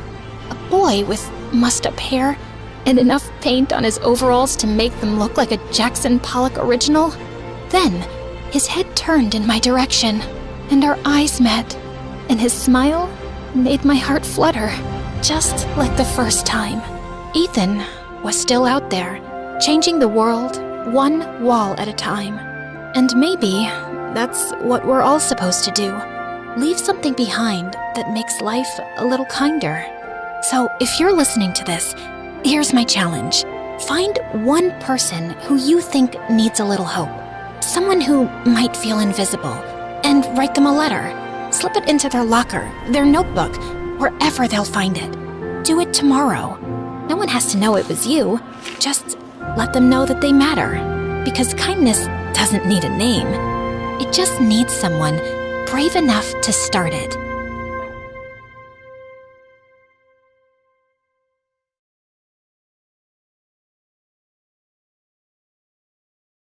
Hi, I'm Chloe, and I'm from Portland. Please do like and subscribe, and I'll tell you what, if you do, I might invite you to my show when I become a famous TV presenter. So, picture your best friend. Got it? Well, now imagine them gone. Gone as quick as a badly rated Netflix series. Ever since I can remember, my best friend was Jade. Literally, we started our lives side by side because our moms were next to each other in the hospital. They became best friends, so it was written that we'd be best friends too. We were practically inseparable, the dynamic duo of mischief. You could say at times I got a little hot-headed, and Jade would always try to calm me down. One time in kindergarten, our grand cardboard castle faced a royal crisis when this boy refused to let us princesses in. You shall not pass, as I am king. Yeah? Well, you're only a king if you wear a crown, and I'm about to knock yours off. Wait! You'll get in big trouble. You're right. Much better to do a liquid siege. And Jade reluctantly helped me pour water all over the castle until it became soggy and collapsed on his head. Growing up, I wanted to be a famous TV presenter.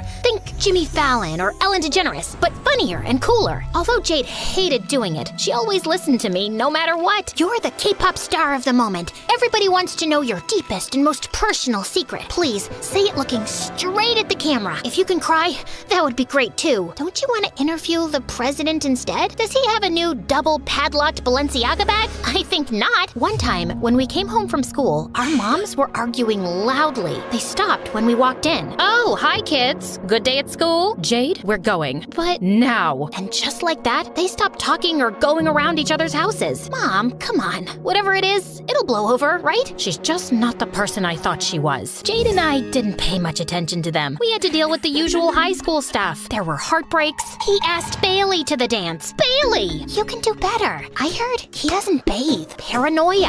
What if I freeze and no words come out, then I pee myself and everyone laughs at me? You're just getting a soda. Complete meltdowns. How am I supposed to remember all this stuff? This is just torture. You could be the first person to sue the school. Nah, who cares? I'm gonna be rich and famous anyway. Jade was always there for me, and I figured we'd be besties forever. But as it turns out, I was wrong. One day, I raced to school because I wanted to show Jade my updated show reel, but she wasn't in. So I texted, and I could see she read it, but didn't reply. It's cool. She's probably ill. Or maybe her mom took her out of school again. Oh yeah, she does that sometimes. For yoga or something. And Jade hates it. Anyway, by the evening, still no reply. Not even a quick, hey, I'm alive text. The next day, she wasn't in school either. Or the next, and nothing was on her socials. Not that she posted stuff anyway. Did aliens abduct her? Is she going through a phone detox? Did I do something wrong? I have to find out. By the time I got to her house, I was angry and preparing what to say. See this friendship bracelet? Given that you don't care about our friendship, I'm gonna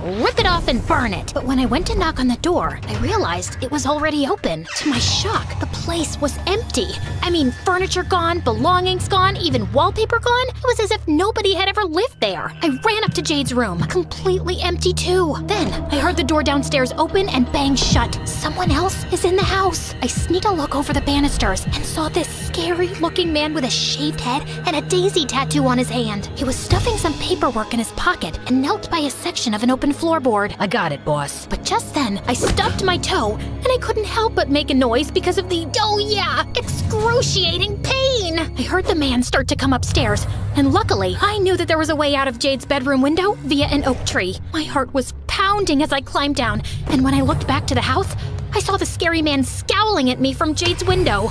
I ran home so fast and told Mom everything. Jade and her mom have gone. What did you and her mom fall out about? It was nothing. People change and grow apart. It's how it is. I thought that was really weird as they'd been as close as Jade and I could never imagine falling out with Jade like that. Soon after that, I was taking out the trash, and there I discovered a scrunched up lyre with daisies on it, just like the tattoo the scary man had. I didn't say anything to Mom because I knew she'd make me stay away from it. But hey, a good presenter is always ready for action. The website on the flyer was a place called Harmony Farm. It looked like one of Jade's mom's yoga trips, but weirdly, there was no phone number or address. A place called Harmony Farm can't be that bad, can it? I figured Jade was okay and would be back in contact soon. After all, we are best friends. But weeks went by and still no contact. I was angry, but when this bully tried to trip me in the canteen, I didn't unleash my inner Hulk with the help of an image of Jade scolding me. No, you'll get in trouble. trouble. Then Mr. Triple-Lot turned lunch into a chaotic circus with flying milkshakes and frosted donuts in all directions. Enough is enough. Hey, knock it off. People just want to have lunch. What's it got to do with you, weirdo? You're such a weirdo, always talking alone and interviewing a mirror. No wonder your friend bailed on you. Oh, that was it. I grabbed his tray and sent it on a gravity-defying journey to the other side of the canteen. Cue the applause. Yep,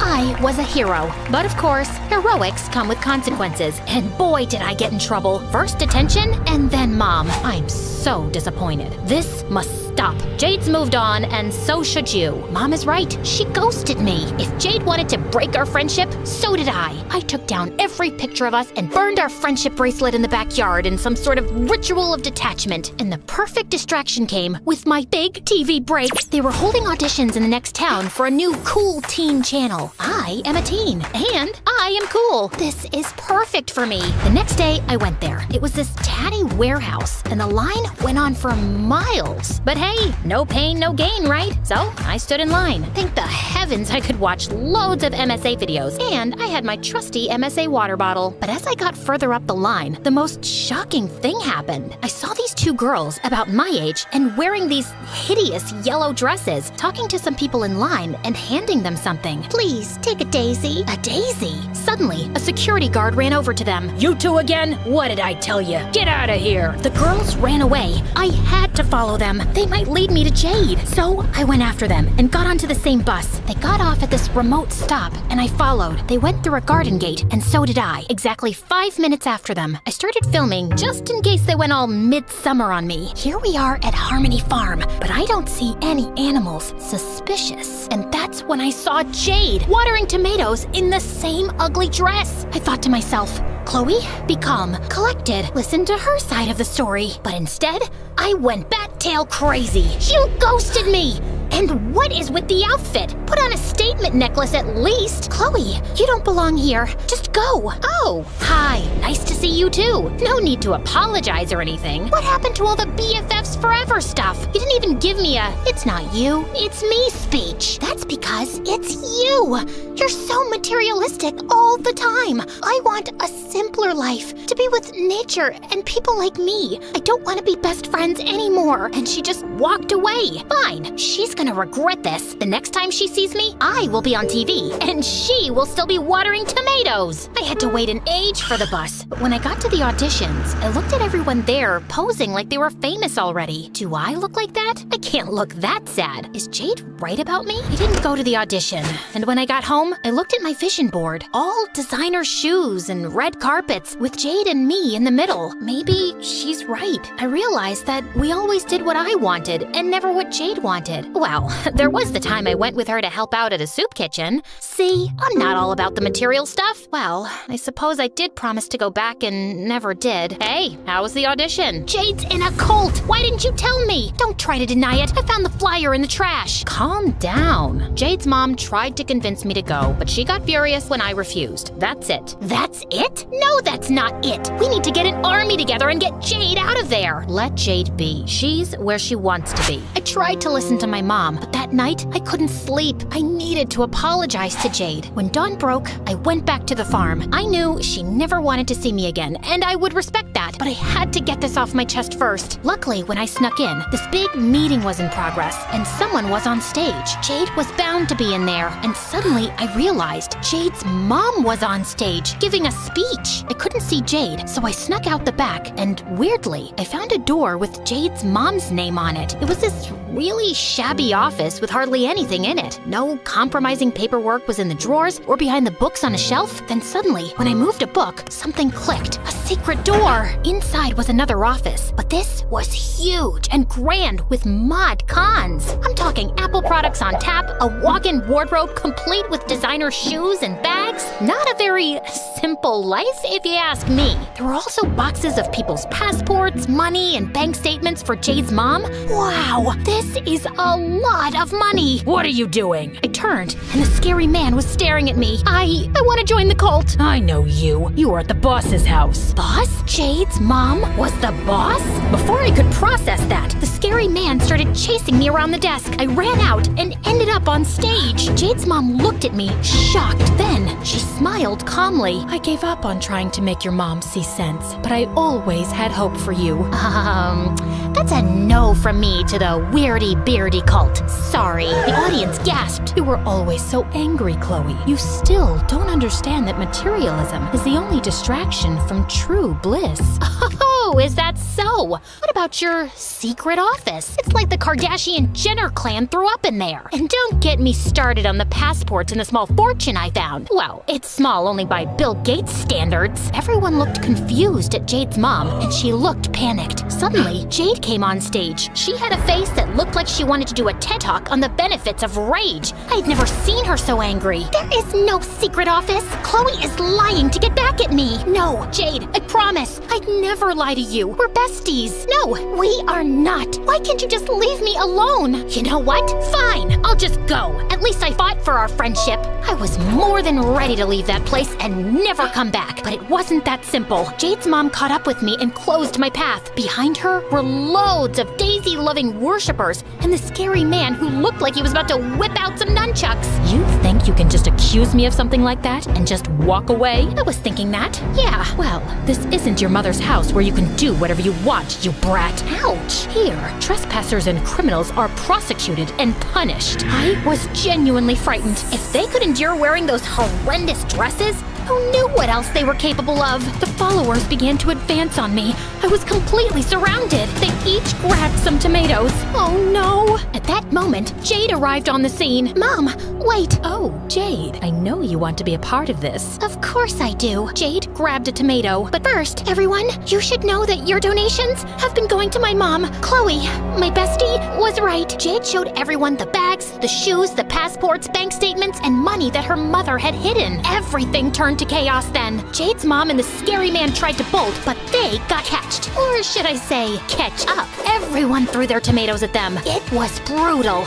Blood flowed on the farm. Well, maybe it was just tomato sauce. But okay, too many tomato jokes. Got it. I'll stop now. I walked towards Jade. Jade, listen, I'm really sorry. I didn't mean to cause all this chaos. No, I'm sorry. Mom convinced me that leaving everything behind was for the best, that our old life was too materialistic. It's all because of you, Chloe. If you hadn't shown up and questioned everything, I wouldn't know the truth. I missed you. I couldn't give up on our friendship either. Then Jade held up her friendship bracelet. BFF, where's yours? Oh, it's in the laundry. I think after Mom gets arrested, I'm gonna come live with you for a while. And you, my friend, need to take an anger management course. Yeah, and to stop obsessing over celebrities and materialistic things.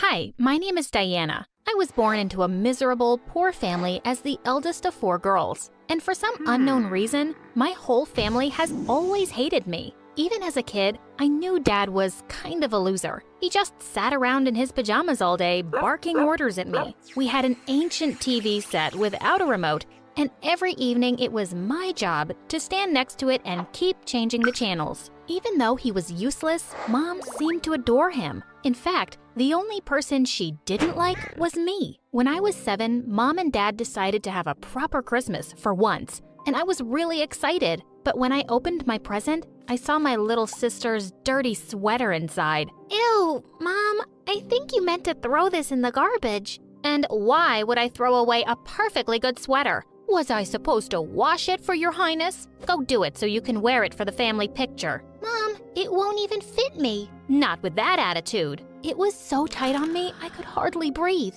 All my sisters got brand new sweaters, and I was the only one who looked like an idiot in the family photo. Even worse, when Mom framed it and hung it up on the wall, I saw that I'd been cropped out of the picture. Years passed, and they continued to treat me poorly. I slept in a bed I'd outgrown years ago, and my cupboard was a cardboard box. Whenever Mom ordered pizza, she always gave me the smallest slice. Sometimes I started thinking I wasn't even her daughter. On my 13th birthday, I decided to throw myself a party, but of course at my friend's place. I had some savings to buy snacks and a cake, and as I was sneaking out, I bumped straight into my 12-year-old sister, Selena. She grinned and said she wouldn't tell Mom if I let her join me, and I didn't really have a choice. We were actually having a good time until one of my friends mentioned my boyfriend, Zach. Oh no, Mom would kill me if she found out. She always said that having a boyfriend is a red line. I tried to signal my friend to shut up, but she just didn't get it. Wait, you have a boyfriend, Diana? Oh, she doesn't know? Well, your sister is really popular with all the boys, but Zach was the lucky one who finally won her heart. Oh, that's cool.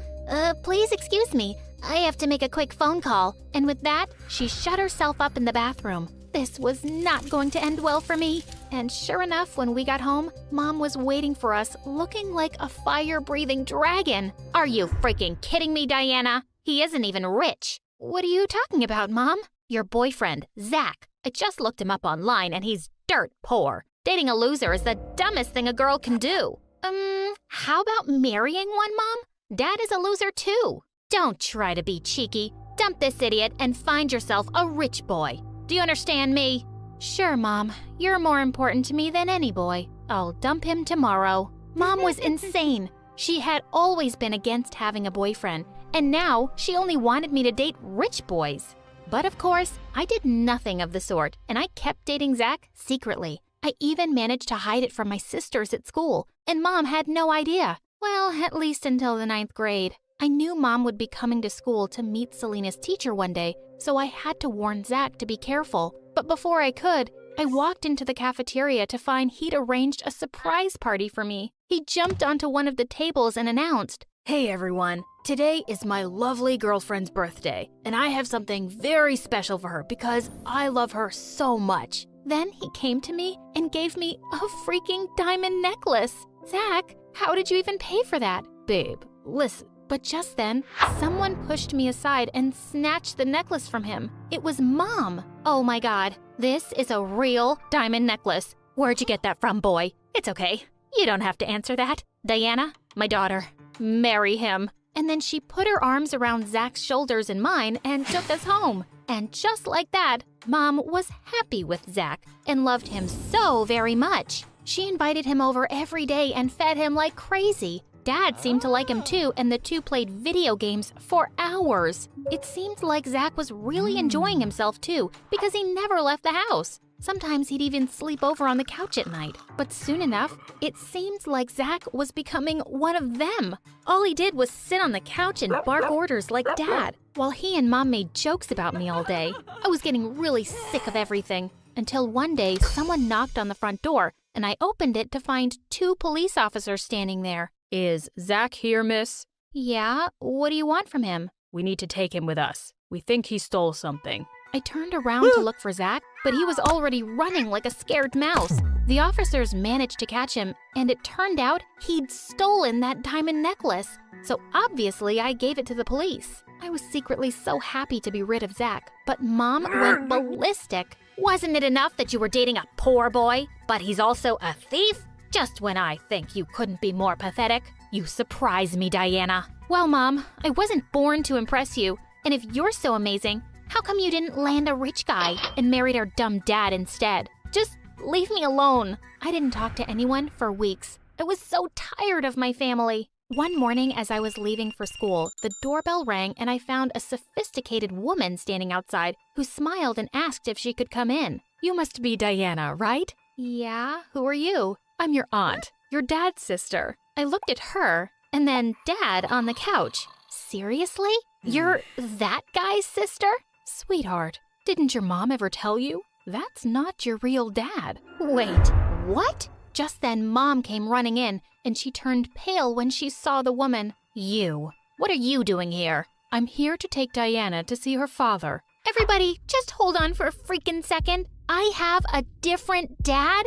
Well, duh. Can't you see how different you look? It's not really a secret. Everyone in this house knows. My head was spinning. I couldn't believe this. So, what does he want with her now, huh?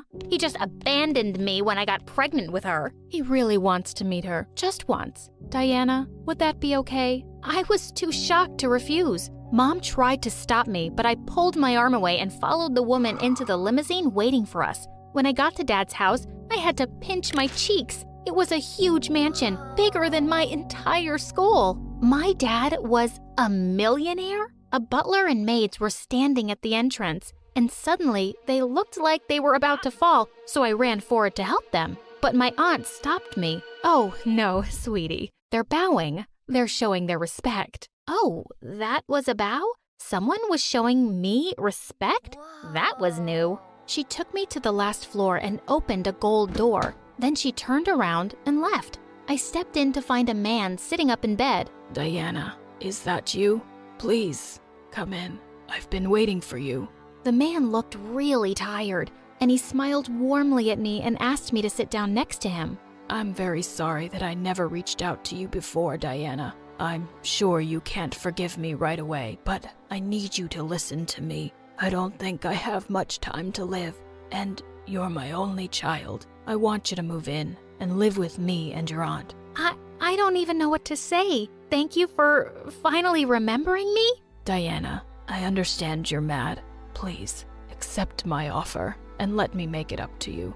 Thinking about my life with my family, this wasn't really a hard decision. I said yes. And just like that, my life turned upside down. I moved in, got enrolled in an amazing school, and had every luxury at my feet. Also, it turned out that the doctors were wrong and my dad got better after a year. I got to know him better and he soon became my favorite person. Years passed and I graduated from high school. One day, I was in the kitchen when I heard a voice from behind me. It was Mom. When she saw me, she went down on her knees and started crying like a little baby. Diana, my daughter, please have mercy on your mommy. Mom, please get up. And what's wrong? I need a kidney. You know how hard it is to get a donor these days, and I can't wait for years. I'm really sick, and I might die soon, my darling. Mom, I'm really sorry to hear that, but I can't donate my kidney. Maybe Selena can? No, that's not what I'm here for. I have a donor. It's Zach. He's ready to do it under one condition, that you marry him. He's still so in love with you. Mom, are you crazy? I'm supposed to marry him for a kidney? Not forever. Just say yes. And after the surgery, you can leave. Come on, babe.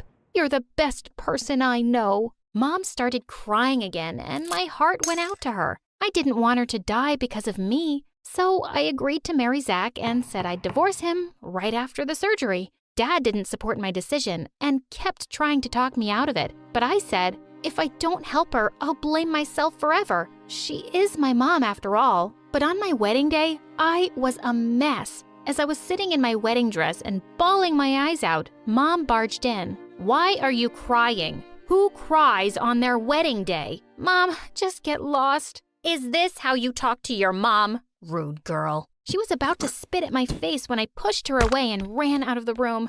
It all felt like a big, stupid mistake. I didn't love Zach, and I didn't want to marry him. Just then, I spotted Mom and Selena from a distance, and it looked like they were fighting. What was going on with those two? Seconds later, my phone beeped and I got a message from Selena. Diana, Mom's lying. Zach is a professional thief now and he's really wealthy. He said if Mom made you marry him, he would give her a fortune. She faked everything. I was involved in this too. But seeing your sad face right now is killing me. Don't marry Zach. Our mom is a psycho. I couldn't believe it. My mom wanted to literally sell me? How awful could she possibly be? I left my wedding and ran away to Dad. My mom is evil and she hates me. I've had enough. I'm not letting her get away with this. Will you help me? I'm surprised you even have to ask, my darling. And he hugged me tight.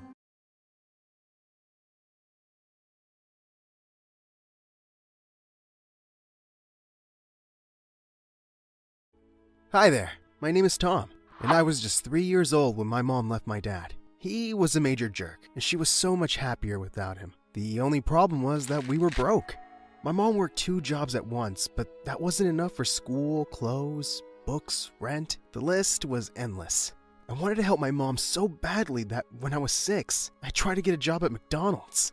All the adults laughed at my application form. It was filled out with crayon. I was so mad. I wanted to be a grown-up. When Mom found out, she said, "Tom, the best way to help me is by doing well at school. You don't need to get a job. Oh, you're so cute." From that day, I started paying really close attention at school. I worked hard at getting the best grades, and by the time I was 12, I was topping the district. That's how I got into the richest, snobbiest school in town. They found me and offered me a full scholarship if I transferred right away. I didn't want to leave my friends, but free school was too much to give up. So I started going to the rich side of town. Everything was different here. The roads were cleaner, the houses were bigger, and the people were meaner. The meanest of them all was Blake. His father owned the school, and he did whatever he liked. My first day, I saw him push a kid off his bike for no reason. "Hey, stop that!" I rushed to help the kid up and told Blake to back off.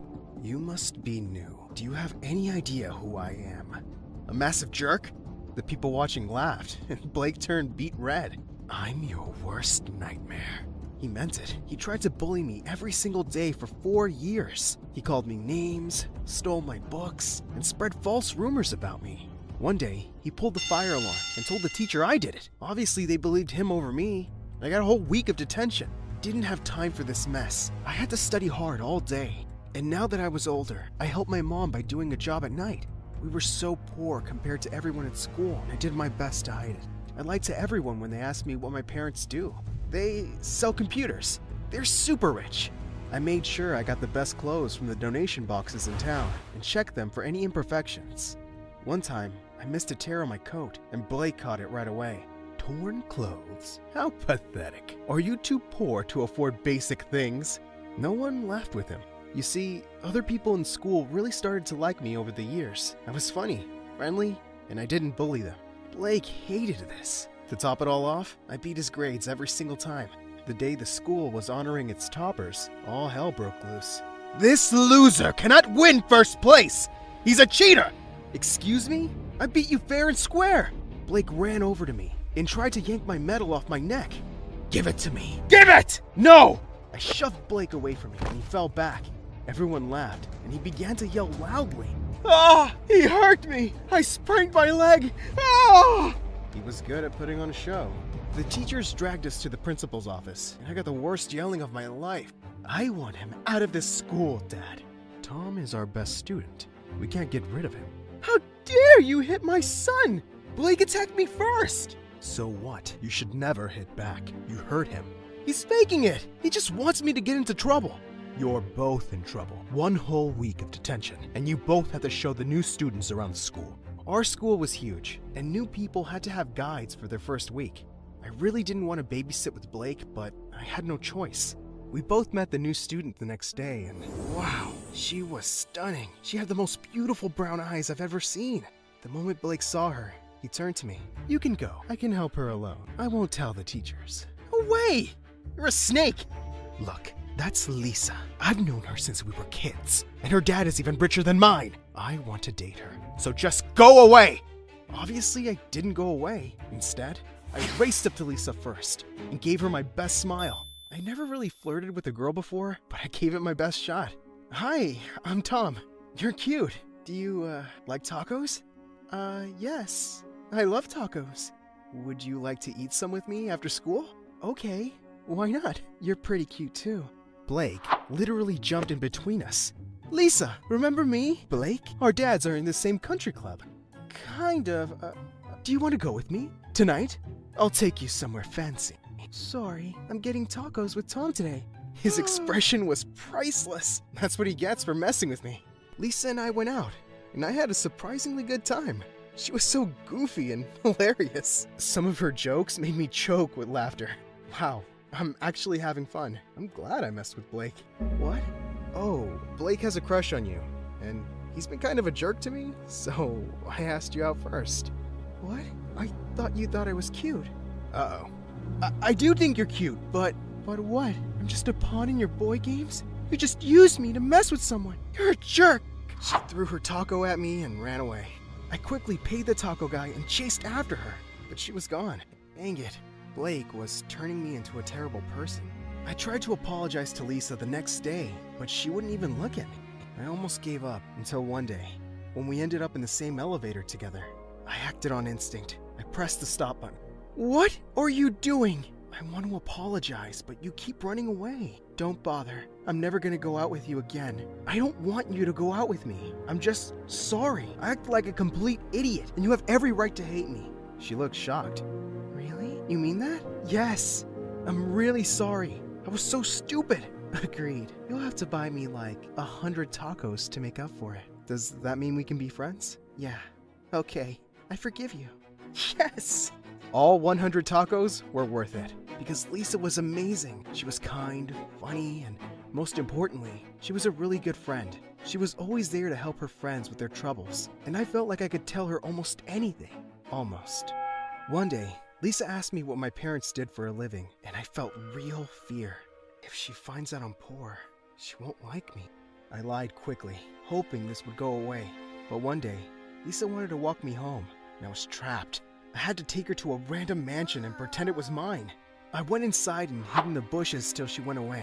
If that wasn't crazy enough, one night, she walked into the restaurant where I worked. The moment I saw her, I ducked and hid under a table. The manager called for me like 10 times, but I just couldn't make myself get out. Why was I going so crazy over this girl? Suddenly, 3 pairs of legs joined me under the table. My manager had seated women there. I immediately crawled out of the table, and all 3 women screamed, sending their food flying all over the floor. My manager caught me by the collar and fired me on the spot. If I wasn't horrified enough, I turned to see Lisa staring at me with her mouth open. Oh no. I just ran home. By the time Lisa confronted me in school, I had a lie ready for her. I got that job so I could learn some responsibility. It's not good to just live off my parents. But why were you under the table? I dropped my phone. I was looking for it. Somehow, the lie worked. And Lisa gave me a big hug to comfort me. Ew, I was close. I was heading home from school that day when I felt someone pull me back. It was Blake. Why were you hugging Lisa at school? None of your business, moron. Didn't I tell you I like her? You better back off before I make you pay. Make me pay? Your dad can't kick me out of school. You have no power here. I stormed away from him with my head held high, thinking I'd won this battle. I had no idea how far Blake would go for a shot at Lisa. She and I were having lunch in the cafeteria one day when Blake came over with his gang. Hey, Tom, your parents are rich, right? Yes. They sell computers. Then why are you wearing clothes that I threw in the garbage? I was in shock. Blake pulled out his phone and played a video for everyone. It was me, searching for clothes in the donation bins. We saw you hunting for clothes like a cheap beggar. We followed you, and you live in a tiny apartment on the bad side of town. Everyone around me was whispering. I couldn't even bear to look up at Lisa. My secret was finally out. So, what do your parents really do? Do they even have a job? Or are they pathetic like you? I couldn't take it anymore. I got off my feet and punched Blake right in the face in front of everyone. I just lost it. Ah! I'm reporting you to my dad. Everyone saw that, right? He punched me!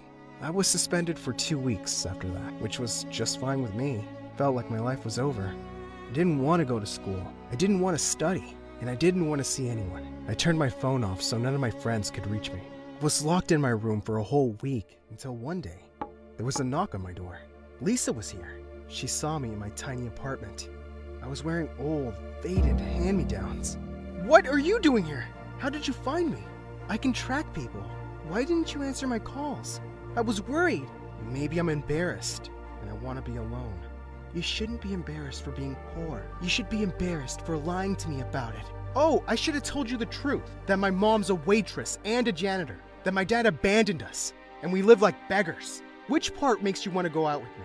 She looked shell-shocked. Wait, you want to go out with me? I never said that. Just leave me alone. Lisa, I went into my room and slammed the door shut. I wanted to be anyone else except me right now. It got so much worse when I opened Instagram and saw pictures of Blake and Lisa together. I guess she found someone who can take care of her the way she deserved. I was in the worst mood of my life when I started school again. Lisa tried to talk to me a few times, but I just ran away from her. I thought I could just avoid her forever. Until one day, we ended up on the same elevator. alone. She punched the stop button, and the elevator came to a halt. How long are you going to ignore me, Tom? You're driving me crazy! I don't want to talk to you about my lies. I don't want to hear about your dates with Blake. We're not dating, you idiot! I only clicked those selfies because he literally begged me. I like you. It took me a few seconds to get that. You like me? Are you blind? I've liked you since the first day we met. It doesn't matter. We can't be together, Lisa. I'm poorer than your gardeners. I have nothing to offer you. You have everything to offer me. You're a good friend. You're an amazing son. You're clever and you're handsome. I was speechless. Lisa grabbed my collar and gave me a full peck on the lips.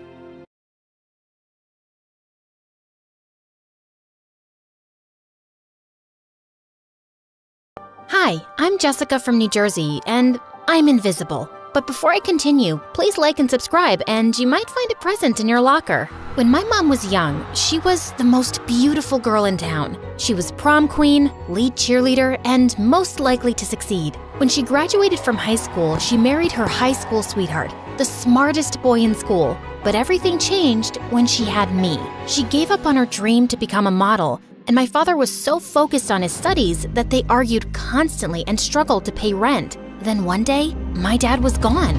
My mom was so angry that he left, and it didn't help that I looked just like him and liked to play with the science and math books he left behind. Play with your dolls like a normal girl. Those books will rot your brain. Then my mom married my stepfather, and on my 3rd birthday, my little brother Shane was born. They fell in love with Shane at first sight. They turned my room into a nursery and shifted me to the attic. And from then on, I was invisible. On my 7th birthday, my parents threw Shane and I a huge birthday party, and they forgot to put my name on the cake. One day, I built a robot from spare parts around the house, but then Shane walked in and told my parents he'd made captain of his Little League football team. My parents were so excited for Shane that they rushed out to celebrate and didn't even notice they'd left without me. Shane was athletic and a great dancer, and like my parents, he looked like he stepped out of a fashion magazine. The 3 of them spent all day posing in the mirror and taking selfies. You are so beautiful, honey. I know. Be it darling, Jessica. Hold up the light. But when my parents weren't looking, Shane made it his mission to make my life miserable. One day, he switched my shampoo with food coloring. Ha! You look like a pumpkin. Another time, he ran around the house like a maniac and knocked over my mom's favorite vase. Just did it. He opened a carton of milk and poured it on the floor. I tried to stop her. He cut up all my stepdad's ties and threw them under the bed. Shane did this. I saw him do it. But every time, my parents punished me and rewarded Shane. When I was 12, I won the school spelling bee. Look, Dad, I got a medal. For spelling words? Oh, that's so boring. I won 1st place in the Math Olympics. Math is for losers. No, it's not. I told you, Jess is a nerd. There are 2 kinds of people, Jess. Winners like us and losers like your deadbeat dad. Your dad was a nerd. He studied all the time and almost ruined our lives. Try to be more like your brother. He can teach you a thing or two. Shane's a jerk. He's as dumb as a bag of rocks. He bullies other kids, and he can barely spell his own name. And nerds aren't losers. They're smart. Smart people invented your cell phones, designed this house, and the fancy cars you drive. After that, my parents hid my books and forbade me from studying in the house. They even grounded me when I brought home straight A's on my report card. It's for your own good. This is ridiculous. When I was 15, I secretly entered a national science competition. If I won, I'd get a huge college scholarship and my face would be all over the news. Then it would be impossible for my parents to ignore me, and they'd finally see the value in being smart. I shut myself in my room for days as I worked on my project. What are you doing? Nothing. Mom, Dad, Jess is doing science for fun. The day of the science fair came and I'd made it to the final round. But as the judges came by to look at my project, something went horribly wrong. Why is that thing smoking? It's fine. Everything's fine. I just need to adjust the settings. I tried to fix it, but then suddenly my project caught fire. Everyone ran screaming out of the building. The fire brigade put the fire out, but the building and all the projects were ruined. I was banned from the competition for life, and the next day, My parents got a letter demanding payment for the damages. My parents were pissed. They were already spending a fortune on Shane's fencing lessons, acting classes, and private football coaching. What were you thinking? I just wanted you to be proud of me for once. I wanted you to see me. Well, we see you now, and you're a disappointment. Why can't you be more like Shane? And we're not paying for this young lady. It's time you learn some responsibility. My mom told me to get a job to pay the bill. Well, I'd show them. I'd pay for the damages, and then save up money for college and leave this family for good. A week later, I walked into a weird store that sold scented candles and crystals, and a cute boy named Zach appeared out of nowhere and grabbed my hand. Your aura is magnetic. You're a diamond in the rough. Really? Yeah, and everything in the store is 20% off. I don't have any money. Zach dropped my hand instantly and walked off. Then the owner of the store came up to me. Can you start tomorrow? I accepted the job. Zach and I worked the same shifts. I loved listening to him speak to the customers. His voice was silky smooth, and he looked like a Greek statue come to life. One day, he caught me staring. What are you looking at? I was just, You mind getting back to work? Another time, I wore a fancy dress, a pair of high heels, and some lipstick to work to get his attention. He and a bunch of customers gave me strange looks my whole shift. Then I spotted myself in the mirror. There was toilet paper on my shoe and lipstick all over my teeth. A week later, I was riding the bus to work, and I saw Zach in the seat across from me struggling with a math problem. So, what are you doing? What do you think I'm doing? Do you need some help? Why would I want your help? You're only in high school. I'm in college. I'm really good at math. It's kind of like my superpower. I'm already taking classes at a college level. Zach sat next to me and handed me the math book. My heart skipped a beat when his hand brushed against mine. I solved the problem in less than a minute. Wow, you really are smart. We could study together. Maybe get something to eat too? Like a date, but with books. A date? Oh God, did I just ask Zach out? Sorry, never mind. Just joking. You think dating me is a joke? No, I'm messing with you, Jess. A date with books? Sounds cool. We went to the library and studied for hours. Zach was charming and sweet, and we had so much in common. We liked the same video games and MSA videos. One night, he told me that he felt just as invisible as I did in high school. I didn't have anything in common with all those rich kids from class. All they talked about was their money and their cars. I couldn't afford any of that, and I wasn't interested. So I kept to myself. I still do. Do you ever get lonely? Not anymore. I've got you. One night, I was studying on the porch, and Shane spit a spitball at my head. What's up with you? You're acting strange. What do you mean? It's your face. There's something wrong with it. No, there isn't. You're smiling. You never smile. Then my cell phone rang. It was Zach, and I quickly silenced my phone. You're blushing. Who was that? None of your business. OMG, you have a boyfriend? Shane ran off and told my parents. That's amazing. We were so worried about you, sweetie. Being a lonely nerd just isn't healthy. But she's so weird and boring. Who'd want to date her? Be nice to your sister. She's finally done something worth celebrating. They insisted that I invite Zach over for dinner, so I reluctantly did. Wow, these are nice. You didn't need to bring anything. I'm meeting my girlfriend's parents for the first time. Your girlfriend?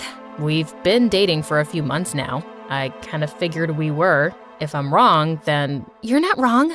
Zach pulled me close and kissed me, and I almost melted. When we walked in, Shane and my parents were already at the table. The moment they looked at Zach, all three of them gasped. What is he doing here? This is Zach. He's my boyfriend. I should leave. No, don't be silly. You just got here. I pulled Zach to the table and we sat down. We ate in silence as Shane gave Zach death glares the whole time. My parents weren't much better. Every few minutes, they'd glance at me and Zach and then whisper amongst themselves. I couldn't stand it. I'd finally found someone that cared about me, and my family was trying to drive him away?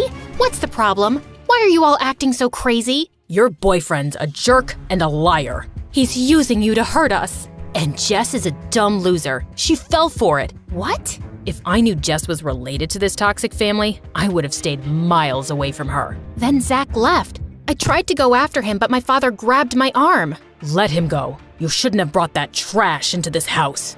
I can't say I'm surprised that you fell for his lies. You've never been good at making smart decisions. When will you stop disappointing this family? My parents demanded that I never speak to Zach again. They wouldn't tell me what Zach had done, no matter how much I begged, and just shut themselves up in their rooms. The next day, I saw Zach at work. Zach, I don't understand what happened last night. Forget it. People like you don't get along with people like me. Just then, Shane and his friends showed up and headed straight for Zach. Stay away from my sister, you liar. I'm not a liar. Yes, you are. You and your stupid loser of a father. Then, Zach lost it. He shoved Shane into a display case, and they got into the biggest fight. Customers panicked and ran out of the store. A couple of security guards showed up and pulled them apart. Shane and his friends left, and then the store owner fired Zach on the spot. Zach stopped meeting me at the library and didn't answer my calls. I went to his college, but apparently, he hadn't come to class in weeks.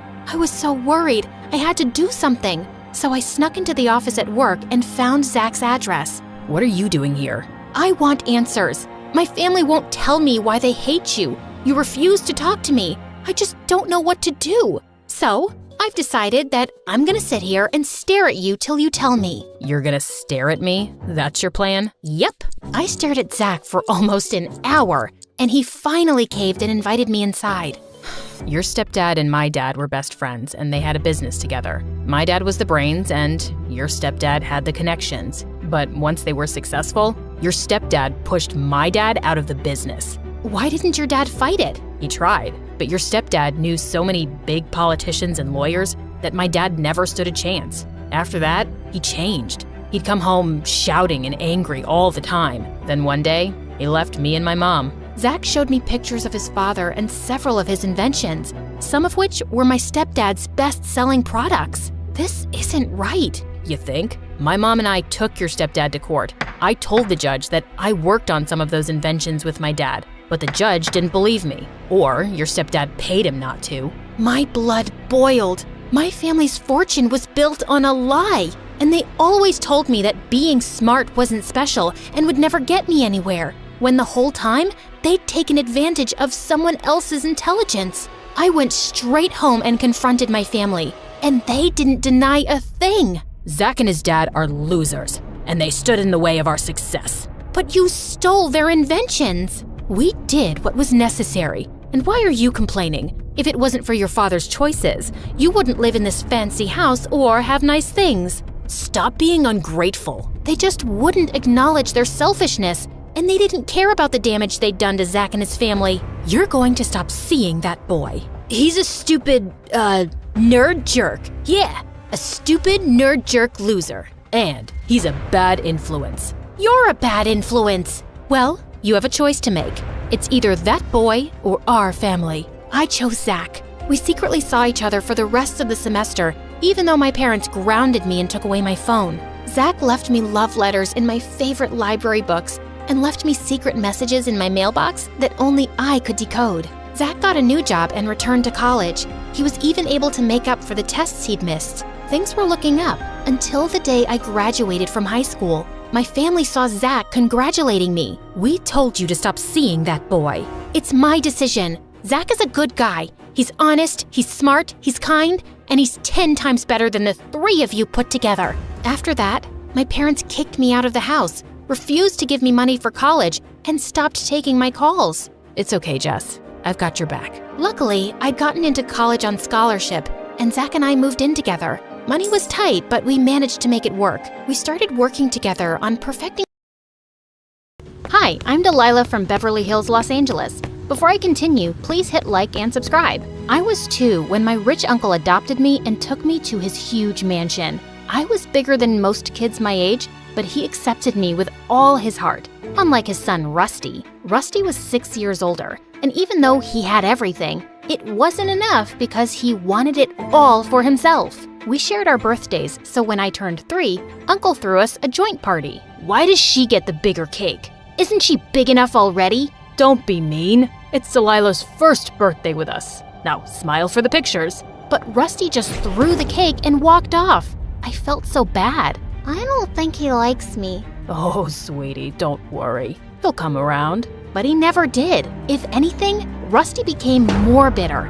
I did great at school, while all he did was laze around. So Uncle started paying me more attention, and he hated that. When I was 10, I won the state spelling bee competition, and Uncle took me to an amusement park to celebrate. I was very excited, till the operator refused to let me on one of the rides. This is not for teens, it's for kids only. Yeah, of course, I knew that. I just wanted to see how the rides worked. I'll leave. Did he think I was a teen? I'm only 10. I darted faster than a bullet as the crowd stared. And after that day, I started getting more conscious of my height. I was 13 and almost 5 feet 11 inches, which was weird for my age. I was taller than most boys in my class. I didn't let that get to me, but it gave Rusty a chance to pick on me. He would call me Giant, Bigfoot, whatever came to his mind. To make up for his behavior, Uncle gave me the biggest room in the house and stuffed it with gifts and toys. Sure, she needs a bigger room with that size. You don't have to be so mean, okay? I know I'm tall, but you're dumb and I never make fun of that. You, I will get you for this. He chased me for an hour but couldn't come close. Who knew I could run like that? I wanted to see how good I was, so I started practicing with the track team, and soon I beat everyone. My long legs made me super fast. This was awesome! Uncle was proud, but it pissed Rusty off, and he went completely off the rails. He failed 12th grade twice and blew all his money on his girlfriends without blinking. One evening, Uncle had to bail him out of jail in the middle of the night for stealing exam papers. Luckily, he was the school trustee, so Rusty only got suspended for a week. Why do you embarrass me like this? Where did I go wrong? Oh, that's easy. You got her at home, and you forgot about your son. That's not true. Uncle loves you just as he loves me. Don't act like you're part of this family, and never interrupt me again. Enough!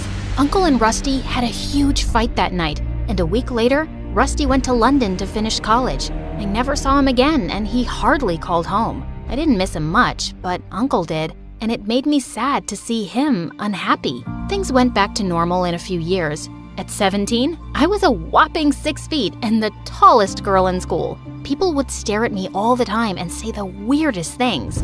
Can you even hear me up there? Or should I scream? Wow, where do you buy your clothes from? The tent shop? All my clothes are limited edition, and that makes me unique, while you're just so common. I didn't let anyone talk me down, but it still bothered me. I wanted to buy cute clothes and wear pretty shoes, but nothing fit me. One time in the mall, I was window shopping when a flying figure went past me, getting chased by some guards. Let me go! I need this! I couldn't see who the girl was, so I walked closer, but I tripped on a huge rack and all the clothes fell on our heads. Guards got distracted and lost their grip, and she ran away. And I ended up paying for all the ruined clothes that didn't even fit me. Later that day, I saw my uncle packing up when I went home. Are we going somewhere? No, dear, I am. We're opening a new business in Greece, and I'll be out for a month. But can I come with you?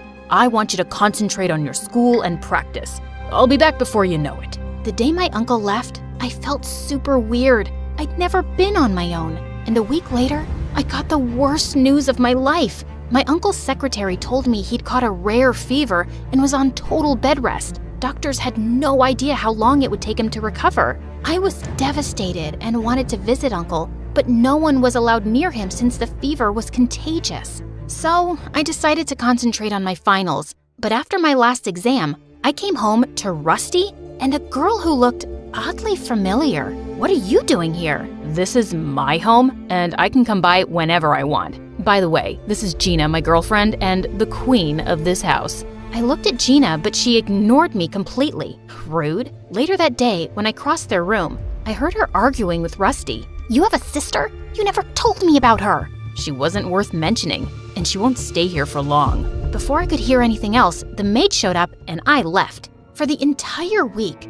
I noticed that Gina was an odd duck. She stayed all day in her room. Whenever she came out, she would scream at the servants and run back up. One time, I was in my room when Gina walked in. Empty your room. I need more closet space. You can't just walk in here and ask me to do stuff. Get it? Suddenly, she started screaming for Rusty. And that's when it hit me. She was the same girl from the mall. Wait a minute. I know you. You're... What is it, darling? I I thought you were rich, but my room here is smaller than my bathroom. I need more space, so move her. I'm not going anywhere. You are, and you will. Or you can pack your bags and get out. Your choice. What? You can't do that. Now that Dad's not here, I'm your legal guardian. So, if you want to keep running or going to school, stop bugging me and get moving. Ugh, so annoying. I immediately wanted to call my uncle, but he was too sick to bother, so I kept my head low and started packing. Before I left, I kept a parting gift for Gina and laughed my butt off when she went around crying over her half-eaten clothes. Much deserved. That night, I searched for Gina on the internet, but the girl was a dead end. I knew she was lying, but there was something else she was hiding. Something big. I could feel it. The next morning, I found Rusty alone and tried to warn him. Your girlfriend is a liar. And you're giving me a headache. I'm serious. I saw her stealing from the mall just last month. Gina's family is one of the richest in London. She doesn't need to steal. You can fool my dad, but not me. I'm smarter. I need Gina. Don't screw this up or I'll be your worst nightmare. Rusty walked away, and I couldn't help thinking about how this was possible. I was almost certain I'd seen her. But if Gina was rich, then maybe I was mistaken. This was so confusing. I shrugged the thoughts away and left for school. But I was super distracted that day during practice and twisted my ankle while running. I couldn't walk, so the school called someone to pick me up. And Gina showed up. You should have just sent a driver. I was in the neighborhood. Now come on, I don't have all day. She helped me to the car and I tried to talk to her, but she was on her phone the entire ride home. And the moment we got home, she ran to her room without even helping me out. What was wrong with her? For the next week, I rested at home. And every time I would try to get close to Gina's room, Rusty would ask me to back off. He was so paranoid that he had guards outside her room. Is she a princess? Why do you need so much security? Jeez. That's none of your business. She's my girlfriend, and I'll do whatever she wants. Buzz off. The more Rusty said stuff like that, the more curious I got. He didn't love anyone but himself. So all this newfound love for Gina was very weird. I wanted to know more, but soon after, the coach started training us for international track events, and I got busy. Sometime later, Uncle's secretary informed us that they were moving him to a bigger facility, and Gina threw a party the same day. Guess you're very happy that Uncle's not coming back anytime soon, right? What? No, it's my mom's birthday. Really? Then how come she's not here? Because she's not around anymore. Gina started tearing up as she ran upstairs, and just then Rusty showed up. I knew it. What did you say to her? Relax. I'm sorry. I think I may have stepped over a line. I'll apologize. You better, or I won't give you permission to run track. Get that? I went upstairs to find Gina sobbing in her room with her mom's picture. I'm sorry. I didn't mean to hurt you. I know how you feel. I grew up without my parents too. I just miss her a lot. Even though she can't be with me, I throw her a party every year. My mom loved birthdays. Gina and I chatted for a bit, and I realized she wasn't as bad as I thought. I could see how deeply she missed her mom, which made me feel connected to her. Maybe I judged her too soon. Gina warmed up to me after that, and we often hung out. But soon, I noticed how she'd only talk to me when Rusty wasn't around. I asked her one day, and she gave me the weirdest reply. Oh no, I'm just taking a break from all the wedding preparations. Wow, I had no idea. Do we have a date? We wanted to wait for his dad to come back. Gina sounded super excited, but when I asked Rusty about it, he shrugged it off. Didn't I ask you to keep your tall head out of my business? Just don't break her heart, okay? Whatever. I knew he wouldn't listen to me, but I had to try. Gina deserved better than this moron. A few days later, we had the school dance, and I decided not to go. No boy in school had asked me out yet, and showing up alone was humiliating. When Gina heard, she volunteered to tag along. I don't know what's more embarrassing, not having a date or having your almost sister-in-law as a date. Just keep your head high, and you'll rock. I followed her advice and was having a great time, till I heard someone screaming from the other side of the room. It was Gina howling at a girl from my class. Don't you get tired of bullying each other? So she's a little tall. She's way better than all of you, including these frat boys you crush on. You can't match her at all. Literally. I pulled her away, but she continued shouting till we reached the entrance. What was that all about? These people were saying weird stuff about you. I couldn't take it. I'm used to it, and I can take my own stand. I know. It's just that I was bullied as a kid and this stuff gets to me. Okay, forget about it. We're here, so let's enjoy the dance. Come on. Gina and I danced the night away without giving a fig about anyone and had the best time. And a week later, I got busy with track practice. I had back-to-back events and the coach was very tough on us. But it all paid off when I got selected. I immediately called my uncle, but his phone went straight to voicemail. I was excited to tell Gina about it, but I came home to loud noises coming from Rusty's office. How could you do this to me? You thought this was forever? Your job here is done. Pack your stuff and leave. Gina stormed out furiously. I was sure Rusty must have backed out of the wedding, and I wanted to make sure she was okay, so I followed her. I saw her enter a hospital and go into a room with a frail woman. Machines beeped around everywhere as she smiled at Gina. Oh, it's been so long. My darling daughter, Shelley. I'm sorry it took so long, Mom. I have to wrap something up, and after that, I'll get you out of here soon enough. So her name was Shelley? And her mom was alive? Who was this person, and what did she want? I had so many questions. I wanted to go inside, but looking at her mother's condition, I decided to wait for her at home. But there, I had another surprise waiting for me. Uncle was home, and he was going ballistic on Rusty over some papers. Uncle, you're back! How are you? I was so stressed when I found out about your illness. I was fine, Delilah. In fact, I was more than okay. What do you mean?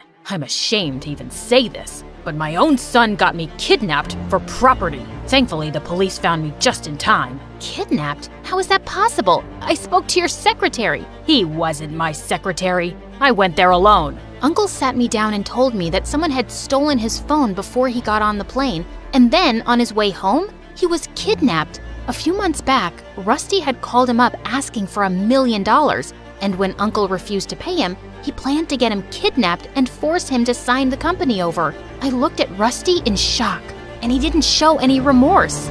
Yeah, so I did it. You gave everything to her, leaving me with nothing. Then I met Gina, and she's so freaking rich. So with her help, I could have thrown you both out. You're so evil. Who would do that to their own father? Someone who doesn't care about anyone but himself. I thought I told you to leave, Gina. Call me Shelley, and I'm not your slave, and I'm not rich either. Gina told us how Rusty was a wanted con man in London who'd scammed many people, including her dad. So she pretended to be rich so she could date him, help him sell the company, and leave with the money. The money he stole was for my mom's surgery. We fell into debt paying her hospital bills. I wanted to get back at him, but he tried to fool me again. I told the police where your uncle was. That doesn't make it right, Gina. You lied to us. But you helped Uncle, and for that, I'm thankful. As Uncle called the police and Gina sobbed, I saw Rusty sneaking out with the papers, but I grabbed him just in time. Think you can outrun me?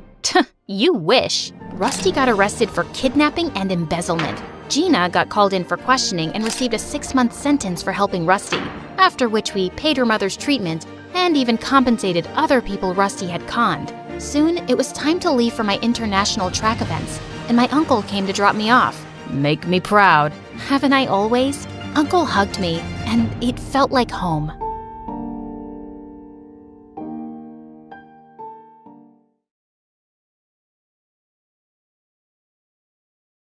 I never knew why, but I always seemed to annoy my parents. It wasn't as if they didn't like kids.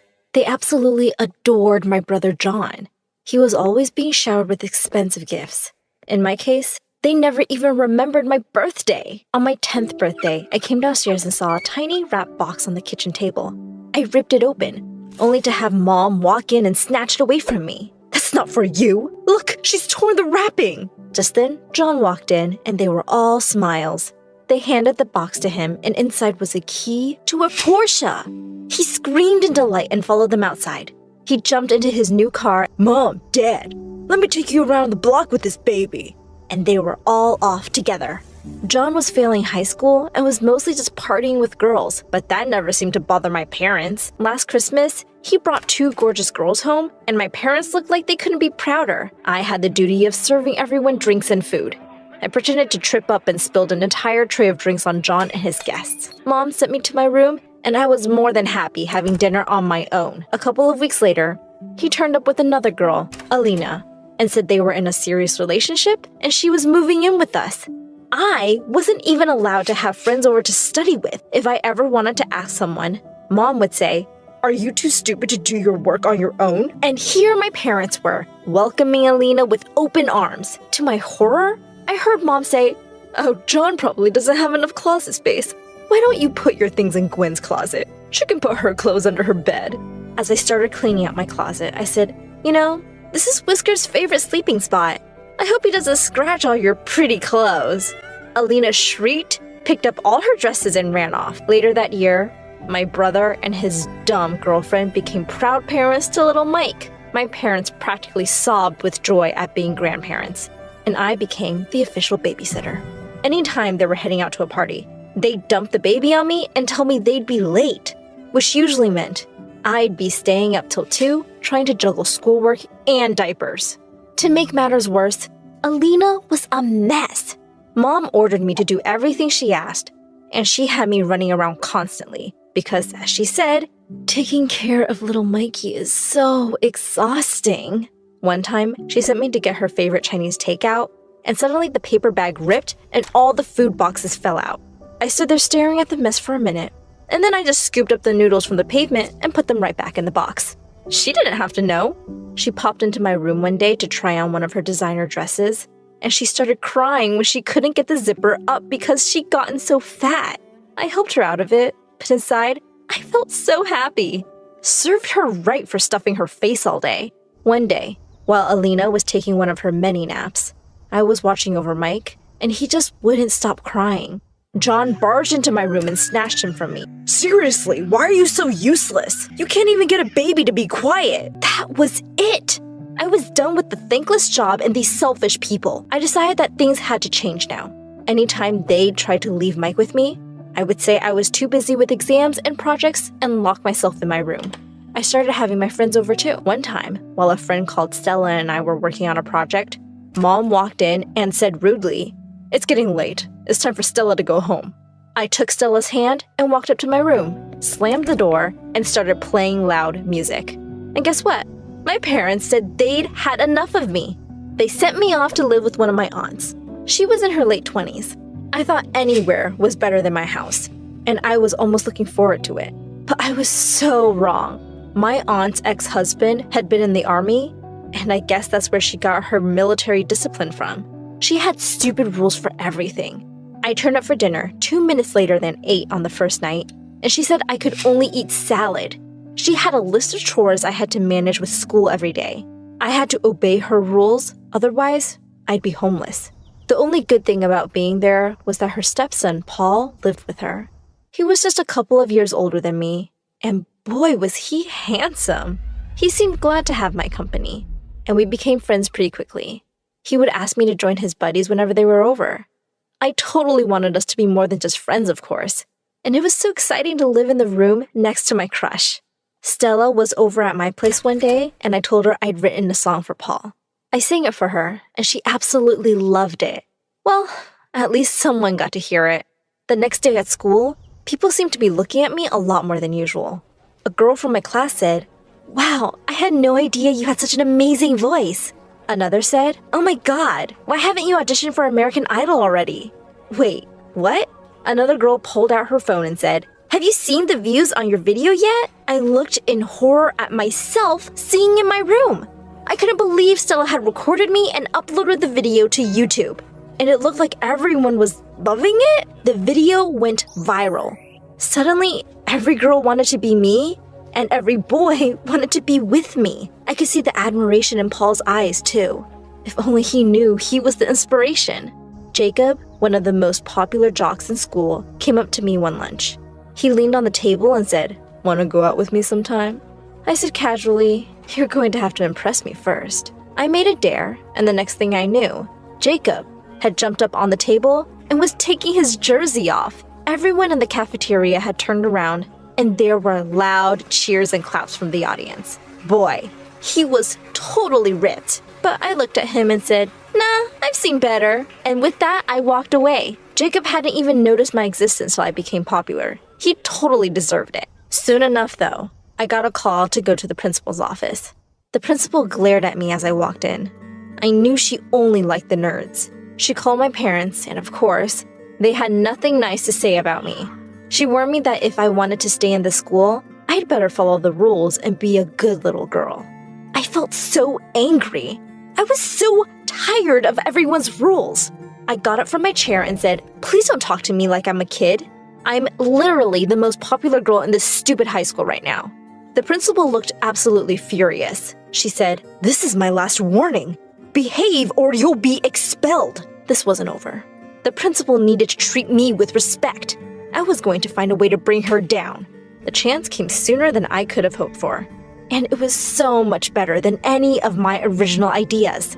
My aunt had sent me to get food from her favorite restaurant one evening, and I stopped short when I looked in through the window and saw two women kissing. It was the principal and our science teacher. Last time I checked, that was definitely against the rules. I quickly whipped out my phone and made a video of the two. That video was an overnight sensation. The principal and the teacher were both forced to quit, and everyone was ecstatic that we were rid of the horrible principal. And I was the one who made it happen. I was crazy popular now. One day in the science lab, I caught Alexa staring right at me. She smiled at me when our eyes met. Alexa was really popular. The lab instructor told us to pair up, and she quickly came to my side. We became friends and started hanging out a lot. At one of her parties, I told her she looked really good, and she blushed. She took my hand and led me to the dance floor. I could tell she was really into me, and to my shock, I realized that I might be a little into her too. I invited her to my aunt's one day. Paul and some of his friends were watching the game and asked us to join them. My aunt walked in with some snacks, and she instantly seemed to warm up to Alexa. I had never seen her look so affectionately at anyone. Alexa and Paul really seemed to hit it off too.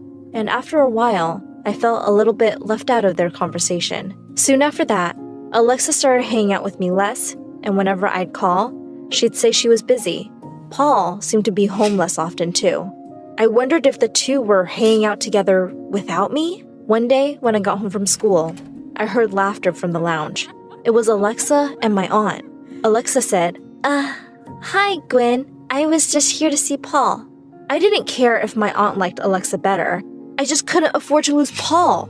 I decided to tell him how I felt about him. The next evening, I texted Paul to meet me in the garden after dinner. He seemed really surprised to see me all dressed up. He said, "Hey, Gwen, what's going on?" I took his hand, looked deeply in his eyes, and said, "I'm just a girl, standing in front of a boy, asking him to love her." I closed my eyes and leaned in to kiss him, but I suddenly felt him gently push me back. Paul looked completely shocked. He slowly said, Gwen, I'm a boy who's into other boys. I thought you would have figured that out. I have a boyfriend, actually." I ran away from the scene as fast as I could. High school was about to end, and I didn't want to live with my aunt anymore. Things were really awkward with Paul since that night. And besides, I was making enough from my YouTube singing videos to afford a small apartment on my own. One afternoon, the doorbell rang, and I was really surprised to see that it was Alina. She'd lost a ton of weight and looked fab. She said she needed my help, so I reluctantly let her in. She said, "Your jerk brother cheated on me." She and John had broken up, and my parents had sent him away to join the army.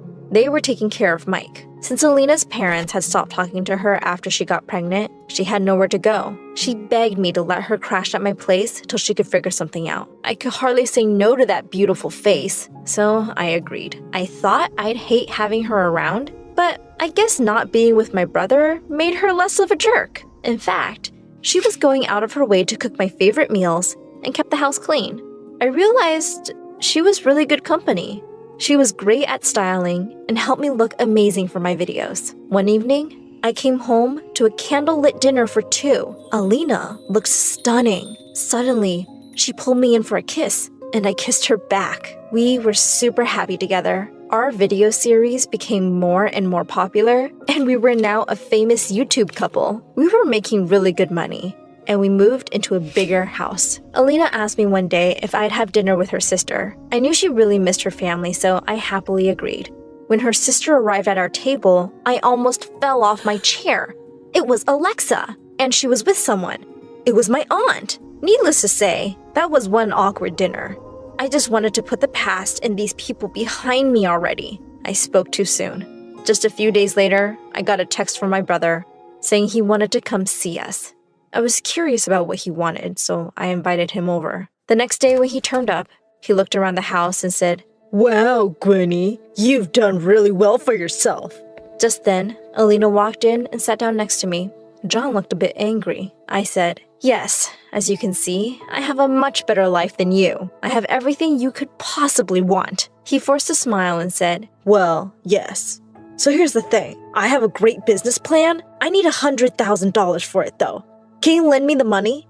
Why was I not surprised? I said, "I'd rather throw the money in the gutter than give it to someone as selfish as you." That seemed to be too much for him. He jumped to his feet and shouted, "No matter how rich or famous you get, Mom and Dad will always like me more. You will always be alone, no matter what you do." With that, he stormed out. I smiled at Alina and pointed to the camera that had been running the whole time. I uploaded the video to my channel and told my viewers all about how my family had mistreated me. A few weeks later, my parents showed up with Mike. Turned out, John had sunk all their money in a stupid business investment and had come to ask me for money to pay his debts. He couldn't get a loan from anywhere, and they had to sell their house. They cut ties with him completely now and begged me to help them. I couldn't forget how they treated me, but I was better than them. Plus, they had looked after Mike all these years. I forgave them, and Alina and I moved them into a separate wing of our mansion. At our grand New Year's party, Alexa came by looking absolutely stunning. Apparently, she was no longer with my aunt. She kept flirting with me all evening and was conveniently by my side when it struck 12. She said, "I guess I'll have to kiss you now." I pushed her aside and walked off. I joined Alina on the balcony and took her hand. I said, "The best thing to happen to me is you." She smiled and said, "My life with you is just perfect." And we kissed under the stars.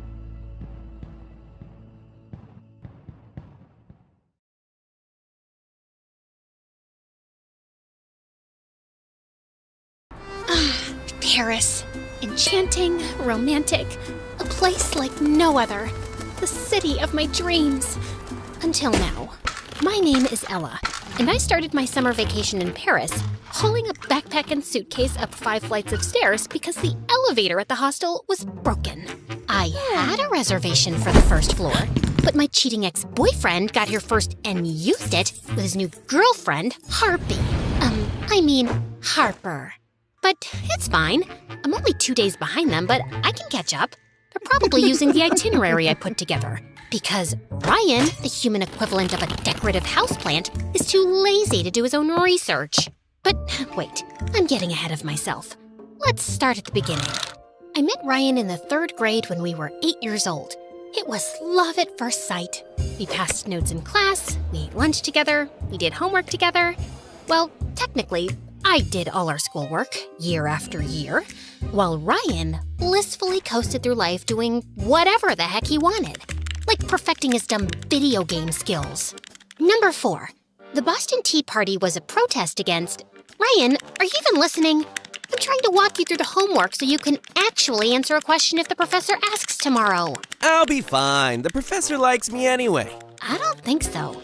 Just today, she said that you have the memory of a frog, and that you should get your head out of... Okay, I get your point. But who cares what a dumb professor thinks about me? Studies are for losers anyway. Did you just call me a loser? No, not you, of course. You're amazing. You're the best, Ella.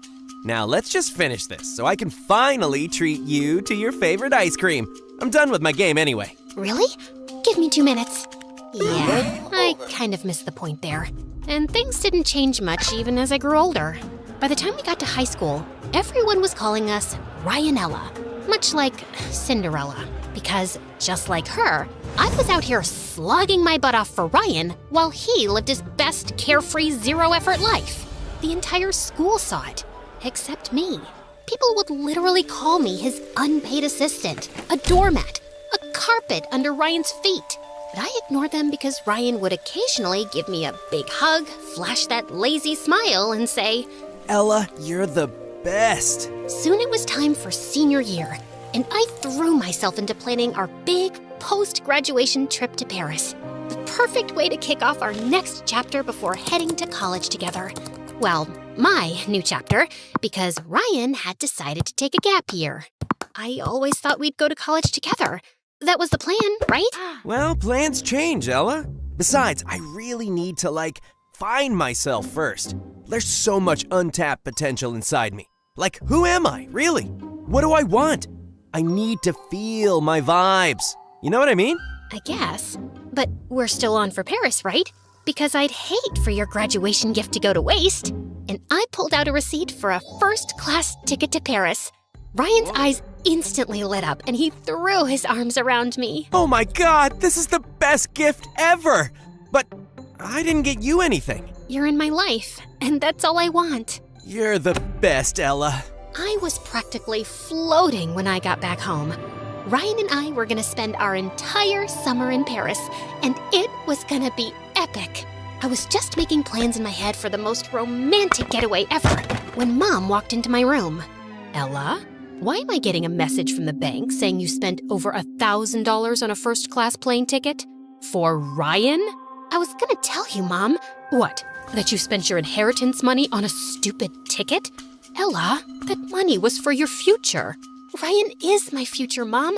I've loved him since the 3rd grade. Besides, I'll be going to college soon, and I wanted to end our graduation on a happy note. Will you please stop judging me now? I'm not judging you, Elle. But sometimes you act like an idiot around Ryan. He might be a nice boy, but what if there's someone else out there who's better for you? Better than Ryan? That's impossible, Mom. He's the only one in the world for me. Mom didn't argue with me after that. A week later, we had our senior prom. And as expected, Ryan and I were crowned the prom king and queen. It was the best night of my life. Until Harper showed up, and Ryan ignored me like I was a potted plant in a corner. Harper! What are you doing here? You're Harper? How nice to finally meet. My cousin Wally needed a date for the prom. I flew in last night. Ryan, aren't you gonna introduce me? Wow, that's great! How long are you staying? Hi, Harper. I'm Ella. My family is moving here this summer, permanently. So you're going to our... Cool. Then we'll be seeing a lot of each other. For the rest of the night, Harper hovered around me and Ryan like a honeybee. She was on the dance floor, by the punch bowl, laughing at the stupidest things Ryan said. It wasn't like I was enjoying third-wheeling in my own relationship, but they were old friends. Ryan had always told me stories about how they were close as kids, so maybe he was just excited to see her again. And maybe I was just overthinking. But then we went to the ladies' room, and Harper turned to me with a smirk. I love that crown. Do you mind if I try it on? Before I could answer, she snatched it off my head and crowned herself. For a moment, I fantasized about wrestling her to the ground and taking back what was mine. But all I did was smile like an idiot and tell her how pretty she looked. I thought I would just tell Ryan about it on our way back home, but he insisted on dropping off Harper and her cousin. Shotgun! She slipped into the front seat, while I was stuck in the back with Wally snoring on my shoulder. Suddenly, the car stopped. Ella, you're home. Wait, you're dropping me off first? You're on the way to their house. Can I at least have my crown back? Oh, but it looks so much better on me. Please let me borrow it for tonight. I'll make sure to send it with Ryan tomorrow. But... Relax, Ella. It's just a dumb crown. I'll see you tomorrow, okay? And he just left. It's safe to say, I never got my crown back. Or my man. Because 2 days later, Harper, joined our school and Ryan broke up with me. He started ignoring me at school and didn't even return any of my calls or messages. Ryan here. Leave me a message. And if this is Ella, stop texting me. I spent thousands on your first-class ticket to Paris, and I was gonna fly coach. That's how much I love you, and now you're ghosting me? I was devastated, and I planned on hiding under the covers forever. But on the day of my graduation, Mom flung open my door. Ella, enough is enough. You're graduating today. I'm not going. You worked hard for this. Don't let that boy take it away from you. Everyone knows he dumped me for Harpy. It's embarrassing, Mom. Well, if you ask me, it's a blessing. Now you won't be stuck with a lazy loser who doesn't know what to do with his life. And you can finally travel to Paris all by yourself, doing things that you like.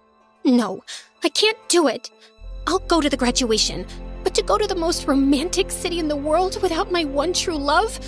I'd rather eat sawdust. Besides, Ryan and I planned that trip together. No, Ella. You planned that trip. Ryan just showed up. Now get up, put on a cute dress, and go to your graduation with your chin up. I did what Mom said, and honestly, it felt like a good idea. My friends tried to cheer me up, and for a moment, I was happy. But then, I walked on stage to get my diploma and spotted Harper sitting in the front row, wearing my crown. And I knew it was going to be a long, horrible summer. I drowned myself in pity for the rest of the summer. Ate junk food, watched sad movies, doom-scrolled social media till I passed out crying over my stupid single life, while everyone else posted pics of their perfect summer. Volleyball games on the beach under the California sun, trips to the Redwood Forest, the Grand Canyon, Disneyland, Ryan and Harper, the Eiffel Tower behind them. Wait, what? Ryan went to Paris with Harpy? I immediately clicked his social media profile, and there he was, enjoying that two-faced witch on my vacation. Ryan and Harper taking a selfie at an outdoor Parisian cafe. Ryan jumping for joy, the Arc de Triomphe behind him. Harper, holding a yellow umbrella in front of a hotel that we were supposed to stay in. I had it. It was one thing to break up with me, and a totally different thing to take Harper, on a vacation that I planned. My blood boiled, and I screamed for Mom. Mom, I'm going to Paris! The Paris streets were bustling with life. People walking their dogs, couples chatting in outdoor cafes, everyone dressed in immaculate clothes. This was the Paris of my dreams. But I couldn't enjoy it because I was on a mission to find my cheating ex-boyfriend. And the best place to start my quest was at the hotel. I was sitting in an outdoor cafe across from the hotel, sipping my third cafe au lait, when suddenly the hotel doors opened, and Harper, and Ryan walked out, hand in hand. I threw some money on the table and started stalking them until they stopped to look in a shop window. Ryan looked behind, and I immediately ducked into a souvenir shop. I bought a baseball cap and an oversized hoodie as a disguise, and continued tailing them when I saw Ryan hail a taxi. I felt angry, miserable, and humiliated all at the same time, and I wanted to bawl my eyes out. But just then, my phone pinged. It was a social media notification from Ryan. A selfie of the happy couple in the taxi. Next stop, the Louvre. I immediately decided to take a taxi, but they flew past me like I was made of cellophane. Am I invisible? I pulled up a map on my phone. The Louvre was only 1.5 miles away. If I walked fast, I could make it in 30 minutes. I made my way through the streets, crowded with slow-walking tourists, trying not to step on anyone. Pardon-moi. And when I saw the iconic glass pyramid up ahead, I started to run. I finally entered the museum, and my eyes went straight to this gorgeous painting, the Mona Lisa. The masterpiece was smaller than I had imagined, but it was a thrill to see her. I was admiring the artwork when I felt a hand pull the cell phone out of my back pocket. I smiled to myself, then turned around to see a handsome pickpocket slipping it into his jacket. It's a fake. I assure you, the Mona Lisa is quite real. No, I mean the cell phone you just stole, it's fake. The City of Love is quite famous for pickpockets at tourist attractions, so I carry a fake cell phone for thieves to steal, then continue on their way. Then I'll continue on my way. I grabbed his arm and held on. Not so fast. Why are you faking a French accent? I was born here, but then my mother took me to Hollywood.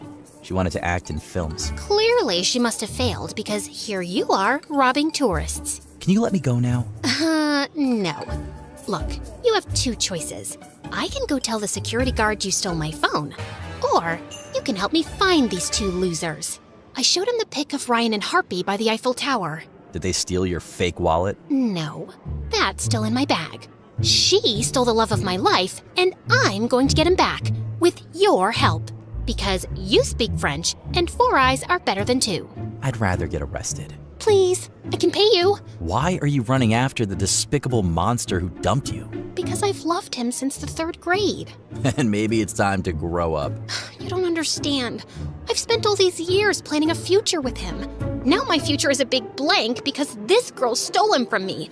And now they're out having fun on my vacation, and here I am trying to talk a pickpocket into helping me tail them. Oh God, I'm such a loser. I feel like slapping myself across the face. And then I don't know what happened, but I started to cry. Like a real hard, ugly cry. Could you please stop crying? Everyone's staring at me like I stole your kidney. Will you help me? Okay, I'll help you. But your ex isn't here. How could you possibly know? Gabriel pulled out a wallet and flipped it open. Ryan's ID was inside. They were on their way out of the museum when I, bumped into him. I must be an evil person because this news put me in a better mood. Maybe he deserves it. But when we find them, you'll give it back, okay? Of course. There's one problem. How do we know where they're going? I think they're following my itinerary. If I'm right, their next stop is the Jardin des Tuileries. The fountain was even prettier in person, and it took me back to the time I was planning the trip. Back then, I imagined myself strolling the sweeping promenades of the garden with my Ryan. Instead, I was walking around the iconic central pool with a French pickpocket. Since I'm helping you stalk your ex, shouldn't we know each other's names? I'm Ella. Like short for Cinderella? Isabella? Mozzarella? Just Ella. Now, can we focus on finding Ryan? I'm Gabriel, in case you're interested. But I wasn't. I was too focused on finding Ryan. Just then, I took a sip from my harmonica bottle, then casually played a tune on the harmonica built into the cap. Did you just make music with your water bottle? Yep.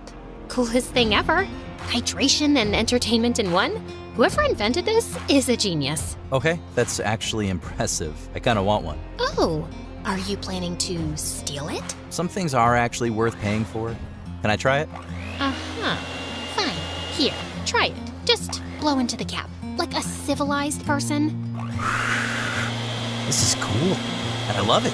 Where do I get one? Amazon. Link's in the description. Now, can you walk a little faster? What's the American saying? Stop to smell the roses? I'm not here to see the sights. I'm here to get my man back. And what will you do when we find him? Punch him in the nose, drop to your knees, and beg him to come back? Kiss me passionately to get him jealous? All of the above? None of the above. I'll simply tell him we were meant to be together. Oh, sure. That should work. He'll come to his senses. I'm hungry. Aren't you? And suddenly, my tummy started making noises, and I realized that I hadn't eaten the whole day. Gabriel suggested we sit outside a small cafe at the edge of the garden and keep watch from there. I was inhaling my pasta when I noticed Gabriel staring at me. What? Just never seen a pretty girl eat pasta like an uncivilized freak. Let me show you the right way to do it. And then he picked up his fork, spun the spaghetti against the spoon in one fluid, effortless motion, lifting the perfect swirl of pasta to his lips. Slow, deliberate, ridiculously attractive. I was so lost in watching him swirl that pasta that I barely noticed when the waiter brought a bottle of wine to our table and poured 2 glasses. But I'm not 21 yet. In Paris, the legal age is 18. Santé. Santé. As we ate, I learned more about Gabriel. His mother brought him back to Paris when he was 14 so she could help his grandparents run the family cafe. He cleaned tables after school until he was old enough to be a waiter. But then his grandparents passed away in a car crash. Mom wanted to keep the cafe in the family, but she wasn't good at business. She took out several loans and struggled to keep up with the payments. And she got sick and left. Since I was not earning enough to pay the loans, the bank foreclosed on us and I lost the cafe. What about your dad? He's not around anymore, but I don't need him either. One day, I will make enough money to buy my cafe back. This pickpocketing thing, it's just temporary. The waiter handed Gabriel the bill, and he pulled out Ryan's wallet. I think Ryan should buy you dinner, no? Oui. Once Gabriel and I left the cafe, I told him that the next stop on the itinerary was a sunset walk along the Seine River. The setting sun sparkled across the river. Couples strolled hand in hand. It was truly romantic. Then I caught sight of a familiar head in the crowd. That's Ryan! I started to make my way through the crowd with Gabriel right behind me. Shouldn't we discuss strategy? Just follow my lead. But I had no lead for him to follow. All I had was a stupid plan in my head. That I would stand next to Ryan and pretend to trip into him in the middle of the crowd. But just as I leaned, Ryan moved away, and instead of dramatically crashing into him, my face planted straight into the pavement. Ella? Is that you? I got up and flipped my hair back, ignoring the fact that I probably looked like an injured street pigeon. Oh, Ryan, what a surprise. I didn't think you'd be in Paris. You know, on that ticket I paid for. You really have no self-respect, do you? Oh, wow, Harper, is that you? I could barely recognize you. I guess the Paris sun has really roasted you alive. Oh, no, wait. Maybe it's not the sun. Maybe that's just how you glow when you're half human, half pure evil. Ella, you shouldn't have come here. Why? I planned this entire trip, didn't I? I made the itinerary, the reservations, the whole experience. Why shouldn't I be here? And don't worry, I'm not here to stalk you. No, sir. I actually came here with my boyfriend. I turned around to see Gabriel staring at me in shock. I grabbed his arm and pulled him toward me. This is Gabriel, my mi amor, the guy who stole my heart away. Right, sweetie potato? Yeah. Nice to meet you. Wait, you have a boyfriend? You were crying over me just last week. Weak schmeek. I'm over you, darling. And why are you so surprised? You moved on in less than a day. Forgot about all our great love like it was yesterday's trash. What great love? Ryan and I had been dating for a year before the prom happened. A year? I thought you loved me, Ryan. Whoa, I never said I loved you, Ella. I said you were the best, and you are. You always made things easy for me. But now it's over. It hit me like a nuclear bomb. He was right. He never said he loved me. All those years, every birthday card was signed, "You're the best." After every date, I'd only get a quick peck on the cheek. My blood boiled with anger. And before I could think, I just whirled around, grabbed Gabriel by the collar, and kissed him. I thought he'd push me away, but to my surprise, his hands wrapped around my waist, and he kissed me back. When I finally pulled away, Ryan just stood there, frozen. Well, that settles it. You and I are officially over. Have fun on my trip. And I think this belongs to you. Found it on the ground, much like your ego. And I ran before Ryan could see my tears, with Gabriel close behind me. You okay? I'm fine. I mean, the guy I've loved all my life was cheating on me behind my back, and my first kiss was with a French criminal. But yeah, I'm totally fine. I'm not a criminal, okay? And what do you mean by first kiss? You and Ryan have never kissed before? Of course we have. Okay, fine. We never kissed. Unless you count an occasional peck on the cheek like some bird pecking its seeds. I guess that makes me a giant loser who's been in denial about everything. I don't think you're a loser. Maybe just someone who loved a loser. Oh yeah, that makes me feel so much better. What do you want me to say? You're a perfectly beautiful girl who probably has the prettiest eyes I've ever seen. You're smart, brave, and definitely have a personality. So I don't know why you're crying over some guy who barely cares about you when you could have literally anyone else in the world. You sound like my mom. And moms are almost always right. You really think I have pretty eyes? The prettiest I've seen. And I'm not a loser? Maybe a little, but Ryan's a bigger one for sure. Now please, stop crying and let's get you an ice pack. You did fall on your face, remember? Gabriel and I spent the rest of the night wandering through Paris. Even though it was late, the city still felt alive. Streetlights glowed on old buildings, and quiet music drifted out of tiny cafes. I was finally having fun when Gabriel asked if he could drop me home. I don't know if I want to go back to the hotel and run into Ryan. I'm not sure I can resist the urge to break his nose if I see him again. Well, that might give you short-term satisfaction, but maybe not the best idea. All right then, if you're sure, you can crash at my place. By the time we reached Gabriel's place, I was bone tired. I just wanted to crash. But as soon as we flicked on a light, I saw a tall man standing in the middle of the room with a funny-looking cat and a bunch of guys in black. I looked over to Gabriel to ask what was happening, but he just stood frozen. Gabriel, mon fils, I've been waiting. What are you doing here? That's no way to meet your father. What? He's your... No, he's not. How did you find me? I have ways, Gabriel. and you're my heir. You belong with me. I assumed once your mother disappeared, you'd come back to me. But no, you decided to run. Disappeared? But I thought your mom was dead. He told you that? Oh, Gabrielle, you lied to your girlfriend. Bad manners.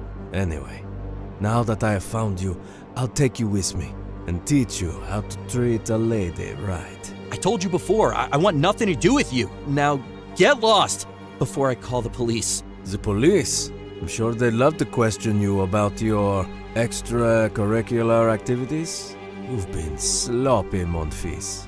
Gabriel's dad signaled his men to grab him. You really don't know when to quit, do you? And he grabbed my hand and ran.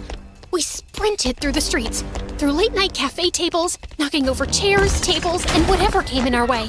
I was trying to keep up, but Gabriel was so fast, and I had the legs of an old chicken. I wanted to stop and rest, but then I looked behind and saw a black car skidding around the corner, right behind us. They're in a car!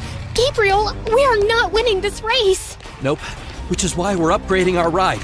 Before I could ask what he meant, he swerved toward a row of rental bikes lined up outside a shop, yanked one free, and hopped on. I jumped onto the back, and together we cut through the crowd. For a second, I thought we'd lost them, when suddenly, this car screeched in front of us, and Gabriel slammed the brakes. Get in! Mom? What? Just get in! Gabriel and I exchanged one look. Then we jumped in. The car sped through the city until the bright lights of Paris disappeared behind us. I had no idea where we were going, but I was too busy trying to process everything. We finally stopped at this abandoned building, and Gabriel's mom told us everything. I met Gabriel's dad when I was just 18. Fell in love, got married, and thought I'd have a happy life until everything fell apart. Mom didn't know Dad was in the mafia. We only found out when I was 12. I wanted to leave right away, but his father made it impossible. He threatened to take Gabby away, and I was too scared to fight back. But when he turned 14, I saw how deeply the mafia life was pulling him in. That's when I decided to take him and leave for my parents' house. Dad's been chasing us ever since. After my grandparents passed, Mom and I decided to go separate ways to trick him. But that didn't work. Then why did you lie to me saying that your mom was dead? No, I said she fell sick and left. There's a difference. Besides, I just figured you'd cry at my tragic backstory, and I really couldn't handle that anymore. Are you kidding me? Okay, I'm sorry. I should have been more clear, but we have more pressing issues at hand. Mom, Dad's not going to stop, is he? No, he never does. So what now? You guys keep running forever? No, we fly to Hawaii. We spent the night at the safe house, and the next morning we left for the airport. While Gabriel's mom did the paperwork, he walked up to me with a smirk. So I guess this is it? I guess. Thanks for everything.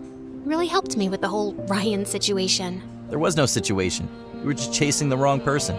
Just promise you won't fall for another idiot. If I do you promise to knock sense into me again? How about we try to stay off bad guys altogether and give a chance to genuinely nice people? Like me. Before I could get a word out, our flights were announced, and Gabriel winked at me and left. I didn't know what he meant or what was waiting for me on the other side of this flight. But for the first time in a long time, I wasn't afraid of the unknown. And that's a happy ending for a stalking story. Don't you agree?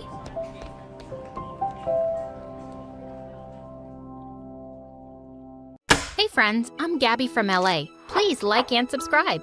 I lived in a super posh neighborhood with my rich single mom who always adored me and said I was the prettiest. She even showed me off in front of all her friends. Look at her. Isn't she like an angel? Touch her skin. It's baby soft. It's my daughter's birthday. For God's sake, stop showing off your daughter. But Mom never listened to anyone. As I grew older, Mom just grew more protective of me. Gabby, why are you out in the sun? And get away from these dirty kids. Mom, they're my friends, and we were just playing. Mates, get her inside and give her a shower. Now! Mom was crazy when it came to keeping my beauty safe. Since I was always indoors, I'd just end up watching TV. And it became my favorite thing to do. I loved watching how people acted, and I always tried to imitate them. And my passion for acting grew stronger when I joined the drama club right from first grade. And I was super popular in my class. Once during the school play, I was reciting the most emotional lines when I heard kids scream, "Run! Run! There's a snake in here! Everyone started running out of the auditorium in panic. But just then, I spotted a boy from my class hiding in the corner and shivering in fear. I grabbed his hand and we both ran outside. But as soon as we were far enough, he shook my hand and ran away. What a weirdo. His name was Alan, and he was so quiet that I'd never noticed him much. But I saw in the next few days that he always sat alone, and the other kids from class kept picking on him. Why are you occupying the entire table when you don't have any friends? Get out of here. Well, I'm his friend and I'm gonna eat with him. You guys go someplace else. The other kids left, but just as I sat down, Alan walked away too. Ugh, I wasn't gonna bother being nice if he kept being a jerk. Later that afternoon, I was waiting to be picked up when I heard someone sobbing in the parking lot. I was shocked to see it was Alan. Hey, are you okay? But he shook my hand off his shoulder and I lost my patience. What's your problem? If you want to keep everything to yourself, fine. But you could be nice to the people who care. I lost my dog, okay? He was my only friend. Look, I'm sorry. I didn't want to be rude, but I've never had any friends, and I just don't know how to talk to people. Hey, chill, it's okay. I'm sorry about your dog, and maybe we can be friends. He looked surprised, but then he nodded with a smile, and suddenly it started raining. We both ran to the school building, and he held up his bag to cover me from the rain. From that day on, we became good friends. I even invited him to my place soon and introduced him to Mom, but she wasn't too happy about it. He doesn't seem like he's from a good family, Gabby. You should stay away from kids like that.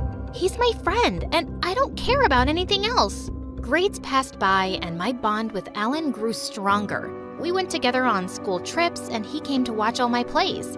In the 8th grade, I played the lead for the school's annual function. After the play was over, Alan came running backstage and hugged me. You were amazing, Gabby. I couldn't take my eyes off you tonight. Here, these are for you. And I wanted to tell you. But before he could finish, a man came running and moved Alan aside. Bravo! Bravo! You are amazing out there, little girl. I can't wait to sign you for my upcoming short film. Short what? The man introduced himself as a big producer and looked so eager to sign me for some big lead role. Just then, Mom came from behind me, screaming in excitement. That's just awesome, Gabby. Say yes. I was too stunned to speak, so I could only nod my head. Then I looked around for Alan, but he was nowhere to be seen. The next day, I waited for him at school, but he didn't show up. But when the driver was taking me back home, I saw Alan walking on the pavement in the rain. I asked the driver to stop the car and ran to him. Are you crazy? Where are you going in this rain? He was hesitant to speak, and I could tell something was up. What is it, Alan? Even yesterday you were going to say something, but then you vanished. I like you, Gabby, okay? I really do. But when I saw you getting the chance to live your dream, I couldn't bring myself to tell you about my feelings. I didn't want to ruin anything. No, Alan, you're not ruining anything. In fact, I like you too. I pulled him close and kissed him gently. And after that day, we started dating. But things took a wild turn when my first short film became a hit. I became a rising star overnight. After that, I had to travel a lot to promote my projects. And the best part was, I could take Alan with me and enjoy these trips like perfect dates with him. One time, I took him to a shoot, and just as some of the reporters were interviewing me, Alan came running in with a box of desserts. Here, I got you these. Suddenly, all the cameras turned to Alan, and he just ran out of there. When the reporters asked who he was, Mom spoke up before me. Oh, he's just an errand boy for my beautiful daughter. Mom! I wanted to tell them the truth, but then I thought of all the unnecessary media attention Alan would get. I decided it was best if they didn't know. But the next morning, Mom woke me up with shocking news.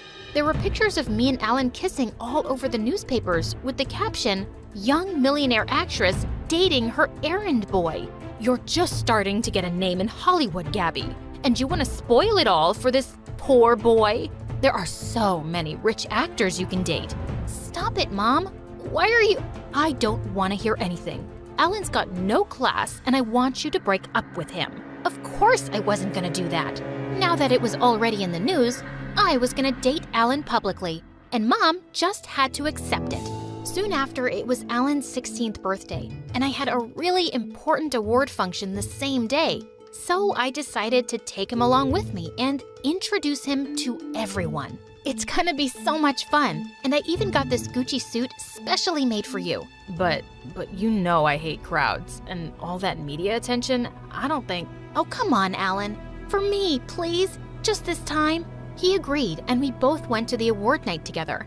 I could see Alan was really nervous in front of all those cameras, so I held his hand tight. Later, I was posing for a solo shot, but then suddenly, Alan stepped on my dress and I tripped over and fell face flat. Everyone started laughing and clicking pictures, and I felt so embarrassed. On our way back home, Alan apologized to me, but seeing all the memes and posts going viral on social media, I just lost it. Why did you do that, Alan? What? It was an accident. Why are you being so weird about this? Because it's a big deal for me. Right. It's always about you, isn't it, Gabby? You're the superstar, but what about me? I'm a person with feelings too. Have you ever thought about me in all of this? Stop it, Alan. I've always thought of you, taking you everywhere with me and getting you the best things so you won't feel left out. But I don't want your money or your grooming or any of that popularity, Gabby. I went everywhere with you because I loved you, not because I enjoyed it. But I can't do this anymore. I want to break up. I couldn't believe my ears, but I could tell he was serious. After that day, I never saw Alan again. He even left school, and I felt so heartbroken for months. Mom tried to cheer me up by taking me out for parties and movies, but I just kept myself busy with work. And over the years, my career reached amazing heights. On my 22nd birthday, I went on to volunteer at a campaign for orphan kids, when suddenly, one of the kids lost consciousness. Just then, a guy came running and gave him CPR and saved the kid's life. I learned that he was Paxton, a super rich music producer who worked in the film industry. What you did today was really amazing. I'm the one amazed, actually. It's the first time I'm seeing a rich actress volunteer for a campaign without any cameras. Well, it just makes me happy. I'm sure that's why you're here too. He smiled and we got talking, and he seems like a really genuine guy. A few days later, I was working on my next movie when I learned that Paxton was the one producing music for it, and I was super excited to work with him. We often met on sets, and I loved hanging out with him. We became really close in no time, and even Mom could see it. I guess someone's in love. Oh, come on, Mom, we're just good friends. But Mom wasn't one to give up so easily. The next morning, Paxton was at my door because Mom invited him over for breakfast. We were having a good time until Mom showed him all of my embarrassing childhood photos, and I felt really awkward. No, please, stop it, Mom. You look really cute in all of these. His words always gave me butterflies, and soon after that, we even started dating. Then one night after our movie premiere, Paxton took me out and proposed to me. I was shocked because it all felt too soon, but Paxton treated me like a princess and he was just perfect. So I said yes and we got engaged.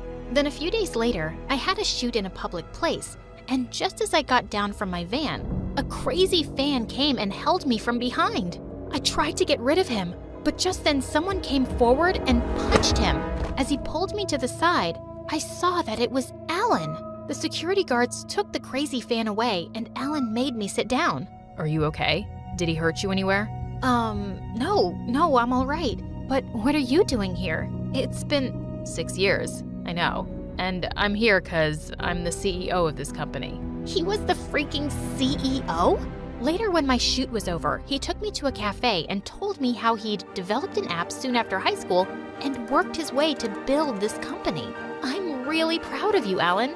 You made it so big. Yeah, your mom was a big motivation in it. My mom? The day our pictures were posted in the newspaper, I came to check up on you. But I heard your mom shouting how I was this poor kid with no class who didn't deserve you. What? Ever since that day, I decided I was going to work really hard and be a man good enough to deserve you, Gabby. I loved you, and I still do. Suddenly, I realized how much I'd missed him, but I had to keep my head straight because I was getting married to Paxton soon. Please stop, Alan. You broke up with me, and that's the truth. And it's too late. I'm engaged to someone else now. I showed him the ring on my finger and his face turned pale, and I just left. Then a few days later, I went to try on wedding dresses with Paxton, but just as I stepped out of the changing room, I was shocked to see Alan, who was staring right back at me. Alan, what are you doing here? I came with a friend. He wanted to get a suit for his wedding. Suddenly, Paxton came over with a bouquet of roses in his hands. Look, babe, I got these to go with your dress. But suddenly, Alan leapt forward. Get those away from her. She's allergic to roses. Paxton looked really shocked, but after I introduced Alan to him as my old friend, he ended up inviting Alan for the wedding. Before leaving the shop, I told Alan he didn't have to come. I'm leaving for London that night, Gabby, for good. And even if I wasn't going, I wouldn't be able to see the love of my life get married to another man. The pain in his words broke my heart.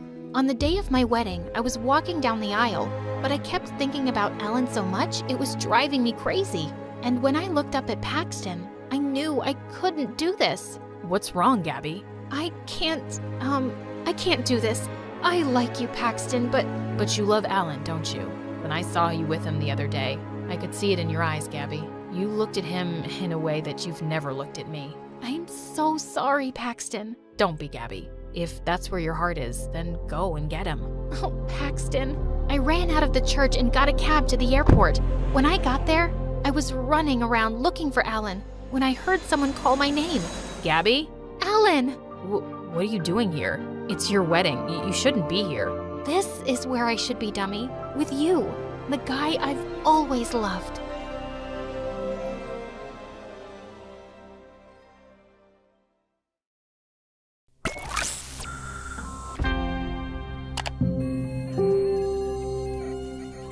Hi, my name is Julie, and this is the story of how I created computer clones of myself and my classmates that almost destroyed our town. I grew up in Kansas, in a small, boring town where gossip and growing corn were the main activities. I couldn't wait to get away, so from the age of 6, I was obsessed with going on my mom's computer to escape from my dull world, mostly playing video games. But my sister Kiki, who was 2 years older, seemed perfectly comfortable and content in our town. She had her one close friend, and they spent most of their time cheering on the high school football team, even if the players didn't even know she existed. As I got older, my online community of friends was growing. We'd swap cheat codes, innocent hacking tips, and programming shortcuts. I was becoming a computer whiz. When I was 12, Mom gifted me the new computer I'd been begging for. I was ecstatic. She even gave Kiki a school football jersey signed by all the players. But wait, why was she randomly giving us gifts? Dad and I have some difficult news. You can't get a divorce. It would be such a bad look for our family. Wow, Kiki.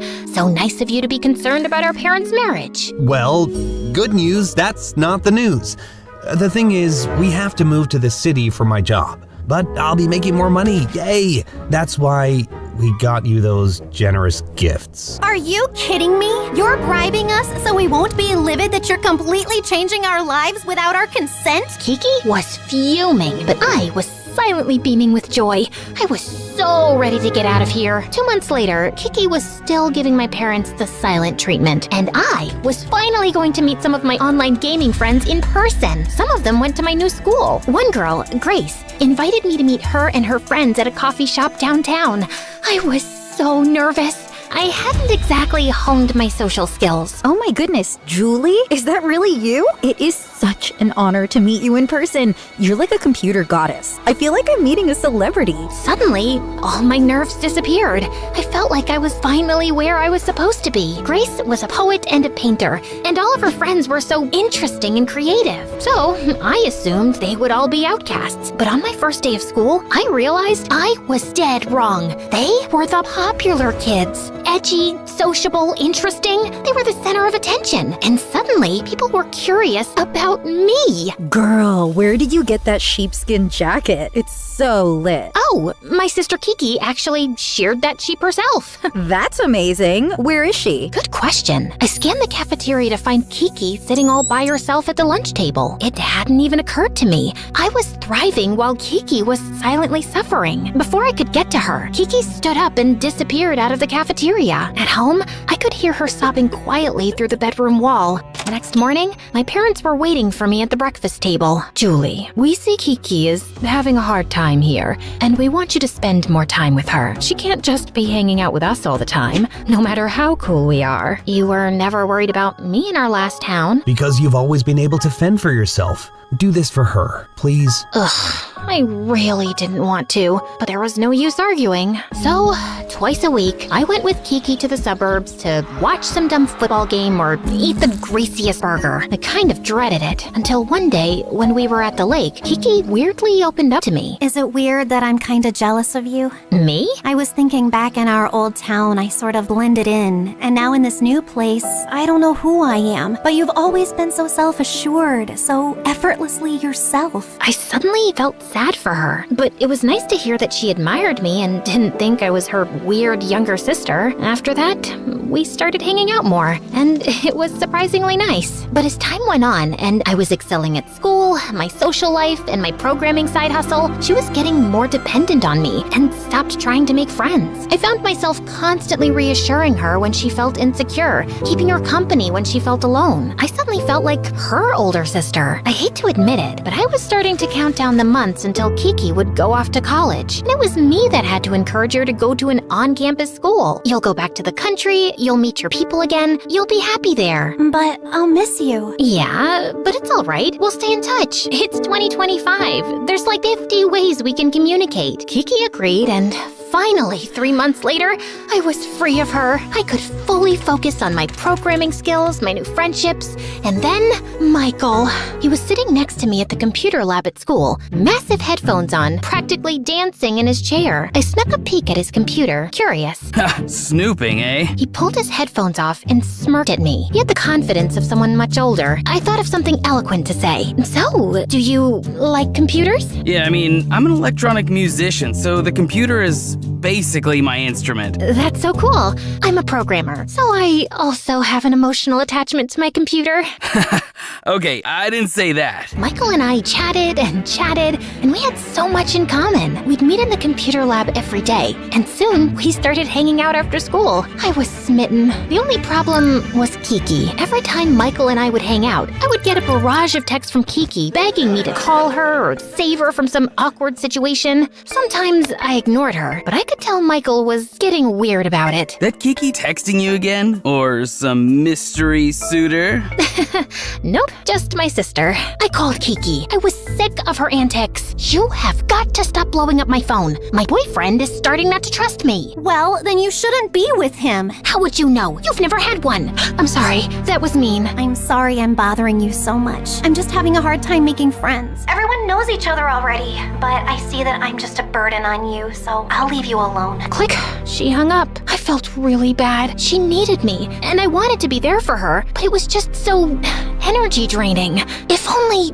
How is your sister doing? Terrible! But then I had a crazy idea. I would make a bot version of myself to keep chatting with Kiki. An even better version. All I had to do was build a program. Enter my browsing data, chats, photos, everything and anything about me, plus a couple of keywords I wanted my avatar to embody. I didn't tell anyone what I was working on, especially Michael. But a week later, it was done. I watched as my bot sent its first message to Kiki. Hey, normal, lonely sister. Sorry for the silence, no text. You got this, girl boss. Okay, whoa. The bot was not ready. I texted Kiki to do damage control. Oh my gosh, so sorry. That was a voice message my phone misinterpreted. What I meant to say was, hey, it's normal to be lonely, sis. And I'm sorry for the text silence. You're a great girl because you've got so much to offer. Ugh, I was honestly just making it worse. Now I sounded like a robot. So I reprogrammed the AI until it came up with something useful. If you want those girls to like you, just ask a lot of questions and build off what they're saying. You can even send me a text during the party if you're feeling weird. Ta-da! This was the AI Julie I was looking for.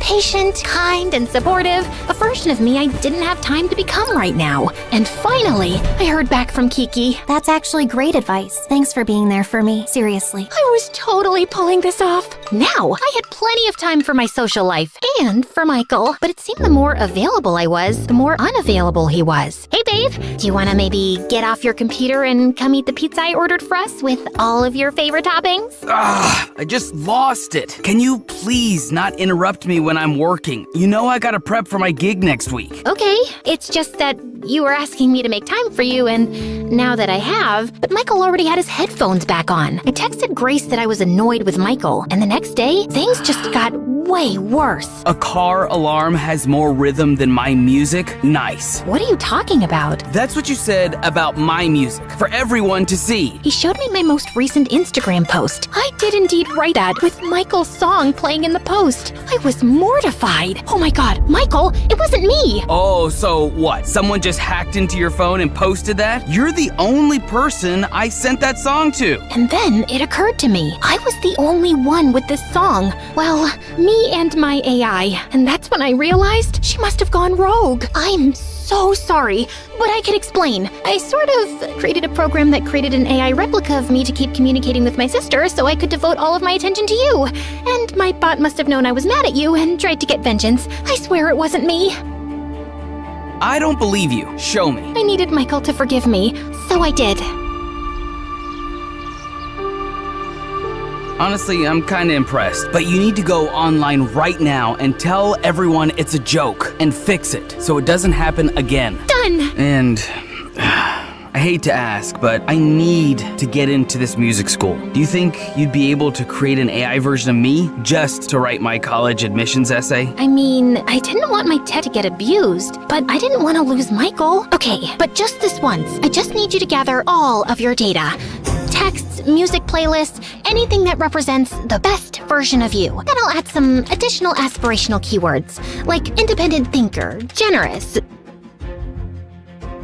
I am generous. I smiled politely, then got to work making Michael his bot. It was much easier this time around, and it just needed a few adjustments until it became the smart, studious version of Michael. When I showed him, he was ecstatic. Julie, you're a genius. Thank you. He kissed me sweetly. I hadn't gotten a kiss from him in weeks.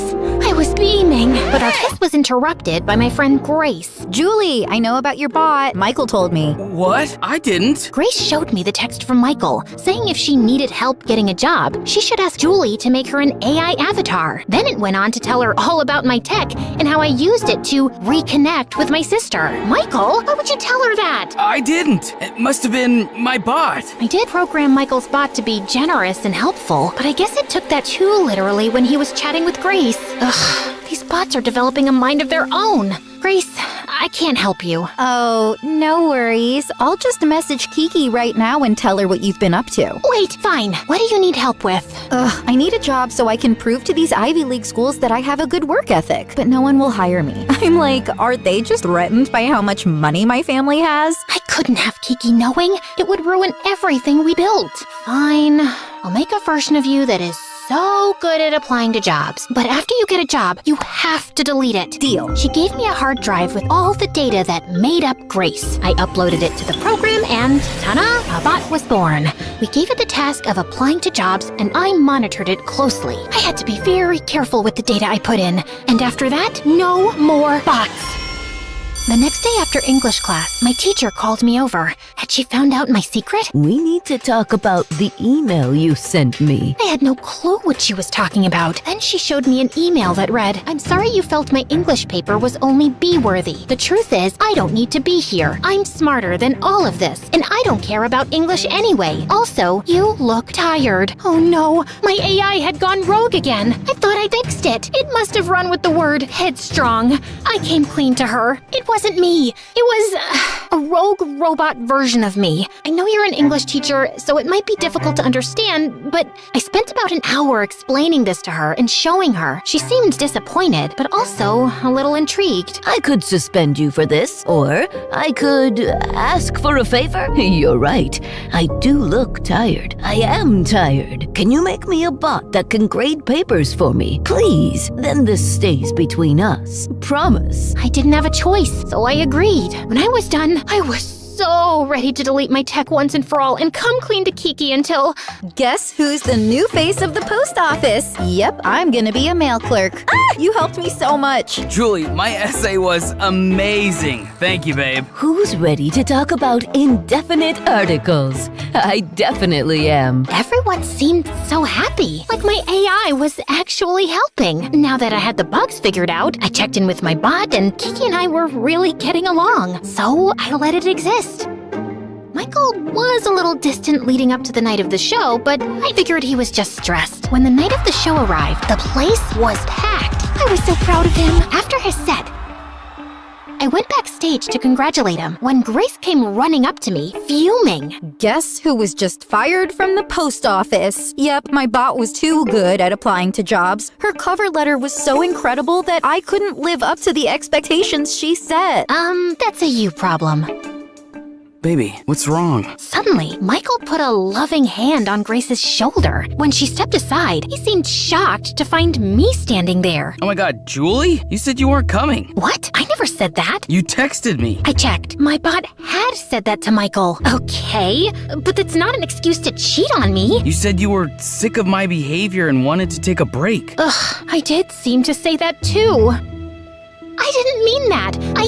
I love you. I'm sorry, it's too late. My bot sort of organically started flirting with Grace like he was attracted to her, and I realized she's the one for me. I couldn't believe it. My bot had betrayed me. I created a monster. Before I let Michael see me cry, I rushed home. But when I arrived, I was met with a surprise. You did what? It was Julie's idea. She told me if I wasn't happy at school, I should do something else. Julie? Kiki rushed up to me and squeezed me tight, but Mom looked livid. I was so confused. I can't believe you told Kiki to drop out of school. Why would you give her that idea? What? I didn't. Or did I? Of course you did. Kiki read me the text. There it was. Me urging her to follow her heart. My own heart sank. Wait, what's that look? What's wrong? I knew Mom and Dad would be upset, but I thought you'd be proud of me. I can't take it any longer. I have to confess something.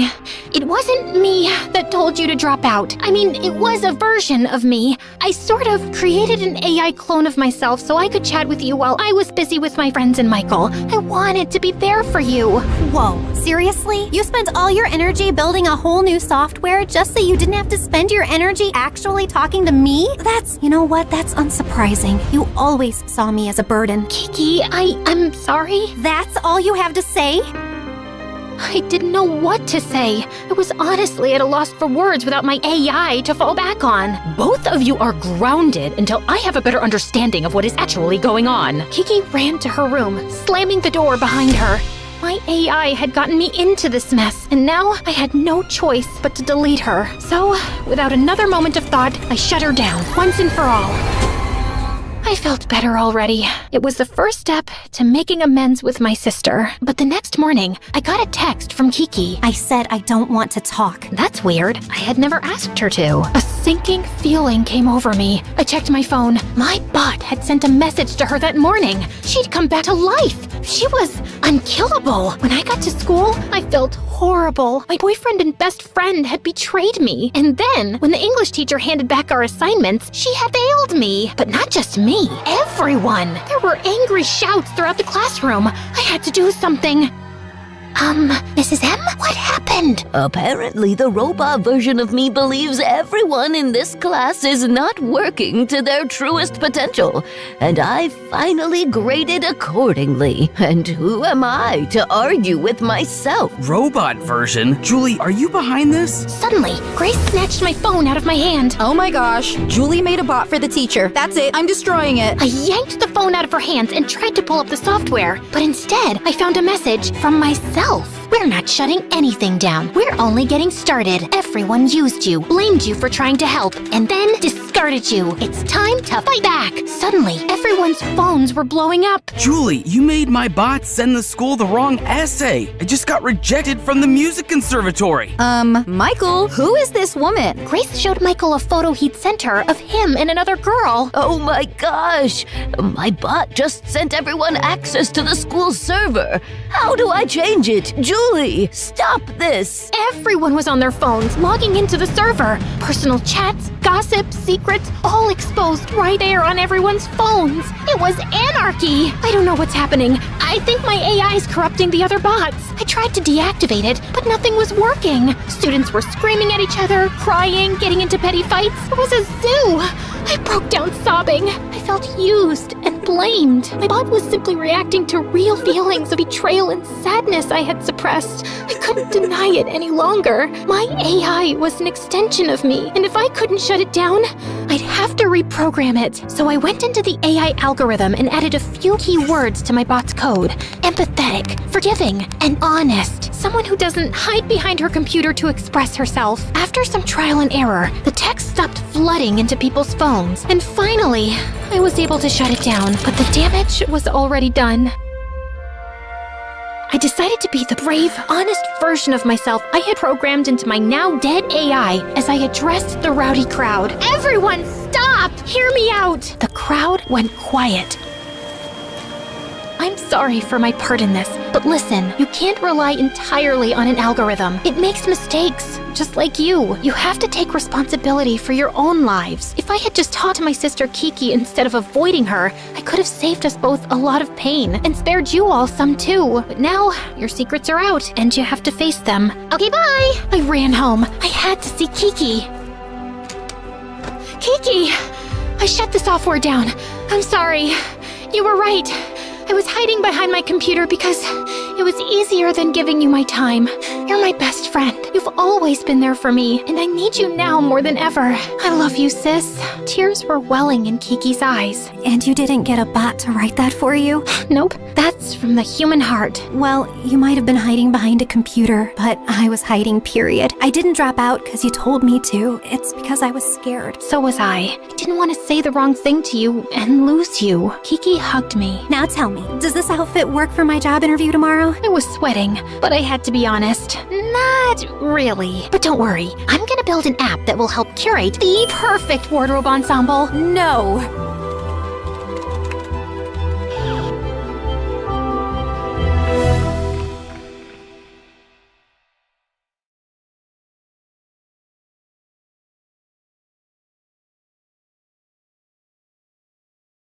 Before I tell you about how I traded in a greasy apron for Lamborghinis, don't forget to like this video and subscribe to our channel. If you do, you'll get a big break in the next week. My story starts out at a glamorous place you may have heard of, McDonald's. This had to be the worst day of my life. 1 week is exactly how long I worked at McDonald's before I had a complete breakdown. I worked 12-hour shifts and never got to take my breaks. It was humiliating. And today I lost that job too, but I had to do something. I had to help my mom pay the bills. I was so angry, I had to vent. So I called my best friend. I told her how Jessica, a classmate from school, had come in for the 10th time that week with an evil look on her face. I had begged Jessica to be nice, explaining that I needed the job to help my mom. She said it was cool, but I had learned that I couldn't take her at her word. When my boss turned around, Jessica took the cup of soda I had handed her and spilled it down her shirt. She screamed and pretended that I did it. Now, my friend was as angry as me, if not more. She told me if I was serious about working, she could hook me up with a job.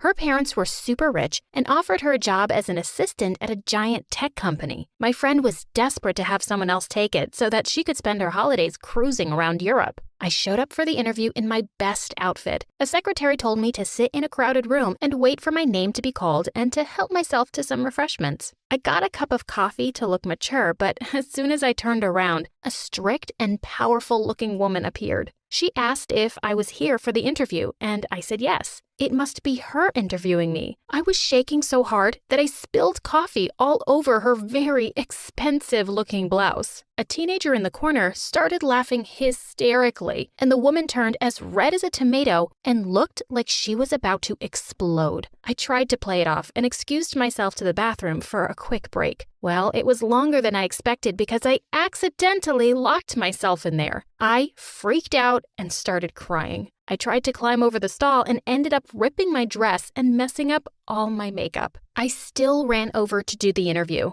but I looked like a circus clown. The lady didn't even ask me any questions, just said, "Thank you for coming," in the busy reception area and sent me home. I'd blown it. I was about to go beg McDonald's to take me back when I got the phone call telling me that I had got the job. Maybe this woman had a better sense of humor than she seemed, or maybe they were just desperate. Either way, I showed up to work bright and early the next morning. I showed up at the office and was directed to Mr. Heiko on the top floor. Mister? I guess that woman wasn't my boss after all. Not only that, but I wasn't working for just any boss, but the boss. The office on the top floor was huge. The hallway was filled with artwork that cost more than my house. I made it to the end of the hallway, to my new place of work. I was buzzed into the office and asked to come in. I was so nervous. I tried as hard as I could to be prepared. Let's just say nothing could have prepared me for what I was about to walk into. I walked in and saw the same teenager from the waiting room playing video games on the floor. He looked at me and got excited. I asked if I was in the right place, and he said yes. I told him that I didn't understand. His response? "You were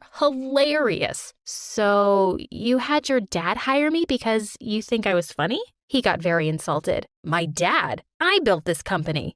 But you're just a kid," I said. "A kid? I am 16, and I am a self-made billionaire." See, he explained how he had written the computer code for a super successful app. Now he ran the entire tech company that he started his freshman year of high school. The whole time he spoke, he talked down to me as though I was some kind of idiot. Even if I was at the top of my class and 2 years older, I had to admit that he was a genius. I asked him if he was so smart and great, why had he hired someone like me? He explained that he was in need of an assistant, and I was the only interviewee that didn't bore him to death. He gave me a tour of his office filled with video games, action figures, and soda fountains. But there was one thing that made my blood boil. There was a giant painting of Jessica hanging on the wall. "Oh, that's just a picture of my girlfriend Jessica," he said. "She comes around occasionally. You'll get the chance to meet her." I could feel my face turning red. Just looking at her made me angry.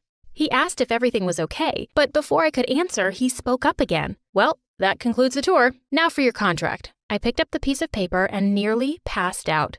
$50 an hour? I asked. "Oh, sorry. Is that not enough?" he questioned, then picked up a pen and scribbled over the contract and handed it back to me. $85 an hour? That was insane. Crazy enough that I could put up with Jessica even once in a while. Still, the level of insanity was nothing compared to the tasks he needed me to do. For the first few weeks, he literally paid me to play video games and watch movies with him. It would have been great if he wasn't so condescending. Have you ever tried watching a superhero movie with some kid complaining about how inaccurate the science was or how he could do better? It was exhausting. Didn't he have a girlfriend for this? In fact, the only good part of this was that I hardly had to see Jessica. She came by just long enough to insult me, compliment my boss, and ask for expensive gifts. It might sound like a dream job to some of you, but I'm an ambitious person. I wasn't fulfilled, and to top it all off, Jessica got under my skin one day. I was alone in his office, tidying up his video games when Jessica walked in. Without hesitation, she went into his desk and took a few $1,000s from his wallet. I told her that maybe she should ask first, but she just laughed at me. "Wow, from a waitress to a babysitter,"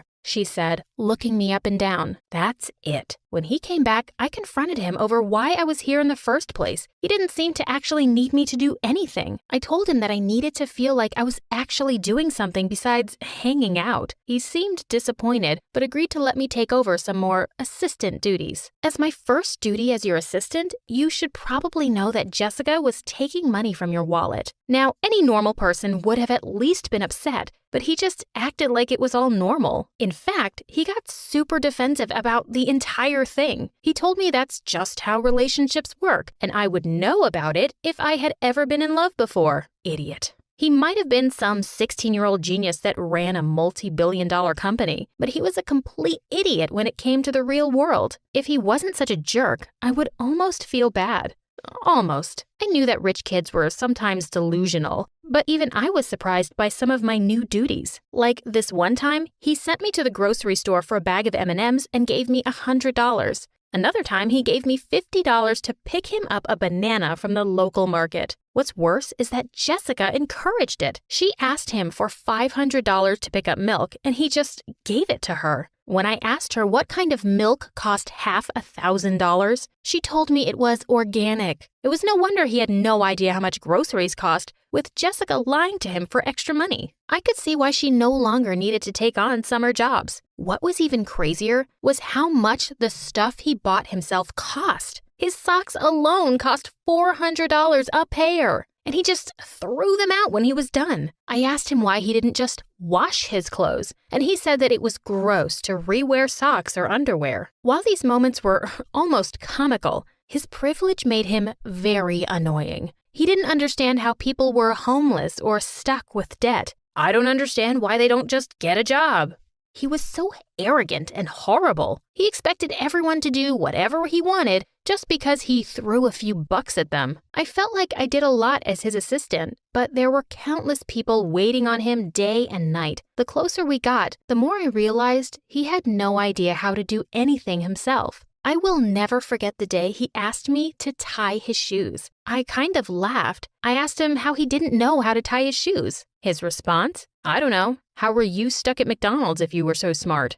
That was one of the moments when I was about to walk out right then and there. The same day, I applied to about 15 jobs in the area. He pulled me in for a meeting the next day. I thought he was going to apologize for his behavior. Instead, he had told me that he had told all the CEOs of the positions I had applied to not to hire me. I was so upset. He forced me to choose between here or McDonald's. He was so lucky I was desperate for money. He knew he controlled me with it. One day, Jessica came by with a whole stack of papers and whispered something to him. He looked pretty upset, but just hugged her and came over to me. He offered me $5,000 to work for a couple of hours on my day off. It wasn't so out of the ordinary. This was the same guy who paid me $400 to test his pens and $1,000 to use my umbrella since he forgot his. Of course, I agreed. Right after dinner, I drove off to the location he gave me. I was expecting an office or something, but it was a mansion. His mansion. I was pretty excited to see the inside of it, but it almost broke my heart when I saw what I was there for. There was a cake and balloons, but just the two of us. Apparently, both of his parents had forgotten it was his birthday and went on a trip to the Bahamas. He didn't want to be left alone, and I was his best friend. I asked him about Jessica, but he explained that she had ditched him last minute. He said it was a family emergency again, that her grandmother was in the hospital. Sad story I would feel super bad about if I hadn't checked Jessica's Instagram earlier. She was in Disneyland and wasn't even trying to hide it. She came by to drop off her homework for him to do while she went away for a week to spend time with her grandmother. Turns out, this happened every year. They had never spent a birthday or holiday together. Not only that, but he did all of her homework. I saw how she managed to keep her grades up. I don't know if I made the right decision, but I decided not to show him the photos. He was already sad enough. Instead, I decided that from here on out, we would actually be friends, and I would teach him how to tell when people were using him. Even though I was desperate, I couldn't accept the money he offered me to come that night. It felt wrong, even if I wanted the $5,000. The next day, I showed up with a bag of M&Ms as a belated birthday gift. I apologized that I couldn't afford anything spectacular. He just cried. He really did look so grown up in his fancy suits and expensive cars, but seeing him cry over M&Ms made him look like such a child. I took him under my wing as my little brother. He was just a kid right now and needed my protection. I introduced him to some of my friends so he could interact with people under the age of 65. He was super excited to have something close to friends for the first time in his life, but that also made him very vulnerable. I made sure that he kept his wealth a secret and to hang out with people like a normal kid. He seemed to love it, but everything changed one night. See, he was hanging out with my friends and me when Jessica came back from her grandmother's, aka Disneyland. We were having fun, but after he had set down his phone for an hour, he had 35 missed calls and over 100 texts. Apparently, while he was busy having fun with us, he had forgotten to submit one of her summer assignments. She was livid. Even though I tried to tell him he did nothing wrong, he looked really sad and left early. I was going to ask him about everything the next day at work, but he texted me to not come in. After a week of asking me not to show up, I took matters into my own hands. I walked right up to the office and right in the middle of a fight between him and Jessica. When I walked in, she immediately asked what I was doing there. "I thought I told you to fire her. She's a bad influence," she shouted. My boss looked so uncomfortable and said he didn't want to fire me. So she walked out, leaving my boss and me all alone. Again, he sat there and cried. There were a lot of tears over the next few days, and I did whatever I could to comfort him, even when I was off the clock. I made him promise never to take her back because she was using him. He agreed, but then ruined everything in an instant. He leaned in and tried to kiss me. I pushed him away and told him I only thought of him as a little brother. He looked so embarrassed. I let myself out and did not come back. Luckily, I had saved enough money to earn myself a shopping spree. I was out downtown when I saw them. My worst nightmare. He and Jessica were walking along the street, him holding tons of bags from Gucci and her yelling at him. She said how pathetic he was and how she could always do better. I thought about ignoring it, but it was like watching a witch harass my own brother. I ran up to them and yelled at her for being such a jerk. I said how she should consider herself lucky that anyone puts up with her, let alone a great guy like my friend. She told him to defend her, but even I was shocked by what happened next. He told her to leave. She told him that he would regret it and stomped off. She tried to take the Gucci bags from him, but he handed them to me instead. He thanked me again and then did something that kind of irritated me. He handed me a check for $100,000 as a thank you. I ripped it up in front of him. "Don't you get it?" he said. "If you don't want to date me and don't want my money, why are you so nice to me?" "Because you're my best friend." He almost cried right there. I don't think he had ever been that happy before. You would never believe what happened next. He fired me. But it's not what you think at all. See, he decided to help me with my studies, so one day I could join him. I invited him to dinner at my home. Some home cooking would do wonders for him, I'm sure. As happy as I was to see him being a kid, it was quite an ordeal to talk him out of an expensive gift for my mom. He had a long way to go, but he learned. Now, years later, we are 50-50 partners. He is all the brain, and that's where I come in, managing our business. We are the best of both worlds, and our business is thriving. Hey, I'm Marianne. Please like and subscribe to MSA. I'm about to share a story about the challenges life has thrown at me. My parents, especially my dad, weren't what some would call expressive and loving. They constantly fought and seemed to spend more time hating each other than anything else. Dad always had the TV blaring. The noise kept me up at night, so I often resorted to sleeping with headphones on. I knew he wasn't a bad person. He just had some annoying habits and seemed to enjoy annoying Mom. Mom was kind. She did her best to be the best mom. She'd surprise me with toys and candies. My favorite place was our treehouse, which Mom built for me. It was my escape. I loved spending time there with my bestie Joy. Marianne, everything will be okay. My mom got me 2 dolls and I want to give you one. Let's grab some ice cream. Joy was my best friend since kindergarten. She always knew how to cheer me up, sharing her toys with me. We were inseparable, so much so that some people at school mistook us for twins. Plus, Joy had an amazing voice. Sometimes she sang to me until I fell asleep in the treehouse. Joy's family seemed perfect. Her mom was a successful fashion designer, and her dad was a police officer. Sometimes I found myself wishing I was part of her family, but I'd immediately feel guilty knowing my mom loved me. When I was 16, my gymnastics coach said I should compete in another state. Excited, I asked my parents for money to go. Dad, busy with his motorbike, brushed me off. Wish I could, honey, but I gotta paint the bike. It's my pride and joy. I could tell Mom wanted to help by the way she looked at me, giving me the "I wish I could help you, dear" look. And that day, I made up my mind to do something. I grabbed my dad's motorbike keys, thinking I could ride to the competition myself. But since I didn't really know how to drive, I ended up crashing into a fire hydrant. Dad was furious about his damaged bike, but before he could say anything, Mom intervened. "Don't you dare yell at her." Mom then hugged me and handed me some money. "Here, take this money. I've been saving it for quite a while now. I love you, babe." I hugged Mom tightly. I participated in the gymnastics competition and took second place. On the way back, my coach had some really bad news. "Your mom got into an accident while buying ingredients for your favorite apple pie. She's in the hospital now, in a coma. I couldn't say a word. I just stayed quiet all the way home. When I got back, Dad hugged me and told me not to worry, saying Mom would be okay. Later, at dinner, I asked Dad something tough. Dad, can I stay with Joy's family for a bit? It's not that I don't like being with you, but I feel happier there. They really care about me. Sure, if that makes you happy.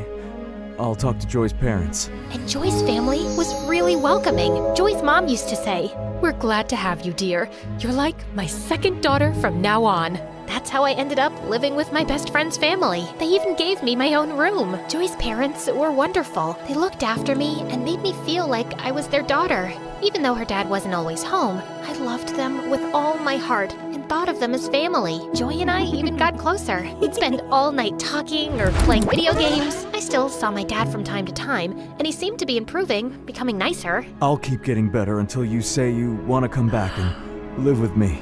Well, that might take some time, but yeah, keep your hopes up.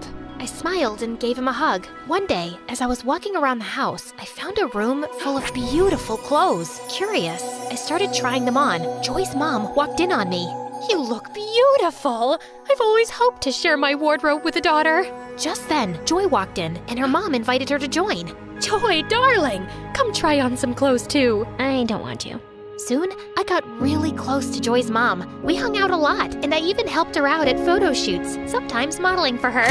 One day, I was shocked to see my picture on the cover of a big magazine. I wish Joy liked fashion like you do. Thank you for always being here for me. I smiled and thanked her for making me feel like part of her family. But something was off with Joy. She started keeping to herself, staying in her room, and didn't want to hang out or do anything with me. When I tried talking to her, she just said, "I want to be left alone." I was really worried about Joy's sudden change and couldn't figure out what I did wrong. I kept trying to fix things, even apologizing, but nothing worked. She sometimes even yelled at me. I had to give her space, even though it hurt a lot. One evening at dinner, Joy's mom shared some exciting news. Marianne, your teacher called. Your college aptitude test scores were amazing. I'm so proud of you. Turning to Joy, her mom asked, "And how did yours go, honey?" No, I didn't bother with it. I'm going to be a singer, so I don't need it. Maybe one of your famous friends could help produce my album? I won't do that. I want more for you. You're going to college, and later you can decide what you want. What? You can't make those decisions for me. I'm going to be a singer, and that's that. As your mom, yes, I can guide you. You can't tell me anything. Joy, stop. Your mom's just trying to help. You shut up. My life was better before you showed up. Go back to your miserable family and leave us alone. I hate you both. Angry, Joy knocked all the family pictures off the shelf. After that, her behavior got worse. She began skipping school and got mad whenever someone tried to talk about what she was doing. Joy's behavior toward me got worse, turning her into what felt like a real-life villain. She constantly tried to make trouble for me, and even though her mom always ended up forgiving me, it just made Joy angrier. For example, Joy switched her unfinished homework with mine, confusing my teacher. Luckily, the teacher sorted it out. Joy made a fake social media account with my name, posting embarrassing stuff. It took a while, but I showed it wasn't me and shut it down. Joy hid a library book I borrowed, causing me to get late fees. Her mom found it later and figured out Joy's trick. Joy messed with my bike's brakes. I felt something was wrong before I rode it and stopped myself from getting hurt. This escalated one afternoon when Joy's mom was away on a business trip and her dad was away at work. Joy decided to do something drastic. She turned the backyard into a makeshift movie theater. I'm not sure showing a movie here is a good idea. Well, it's better than having you around all the time. The backyard quickly filled with people, the projector buzzing to life. I stayed inside, trying to avoid the chaos, and was flipping through a magazine when suddenly someone stumbled into my room. Oops, my bad. I was looking for the kitchen. Hey, is that a magazine about vintage cars? My dad collects them, and I've read a bunch about them. Is that the issue with the 60s muscle cars? Yes, it is. His name was Brian. We discovered we shared a lot of interests and spent the evening chatting in the kitchen. Just as we were really connecting, the screen outside fell over with a crash. Suddenly, Joy and her mom came in. Look, Mom, I knew it. Marianne set up this whole movie thing just to hang out with her boyfriend. Boyfriend? That's not true. Why would I organize this party? Joy, you're my only friend here. Then explain him being in your room. This must be your party. Enough, Joy. I don't think Marianne would do this. But young man, it's time for you to go home, please. Joy looked so angry and stormed off. She stopped talking to me and just ignored my existence. I kept talking to Brian. Having him in my life was great. He was nice looking and well-mannered. His family had money, and he shared his dream of becoming a doctor with me. A few days later, Joy's mom called me into the living room, where I found my dad sitting. I really care about you and loved having you here, but things with Joy are getting tough. She's feeling left out. Plus, your dad's been talking to us. He's made some changes, wants you back, and misses you a lot. The past few months have been really tough without you. I love you and want you to come home. I didn't say much. When I feel a lot, I find it hard to speak, but I managed to say, I'll pack my things. I moved back with Dad, and honestly, things weren't bad. He had really improved, and hanging out with him wasn't bad at all. But I ended up blocking Brian. I didn't have a strong reason to cut him off. I felt like I didn't deserve him and just needed a fresh start. A few months after finishing high school, I couldn't go to college right away. Dad didn't have the money because we had big hospital bills for Mom. So I started working as a pizza delivery person. It was tough, but I never thought about quitting. I worked really hard and finally got into college. I planned to study economics and maybe even start my own business someday. While studying, I took any job I could get. Eventually, I managed to rent a tiny apartment with a view of the city dump. It wasn't much, but it was mine. I could finally study and rest there. Dad even helped me buy a used car for my delivery job. Things were starting to get better. I kept working hard, aiming for success. I often thought about Joy and her parents, and my mom too. I missed them a lot. With exams coming up, I studied all night and worked all day. I felt unstoppable, like nothing could slow me down. But one day, while out on a delivery, I suddenly felt very dizzy, and the next thing I knew, I crashed into a tree. I was rushed to the hospital. Everything hurt, but what pained me the most was my thoughts. Why couldn't things just go right for once? I hugged my pillow and bursted into tears. Then, a young doctor came in, and I was shocked. Brian, is that really you? He recognized me too. I always thought I'd run into the girl who broke my heart again. Feeling embarrassed, I just looked down and stayed quiet as usual. Brian had finished medical school and was now an intern at the hospital. I apologized, and we chatted for a while and swapped phone numbers. Over time, we got closer and started dating. Brian had the kindest heart, and he even helped me with my college fees. One day, I went to the hospital to bring Brian his lunch and decided to visit Mom afterward. I entered her room, and she looked so peaceful, just like an angel. I gently kissed her forehead. Mom, I have to tell you something. I tried to replace you. I was so angry when I felt you gave up on me, so I gave up on you. I was angry at Dad too, even though the poor man was struggling without you. I used to be mad at Joy, but as I got older, I understood her and we made up. I'm friends with her mom now too. I love them, but no love can match yours. Guess what? I found out this morning I'm pregnant. I'm going to surprise Brian tonight on our date. I think he's going to propose, and I'll say yes. Mom, I'm happy, but my happiness isn't complete without you. Tears overwhelmed me, and I laid my head on her hands when suddenly I felt her hands move. Overjoyed, I ran to the doctor like a little kid, shouting, "My mommy is awake! My mommy is awake!"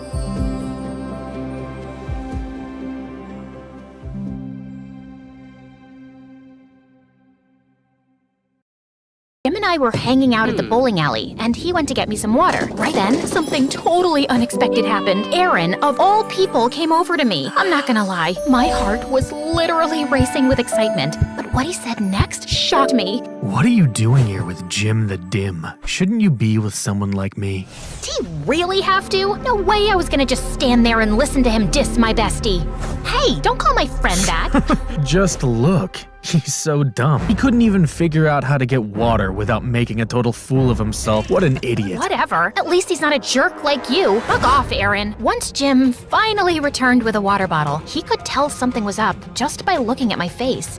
Hey, what's going on here? Is he bothering you? Back off, loser. Can't you see we're having a little chat here? She is my friend. If you're bothering her, you're bothering me too. That's right. We're a team, so just back off and let us enjoy. Aaron's face turned redder than a chili pepper at a hot sauce convention as he walked away, and I realized he's definitely not the guy I thought he was. I mean, sure, he's hot, but I should have known better. The dude's got a black belt in meanness. Lesson learned. Next time, check for both hotness and kindness before developing a crush. But the next day at school, when I saw Jim, I was stunned. He had a black eye.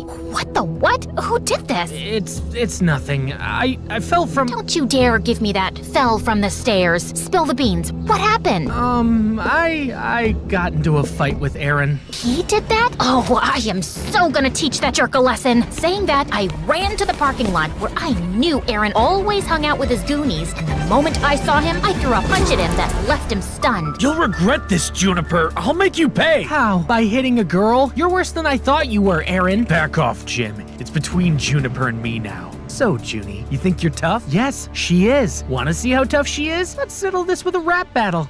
Yeah, I know you've been preparing for it. So, Aaron, are you up for the challenge? 'Cause Juniper destroyed you here, and she's gonna destroy you there, too. Bet I will. I'm not afraid of you, Aaron. We'll see about that. But just so you know, if I win, you'll have to go on a date with me. No way. Oh, you will. And if I lose, I promise I'll apologize to Jim in front of the entire school. Fair deal, right? Bring it on. As Aaron walked away with his friends, reality hit me hard. I had just agreed to a rap battle with Aaron, and if I lost, I'd have to go on a date with him. While I would have been thrilled about the idea before, now that I knew Aaron was a jerk, I had zero interest. Jim, I don't know if I can do this. Juniper, you don't have to do this if you don't want to. But think about it. The cash prize is a whopping $5,000. We can split it. You can finally get those poetry books you've been dreaming of, and well, I can perhaps get that PlayStation 5. My mom's been denying forever. His words sparked a glimmer of hope within me. Maybe, just maybe, I could pull this off. All right, let's do this. And so, we went all in, writing and rehearsing like crazy. Aaron and his crew seemed just as determined, and we saw them often practicing at the nearby park every day after school. One rainy afternoon, as I was on my way home, I was about to slip in a puddle, but Aaron caught me just in time. Careful there. I didn't need you to rescue me. Even though I didn't want to, we both ended up finding shelter under a small roof, and there, I felt a bit uneasy. It was a tight space, and we had to stand close, making the situation all the more awkward. I never thought I'd be stuck in the rain with my archenemy's BFF. I don't know why you think he's your enemy. Jim's an amazing guy. It's you who's a grump all the time. Just like everyone else, you also probably think I'm just a jerk. Duh. You think you've got it all figured out, huh? Well, I've got it figured out that a tough guy act you put on, it's to keep others away. You know, you don't have to be a meanie all the time. Whatever. It's just that things at home aren't good. Everything feels like a mess. Well, everyone has problems, Aaron. I guess it's time you realize that and perhaps show people the goodness in you. You're weird. You know that? Takes one to know one, I guess. As Aaron and I kept talking, I realized he wasn't so bad after all. Once the rain finally eased up, we both went our separate ways, but I couldn't help but feel a newfound understanding for Aaron. As the days passed, I saw a new side of Aaron, and it amazed me. One time, I spotted him helping a stray dog find its way home, and another time, he even shared his lunch money with a classmate in need. One day, I noticed Aaron leaving school in a hurry, forgetting his phone. I chased after him on my bicycle and found him at a hospital, sitting in a room and crying. Hey, Aaron. What are you doing here? You left your phone at school. Is everything okay? You seem upset. It's none of your business. This is my mom. She's been in a coma for a long time. I come here every day to see her. Oh my God, I had no idea. I hope things get better for you. Yeah, thanks. From that day on, I saw Aaron in a totally new light, and when I told Jim about how Aaron's mom was sick, without revealing the part that I spoke to him, he just rolled his eyes. That guy's a phony. Don't believe everything you hear, Juniper. Jim hated Aaron, but I guess I had started to have feelings for him. One day, at lunchtime when Jim wasn't around, Aaron approached me. Hey, Juniper. Want to catch a movie together? Barbie's playing. I heard it's hilarious. Sure. Why not? But just as friends, right? But Barbie? Are you sure? Absolutely. I know you'll love it. If you love it, I'm sure I'll love it. I'm talking too much. See ya. Day of the movie arrived, and I had come up with a plan to watch Barbie with Aaron without Jim knowing. I told Jim I was feeling sick and needed to rest, which wasn't entirely a lie because I felt butterflies in my stomach at the thought of spending time with Aaron. At the cinema, Aaron and I laughed our hearts out at the silly scenes scenes in Barbie. It was so fun. But as we left the cinema, I was in for a surprise. Jim was standing there looking heartbroken and hurt. Juniper, you lied to me. I thought we were supposed to be best friends, and here you are with Aaron of all people? It's not what you think, Jim. Aaron is a really nice guy. Juniper, please. This guy, he's a snake. Hey, dude, I'm standing right here. You better shut that mouth. You shut up and stay away from Juniper. Before I knew it, Jim threw a punch at Aaron and knocked him on the ground. I was shocked. Are you crazy, Jim? What's gotten into you? You hurt him badly. But Juniper, you're my friend. You're supposed to be on my side. Jim, I'll be friends with whoever I want. I can't stay around you. It's like I don't even know who you are. I then helped Aaron up and walked him home. He could have pressed charges against Jim, but he didn't, which was very kind of him. In the days that followed, Jim tried to contact me many times, but I wasn't ready to talk to him yet. It felt like everything was spinning out of control, and I needed some time to sort out my feelings. So, on the day of the rap battle, instead of participating, I messaged Jim that I wouldn't be joining. All he replied with was a simple okay. Feeling torn and anxious, I decided to at least visit the rap battle to see Aaron perform and support him, but what I saw there left me shook. Jim was trying his best, but Aaron, he was killing it, and not in a good way. Hey, Jimbo, you lost your friend. Now you're on your own. My tricks played well. She fell for my lies. What a surprise. To the cinema. Took her. She didn't know. Faked about my mom. Perfect sorrowful show. She thought I'd changed, but it was just a facade. Remember that call? I tipped you off. So odd. To gain her sympathy, I took a punch so tough. Now she's on my hook. My power to show it's enough. My emotions went wild as I heard Aaron's hurtful words. Seeing Jim's pained expression, it hit me hard. He was right about Aaron's tricks. It all clicked. He had done the whole nice guy act to distract me from the rap battle. He messed with the wrong girl. Without even thinking, I jumped on the stage next to Jim. Jim, my buddy, you know I got your back. Through thick and thin, we never lack. Fake friends leave, but we stand tall. Bonds unbreakable, never gonna fall. They're just haters, but we're the real deal, and that's all. As for you, Aaron, you're a fake, always playing games. Lies, manipulation, it's all the same. Emily Dickinson said, tell the truth but tell it slant. But your lies won't fool me, they won't enchant. With Jim, I stand firm, your tricks won't grant. Hearing this, Jim jumped up and down and hugged me tight. I knew you'd come. I had to. Now come on, let's win this thing. Jim and I were doing amazing.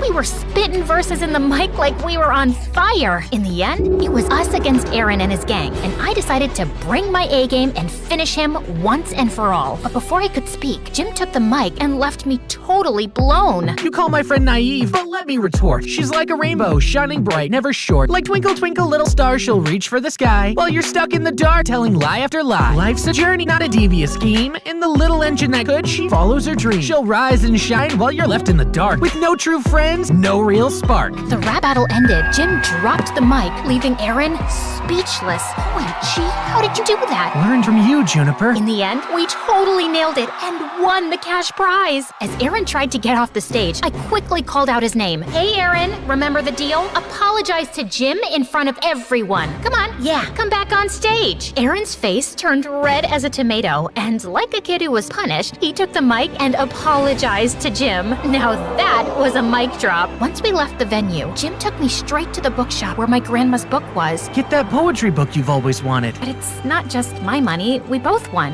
You get part two. No, I wanted to win just for you, Juniper. OMG, you're the best friend ever, Jim. Remember, true friends got your back, no matter what. Fake people and lies can't break real friendship. Trust your buddies.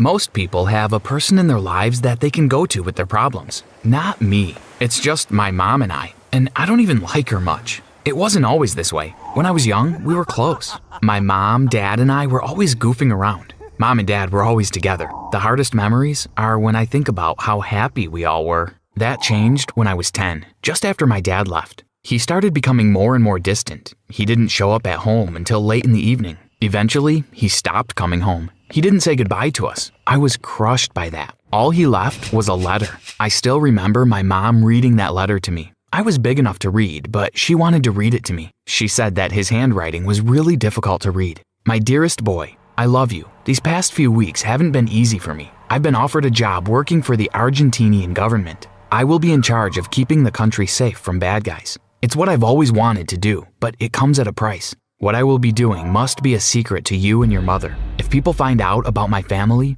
you will be in danger. I can't come back home anymore, and you cannot come to visit me. But don't worry, I will continue to write you. I will even call when I can. Love you always, Dad. I cried when she finished the letter. My mom instinctively gave me a hug. Halfway through that hug, she pulled away. Little did I know that it was the last time that she would ever hug me. From that day on, whenever I cried, she avoided me. And whenever I tried to hug her, she retreated away from me and changed the subject with a flash of a smile. The next few months were tough. I did everything I could to get my mom's attention, but she became more and more distant. I wasn't willing to give up though. Mother's Day was coming up. I spent weeks preparing a handwritten card, along with a treasure hunt around the house for my mom. I saved up every cent that I had to buy her the perfume that she liked, even going into the city alone to buy it. It was scary, but I did it all for her. I believed that if I made this Mother's Day amazing, I'd get through to her, and we'd go back to some kind of normal. Mother's Day arrived, and my mother was out of the house early, before I was awake. She arrived at 10 p.m. that evening. I was waiting up for her. "Happy Mother's Day, Mom," I said, giving her the gift. She gave me a weak smile and said thank you. "I've had a long day, kiddo. I'm going to sleep now." She left me standing there, alone, wondering what I had done wrong. I was broken and hurt. From that day on, things changed between us. Every so often, I got a postcard from my dad from Argentina. The postcards contained nothing personal, only famous quotes. Things like, "Don't judge each day by the harvest you reap, but by the seeds that you plant." When I was young, I thought these were wonderful pieces of wisdom that my dad had discovered, but I soon realized that he'd found them on a quick Google search. On my 11th birthday, he called me. He sounded different, but I was excited to speak to him. He wished me a happy birthday. "Thanks, Dad. How are you? How is work going in Argentina? I miss you so much. When are you coming home?" I had so many questions, but my dad didn't have many answers. He stuttered out a few answers and then said he had to go. I put down the phone, beating myself up. All my questions had chased him away. By the time I was 12, the postcards stopped. They were replaced by emails. My dad wrote once a month, always the same. "Hey, how are you? How's school going? Everything is fine here. The government won't let me say what we're doing, but I'm well." He'd end off with a famous quote, and I'd wait for a month to pass before I got another email. My excitement would slowly wither from reading each of these emails. I finally worked up the courage to speak to my mom about how I was feeling. But the moment I brought up my emotions, she changed the subject and found something to keep herself busy with. It was clear that my mom was too busy to listen to me. Again, I wondered how I could be so foolish to think that my mother and father actually cared about me. I was about 13 when I stopped looking for his emails. I stopped reading them. It didn't matter anymore. In my mind, they were spam now. My mom was much busier now. She had taken on another job and she was hardly ever home. She hired a babysitter to take care of me in the evenings. The babysitter and I became good friends, but I soon outgrew her care. I could take care of myself now. I was growing up quickly. As I grew older, things got even worse. I became more and more invisible to my mother. She would only notice me and speak to me when it was absolutely necessary. It made me angry, so I made it necessary for her to speak to me. I started fights at school. The teachers called her in and suspended me. On the drive home, my mom would shout at me and I'd blame her for everything. The heat of those arguments was exactly what I was searching for. It was warm and it showed me that she genuinely cared. It was amazing, but it didn't last long. After a while, she stopped coming to school when I fought. "I'm too busy," she would tell them. When I turned 14, I decided to go against everything that she said. Whatever she wanted or said, I would do the opposite. That's when I started hanging out with the bad boys in the neighborhood. She'd warned me to stay away from them, and that's what drew me right to them. It was fun hanging out with them. They had this kind of carefree life. They did whatever they felt like doing. We spent our afternoons playing practical jokes on the old ladies in the neighborhood, laughing as they chased us away with brooms from their homes. These boys were a lot like me in so many ways. Their parents didn't have time for them. That brought us closer together. Soon, we became our own family. We looked out for each other. It was great to have people care for me again. A year later, my friends and I were bored of the practical jokes. We needed something more thrilling. We started sneaking into people's houses and looking through their things. It was exciting knowing that we were always seconds away from being caught. But even if we did get caught, it was okay. We had a code of silence. We were brothers and we'd always look out for each other. Soon, the sneaking turned into breaking into houses. We kept pushing the boundaries, looking for more ways to get the biggest thrills. Up until that point, it was a game that I enjoyed playing. It was when one of my brothers fell for a girl that things turned ugly. As much as he adored this girl, she wanted nothing to do with him. We laughed about it. Move on, there are plenty of fish in the sea, we told him, but he wouldn't. She disrespected me, he said, and I'm going to teach her a lesson. Hearing him say those words scared me. Seeing the anger in his eyes told me that this time was different. This wasn't a game. We tried to calm him down, but he wouldn't listen. Worst of all, he wanted us to help him teach her a lesson. After reminding us of our brotherly code, we agreed. That night, I couldn't sleep. My stomach was tied up in vicious knots. I didn't want to go ahead with the plan, but I didn't want to upset my brothers. More than ever, I wished I could talk to my mom or my dad. But here I was, alone. What had my life come to? I barely made it through the school day.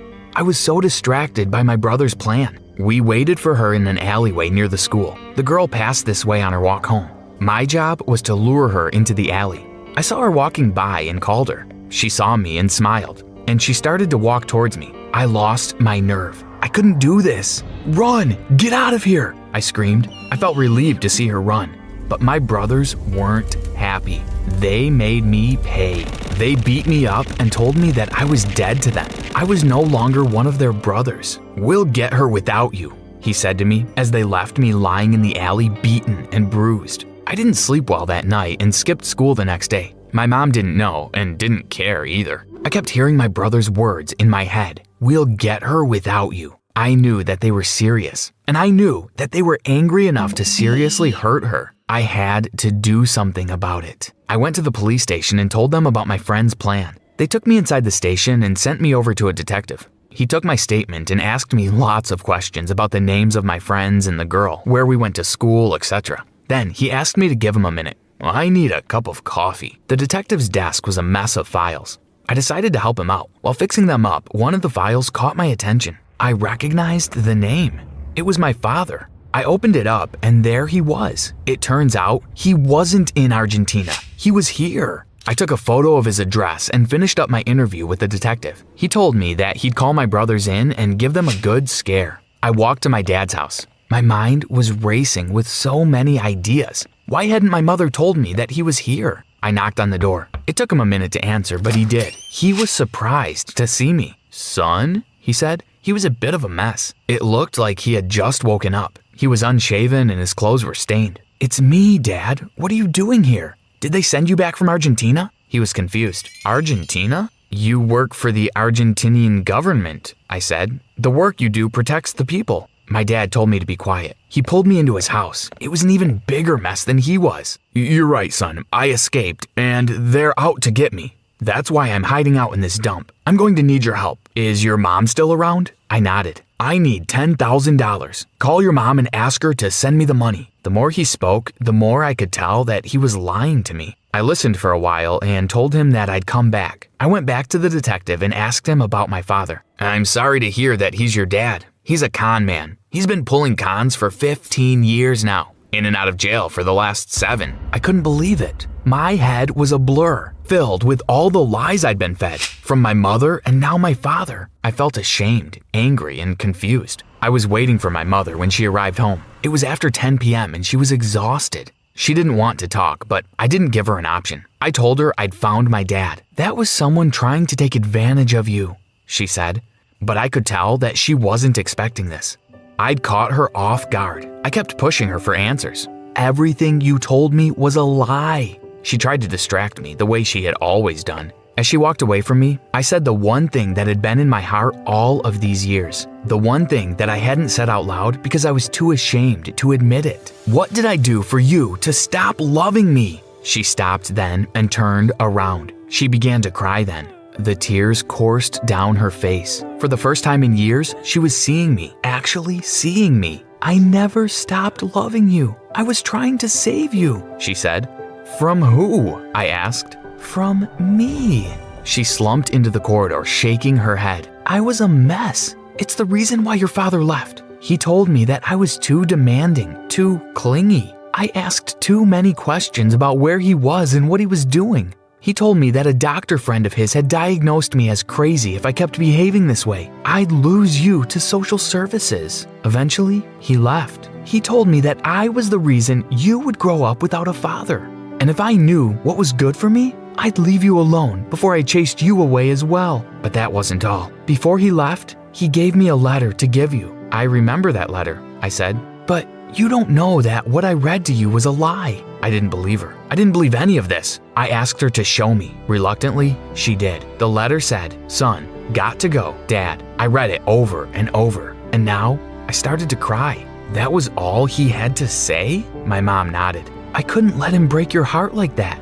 So I made up a story. I sent you postcards and then emails. I even paid someone I work with to call you and pretend to be your father. My mom explained that the real reason my dad left was that his victims had finally caught up with him. More than 20 people showed up at the house demanding the money that he'd swindled from them. I took on the second job to pay these people back. By next month, I would have paid back every cent that he stole. We both went quiet for a long time. It was a good quiet. It felt warm and honest. Why didn't you tell me? I eventually asked. Your father was very persuasive. He made me believe that I was a bad mother, that my care was actually obsession, and that I would chase you away with my intensity. For years, I've blamed myself. It was safer to tell you a story. It was safer to keep you far away from me. I watched her now.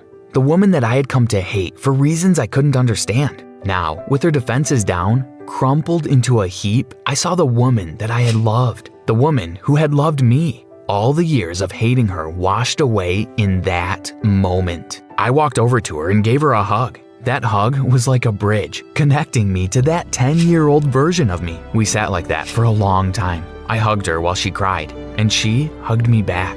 The next day, we went to the police station and spoke to the detective. My mom had enough evidence of my dad's scams to get him arrested for good. He had spent every cent of the money he had stolen, but that didn't matter. My mom stopped working her second job after she'd finished paying my dad's final debt. We used the free time that she now had to reconnect. The detective was true to his word. He scared my brothers so badly that they stopped messing around. They even stopped talking to each other. They never spoke to me again, but I don't care. Silence has a way of destroying beautiful things. The truth is so much better. The end. Hi cuties, my name is Amy, and get ready to dive into the drama that is my life. A real-life soap opera that even Shakespeare would have loved to write. But first, hit the like and subscribe button. Now we can start. You know those apparently perfect families where the father is a smiling, rich businessman, and the mom is a lovely housewife who does everything for her two blonde, pink-cheeked, perfect-teeth children? Yeah, me neither. Ever since I can remember, in my life, it was only me and my mom, Margot. My mom loved me, but when it came to my dad, she made every effort to delete any trace of him. And she did a darn good job. Mom, I was wondering if my dad... What dad? Here, have a bag of candies. It was always like that with Mom. Have a bag of that. Or keep this sock of chocolates. Or look, that marshmallow looks like Grandma Teresa. So, instead of finding out anything about him, I just gained a lot of weight. Eventually, I stopped asking. Even my mom understood that something was off with me when instead of playing with our neighbor's kids outdoors, I spent all my time locked in my room reading books alone. At some point, she must have thought that I needed a father figure, which was true, and decided to get one for me. Unfortunately, her dating life was so disastrous that it probably made Cupid consider early retirement. For real, it was the same thing over and over again. It went like this. Amy, please let me introduce you to insert name, my new boyfriend. We love each other so much. Of course, 2 weeks later, there we were, indulging in a second bowl of ice cream and watching Titanic, with her sobbing uncontrollably on my shoulder. Jack, take me with you. We were supposed to stay together forever. Mom, you met him like a month ago. The best month of my life. But honestly, my mom had a PhD in ruining her relationships. All of her boyfriends had a lifespan shorter than a goldfish's memory. She would get bored of them and then do something to sabotage the relationship. And then, magically, it was always their fault. Antonio the chef seemed like a perfect candidate because who wouldn't want a dad who can whip up 5-star meals? But then... Can you believe it? He left me alone all night to go to a restaurant by himself, choosing puff pastry over me. Huh. Mom, he works there. Then there was Marcin. I thought a cop would keep us safe, right? But I was expecting a rose or diamond, but he gifted me a police scanner. And Philip, I always dreamt of a dad who could always make us laugh. but he couldn't stay serious for 10 minutes straight. Well, today, he's the world's most famous comedian. I was already abandoning the idea of having a stepfather when my mom came back home one day with a new surprise. This time, though, I felt something was different, and I was right. Here, love, this is Ben. Benjamin, this is my daughter, Amy. What a lovely fairy I see. Am I welcome into your manor, my fair maiden? That man was not like the others. Ben looked older, with such a fine white beard and mustache, and those small round spectacles that made him look like some woodsman from old stories. In my mind, a dad had always been similar to him in appearance. Surprisingly, Ben actually became a father to me, and he really knew how to show me his love. Like that time when I got an A+ in mathematics, and Ben recited a poem he had written for me. Here is the smartest of my muses, the shiniest of my lights, a new Pythagoras in disguise. Nobody had ever appreciated me so much. Or that time, December 16th, when I came back home after a full day at school, only to find the hall full of fat-bearded guys, and Ben in the middle of them shouting toward me. Surprise! Happy birthday to our fairy! Those were Ben's friends from the War Games Club. I didn't expect any birthday celebration because Mom had always forgotten it herself. But now she was there too, right in the middle of them. Could Ben have changed her so much? Ben, I have no words. It's only my duty to make you smile, my fair maiden. I hugged him the strongest I could and started crying like a baby. Sir Benjamin, I love you. I had finally found a father after 10 years of my life, and we were like a real happy family. It felt like a dream. And like in every dream, at a certain point, I had to wake up. A few years later, Mom started receiving strange phone calls in the middle of the night. She would pick up quietly like a thief and go to the bathroom to speak as any guilty teenager would. Once, I caught her coming out of the bathroom with a suspicious smile on her face. Who was it? Oh, just some friend. Don't worry about it. Don't worry? I make a living out of worrying. I knew something was wrong. The calls suddenly stopped, but the signs were still there. Why would Mom be sending herself those goofy bouquet cards decorated with plastic roses? Can't I buy nice things for myself? Not to mention the gold-sprayed aluminum ring I found she was wearing out of the blue. After a life of hating rings and necklaces. It's just part of my midlife crisis. Or the giant heart-shaped balloon we suddenly had in the main hall, glittery as a disco ball and red as love. Or hell. Wrong address. Or maybe the wind brought it here. Yeah, like I'm that dumb. Then one morning I was sick at home, searching in my mom's bedroom for her laptop, ready to consume my eyes in yet another Harry Potter marathon. Where is it? At the old laptop. What is this? There was a letter on my mom's nightstand. Strange. I haven't seen the postman in a while. My love, I'm like a lost sock just looking for its match. Ew, so cheesy. When Mom got back home that night, I confronted her. How could you do this, Mom? Amy, I can explain. Ben is the only dad I have ever had, and you're betraying him. If you would only let me talk, please. I don't want to listen to you anymore, Mom. I'm tired of you and your... MSA won't let me say the next word, but you can imagine what I mean. I wasn't gonna let her ruin our relationship with Ben. I had to act fast. So the next day, I went to confront that homewrecker, getting his address from the letter. I rang the doorbell nonstop. Open up! What the? The man was about to blow up, but when he saw me, surprise filled his eyes. Please, come in. That mysterious man looked like a retired rock star or an extra from Pirates of the Caribbean. He invited me inside his great villa, which was full of instruments. Look, whoever you are, my mom's with someone else. Just leave us alone. Don't mess up our lives. I've barely found my dad, and you? What if I told you I'm your real dad? His words hit me like a mute button. I was eager to meet you again, but your mom thought you weren't ready. Of course, he could have been lying, but somehow I knew he wasn't. My father disappeared when I was a child. Amy, I'm really sorry. Things got messed up between your mom and me back then, but I'm here now, and I want to be part of your life. I was left completely speechless. My mom soon joined us. Mom looked truly happy after all those years. She told me she hadn't connected with anyone else because she wasn't over Dad and only wished for him to stay with us. Of course, I was thrilled about having my real dad with me again. But then, a sudden doubt fell upon me like a spaceship out of fuel. But Ben, he already knows everything, and he still wants to be a part of your life. We can be a big family. So,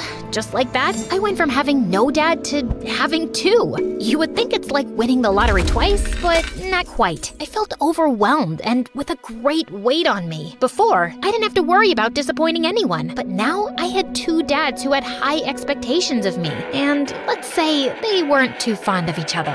Luke, lower the volume. Amy's studying. Oh, just jamming out, man. Rockstar practice, you know? Oh, wow. But I thought rock and roll had been dead for a long time. Good music never dies. Besides, aren't you obsessed with knights and things from hundreds of years ago? Oh, absolutely. But unlike your music, knights never go out of style. Come on, guys. If you really think about it, rock stars and knights have a lot in common. Like, both loved leather and dying young. But while some wore armor and swords, the others used guitars and a lot of hairspray. That made a lot more sense in my head. Soon, things went even further south. One day, they forgot to pick me up, and I had to walk home in the middle of a storm. When Ben saw me, he went mental. Luke, you were supposed to pick her up. I asked you to do one thing as I had an urgent appointment. Oops, I totally lost track of time making these cookies to surprise her.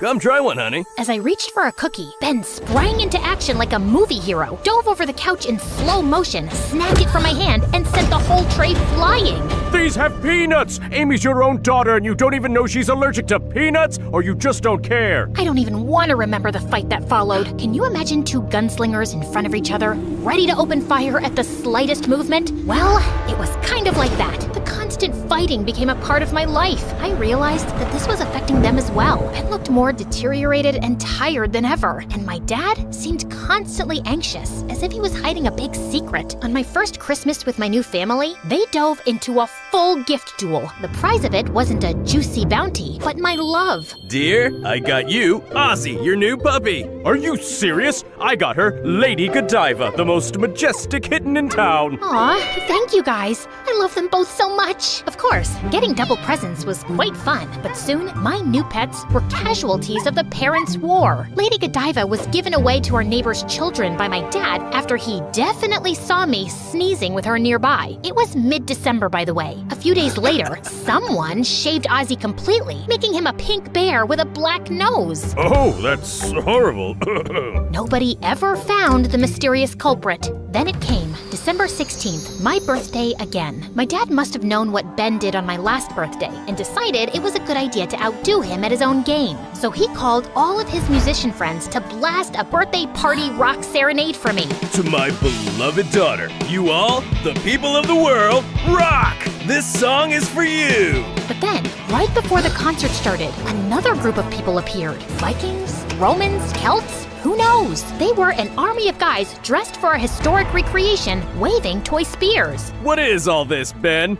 There is a time for peace and a time for war, Luke. Men, be ready! Someone sounded a war horn, and my birthday soon became like the final battle of Avengers Endgame. But instead of aliens and superheroes fighting, I had cosplaying history nerds versus elderly musicians incapable of accepting the passage of time. A clash for the century! After watching the battle for a bit, I went home all set to blow out the candles and dive into the cake. But I found my so-called perfect family in the middle of a loud argument. What are you even doing here, man? Amy's with her real parents. She doesn't need you anymore. This whole uncle situation is bizarre. That's true. Explaining it to people is a real pickle. Say what you want, but I've been her father longer than you. Well, he has a point about that. Her father? A history nerd with a Willy Wonka mustache? You must be joking. I don't think Willy Wonka has a mustache. My mother's mediation skills are truly out of this world. Why don't we let her decide then? Oh no. Yeah, she's old enough to decide who should be her dad. No, I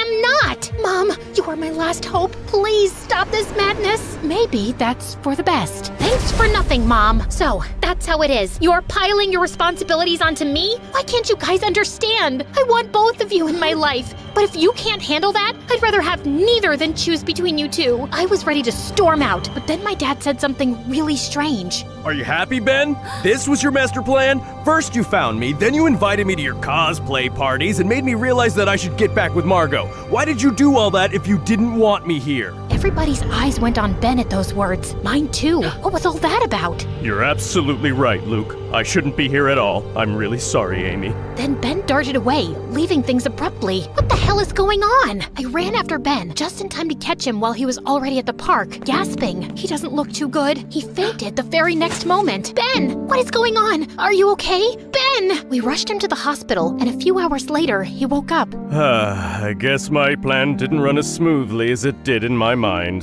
Why did you do all this, Ben? My heart is breaking, Amy. Literally. The only thing keeping it together is you. I would love to be with you forever, but the doctors made it clear it's impossible. When I found out, I immediately sought your dad and asked him to come back.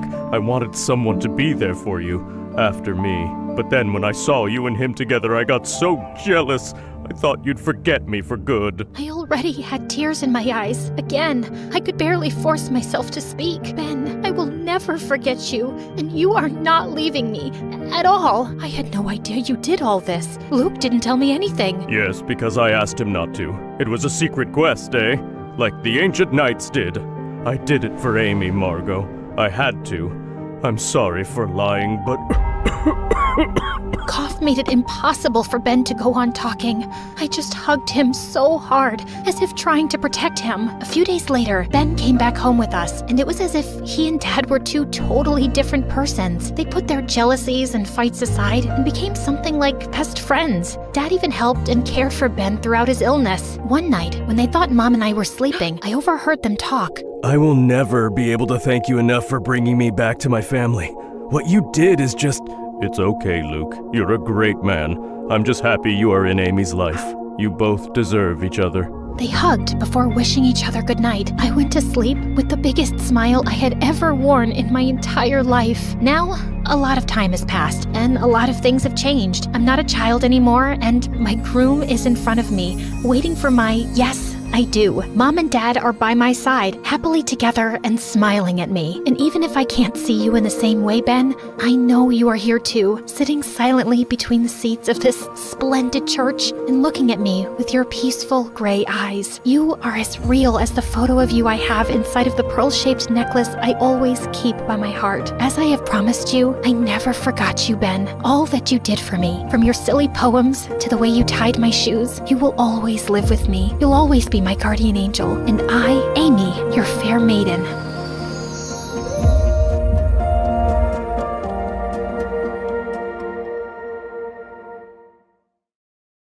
Honey, you're saying it wrong. It's, that was delicious, Mommy. I would like some more. Now come on, say it again. Mom's English accent was just as bad as this advertisement. I knew exactly what I had to do.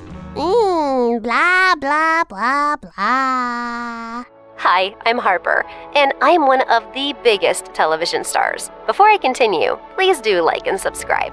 Growing up, I always loved watching TV shows, and it was all because of Mom. She wanted to be an actress but couldn't make it, so she made sure I became one, even though I never really wanted to.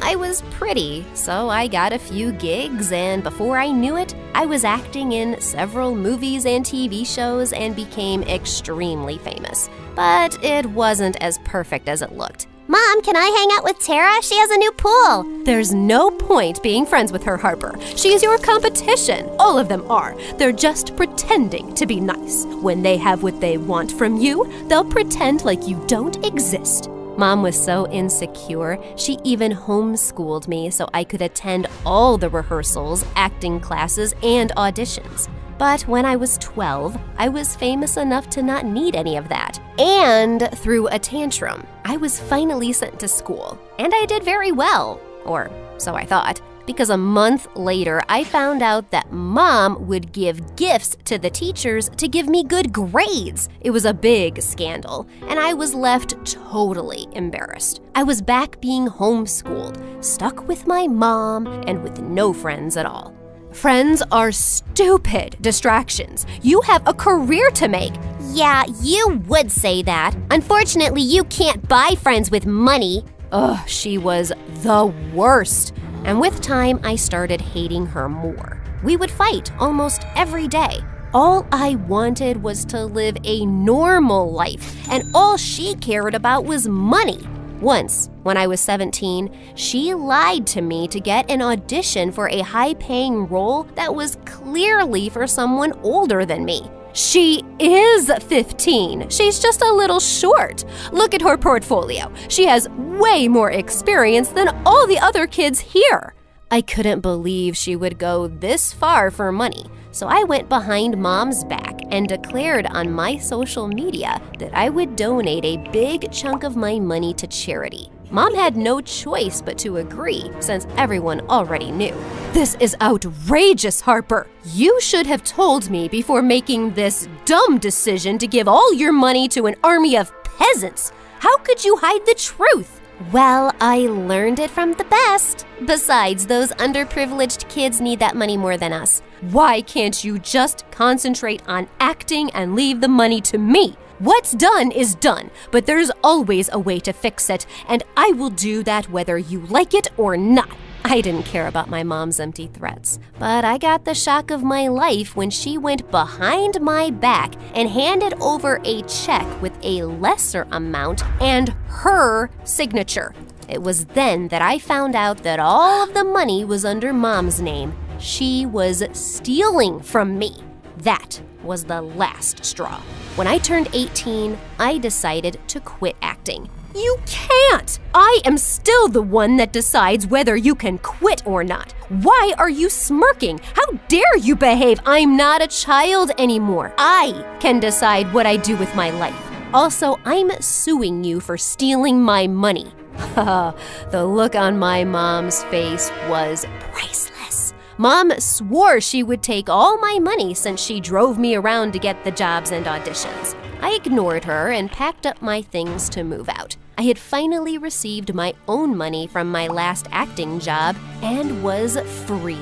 You want to know what I did first? I went straight to the beach by my new house with a big tub of ice cream and enjoyed the view. I was ready to live an almost normal life. People still recognized me now and again, but it felt different now because I didn't have to pretend to be happy anymore. But the tabloids had a field day because of my drama. My case against Mom was the headline everywhere, and Mom made it worse by tainting my name on interviews. I can't believe she could do something like this to me. All I've done is put her first. Being a single mom was not easy, and I'm sorry. Mom continued this act, and some people took her side. She called me several times to threaten me to come back, but I just blocked her. This was the first time I had to do things by myself, and I was a little scared. Okay, let's do this. Let's see. So this goes here, and the detergent here, and ta-da! Well, that wasn't so difficult. I don't know why I was so worried. Just then, the washing machine began shaking like there was a tornado in there, and there was detergent bubbles frothing out of the machine. Did I put in too much detergent? I tried opening the door to check, but my clothes went flying around the room. It took me an entire day to clean up the mess I made, but eventually I figured out how to use the machine. I had to Google it, but still. Soon it was time to finish high school, and I couldn't be more excited for my new life. But my excitement turned to panic when I entered school and a crowd of kids surrounded me. Can I please get a picture with you? I'm a huge fan. You are so good in that movie. Hey, give her some space. The girl took my hand and pulled me away from the crowd. She introduced herself as Ginny, and I thanked her for helping me out. Ginny was one of the sweetest and boldest people I had ever met. She was the head cheerleader at school and super popular. We soon became best friends. Once, Ginny even asked me why I hated acting so much, and I told her about how my mom had forced me to do it and took my money. She's my mom. Isn't she supposed to be the one looking out for me? Well, anyway, all of that is in the past. Now I have this new life, and you, my very good friend. Excuse me? I am your best friend, and you won't find anyone as cool as me. I agreed. No one could compare to Ginny. She was the best friend I didn't know I needed. Ginny also introduced me to her boyfriend, Draco. He was one of the most handsome and kindest guys at school. Together, the two helped me set up my new place, and Ginny let me borrow some stuff from her kitchen so I wouldn't waste money buying new ones. She knew I had to save money since the court battles with Mom were still going on, but she never spoke about them. Why are you so good to me? You're like my sister. What's mine is yours. While Ginny helped me around at home, Draco was an absolute gem at school. Like, once I needed help with my books, and he magically appeared out of nowhere to carry it for me. And another time during school beach camp, he gave me his jacket because I was cold. Hey, here you go. Can't have you fall sick now, can we? My stomach fluttered as his hands brushed against my shoulders. He was the sweetest. I looked across at Ginny and immediately felt guilty. I can't fall for Draco. That's just wrong. Oh, but he's so cute and sweet. But I couldn't stop thinking about him, so I decided to put my acting skills to good use and pretended that everything was A-okay. I started avoiding Draco, but for some reason he kept showing up wherever I went. And then one day, while I waited for Ginny to get done with her cheer practice, Draco came and sat right next to me. What is he doing here? Harper, I actually have a small favor to ask of you. I tried getting a reservation at this fancy restaurant for Ginny's birthday surprise, but I couldn't. I was wondering if you could use your celebrity status and get a reservation. I know it might sound weird, but it's for Ginny. No, actually, it's quite sweet. I'll see what I can do. I told him we'll go and talk personally to the manager, and he agreed. The next evening, as we walked into the restaurant, Ginny called, asking me if I wanted to join her for a movie, but I refused, saying I was busy. She's at the movies? By the look on his face, it was obvious that he didn't know about Ginny's plan. I wanted to ask him more, but decided against it. It wasn't my place. I spoke to the manager and got a reservation, and he even offered us free dinner that night. But just as we sat down, I could feel something was troubling Draco. Okay, spill. What's on your mind? I don't know. But I think Ginny is gonna break up with me. What? Why? She loves you, dummy. Isn't it obvious? She never tells me where she is, and we hardly go on dates because she's always so busy. We've been together since we were kids. I don't know what I'll do without her. Watching Draco so helpless broke my heart. I don't know what came over me. I instantly put my hand over his. For a moment, our eyes met, and all I could think was kissing him. You don't think it's in my head? Huh? Yeah, I think head is all. I mean, you're right. I don't think I'm feeling too well. Let's leave. We left immediately. But on the ride back home, I couldn't stop thinking about how much he loved her. With Draco still on my mind, I reached my front gate, but to my horror, it was broken. Someone was in my house. I held my keys as a weapon, and then my mom walked into the living room. She had the most evil smile when she saw me. Aw, look at my little baby all grown up, living by herself. Mummy is so proud of you.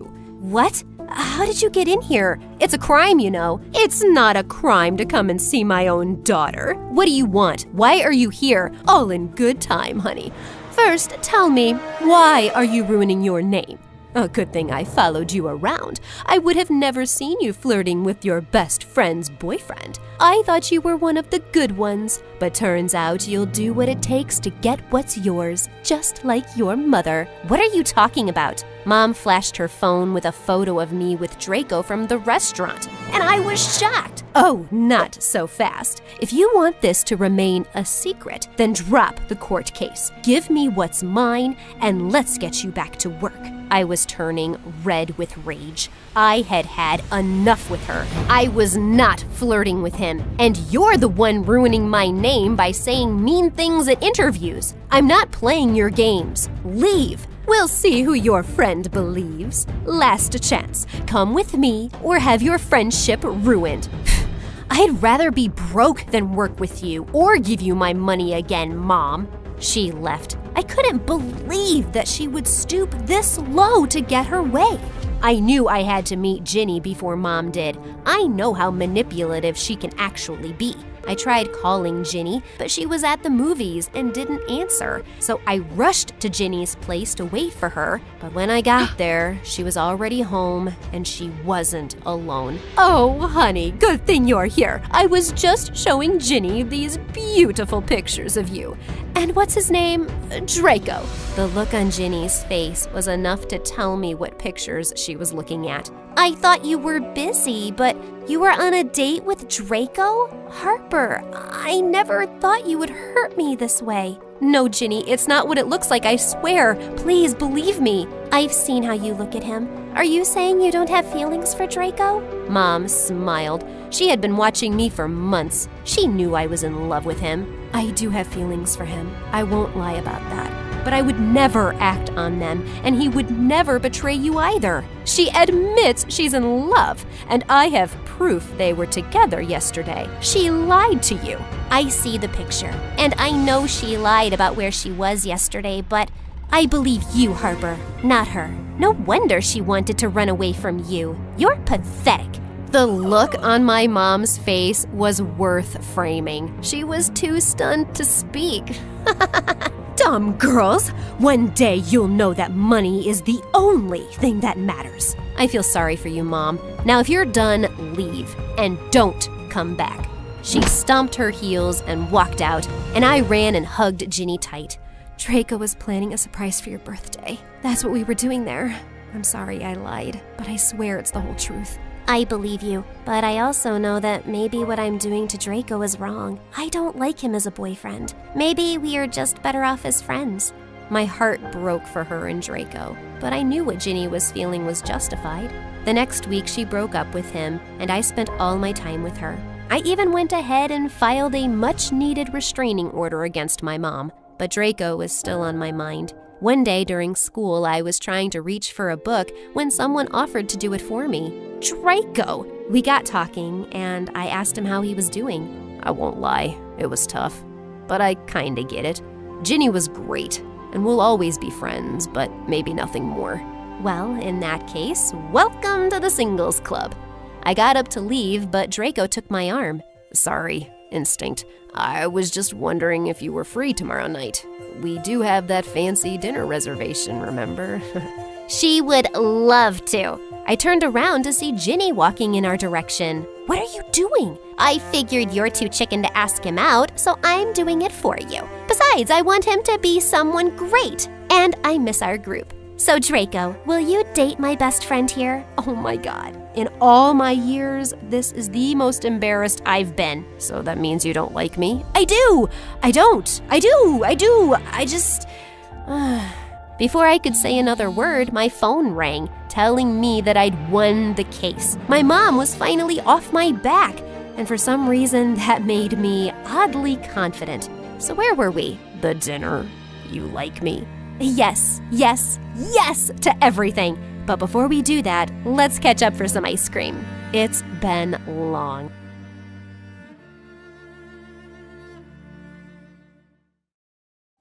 My phone had been buzzing nonstop with messages from boys in my class, asking my plans for the summer. I put it aside as I decided what I was going to wear to my university admissions interview. Anyway, I already had a pretty great boyfriend, Louis, and I had much more important things to focus on than these random boys. Hi, I'm Mia, and my life in high school was just perfect. I had all the boys in class buzzing around me, telling me how gorgeous I was. That's probably because of my Italian genes from Grandma. It turns out I inherited something else from her too, and my life became a nightmare overnight. The day of my interview, as I waited outside the dean's office, I felt excited and anxious. It was time. I saw two men coming out of the office and walking my direction. I looked at their faces, and suddenly I felt terror grip me. They had the faces of demons, and they were staring right at me. I panicked and got out of that office as fast as I could. I heard one of them laughing, saying, "I told you that beard makes you look scary. Look what you've done to the poor girl." Scared out of my wits, I ran home to tell Mom. When I walked into the living room, I cried out, "Mom, you won't believe what happened." Just then, I noticed a devil woman sitting next to her on the sofa. Mom asked me to say hello to her new friend, and I just went crazy. I screamed, "Mom, get away from her! She's going to hurt you!" Mom looked horrified and angry. "Mia, what is wrong with you? Go to your room. I'll deal with you later. Go now!" After a while, she came to my room where I was hiding under the sheets, and I told her about the interview and what I'd seen. She sat down slowly on the bed, her face pale. She said, "This is impossible. They said it's one case in millions." Completely confused, I asked, "What are you talking about, Mom?" She told me that my problem was called prosopophobia, which means fear of new faces. The what phobia? Mom explained that Grandma suffered from the same condition. She saw monsters and demons in the faces of strangers. I had just always assumed she was senile. Her symptoms started to appear when she was older. That's why she lives in a special care home, and only people she recognizes can visit her. My head was spinning. Would I become a prisoner just like Grandmother? All I could think about was Louis. So I called him and told him about what had happened to me. He came over straight away, and I burst into tears when I saw him. "I can't believe this is happening! What am I going to do, Louis?" He held me close and said he would help me get over this. Maybe it was just my nerves? I always feel relaxed at the park. I need to be around people so I can feel normal again. He promised that he would go with me every day. The first day was straight from hell. Each time I looked up, I saw bloodthirsty faces. I could hardly bear it. But Louis stayed close to me the whole time. One day, Louis told me to sit tight while he got us some ice cream. And suddenly I heard a familiar voice. He said, "Hey, gorgeous. Fancy bumping into you here. Want some company?" It was so good to see someone who didn't look like a monster, even if it was this annoying guy from school. Laughing, I said, "How many times do I have to tell you I have a boyfriend?" He said, "Well, you look like the kind of girl who could have two." Ew, so sleazy. Just then he said, "Oh hey, meet my cousin." And before I could say anything, a strange guy popped up in front of me. He said, "Oh, you're the girl he's always talking about. Ciao, Bella." "Demon!" I screamed. "Get away from me, you hideous ogre!" He said, "What are you, crazy? I literally have hundreds of girls watching my Insta stories every day just to see me brush my hair." Louis came running back and took me away quickly. I was really shaken and refused to go anywhere for a couple of weeks. Louis came by to see me a few times, but he seemed distant. I couldn't help thinking that maybe he was getting tired of my condition. One day I texted him that I'd like to try going to the park again, and he came to pick me up. While we were sitting on a bench, a woman called out his name. Louis told me not to look around as there were many people there, and he said he'd be right back. But he kept me waiting for a really long time. By now, my curiosity was getting the better of me. I squinted my eyes so I couldn't see anyone too clearly, and turned around. There was Louis, sitting on a bench not too far away, with some leggy blonde in a red dress. When he finally came back, I asked him who she was. "Oh, just my elderly neighbor. She only wanted to say hello." I felt really angry, but stayed quiet on the drive home. That was definitely not the voice or the legs of an old woman. When I went back home, I saw Dad's car parked outside.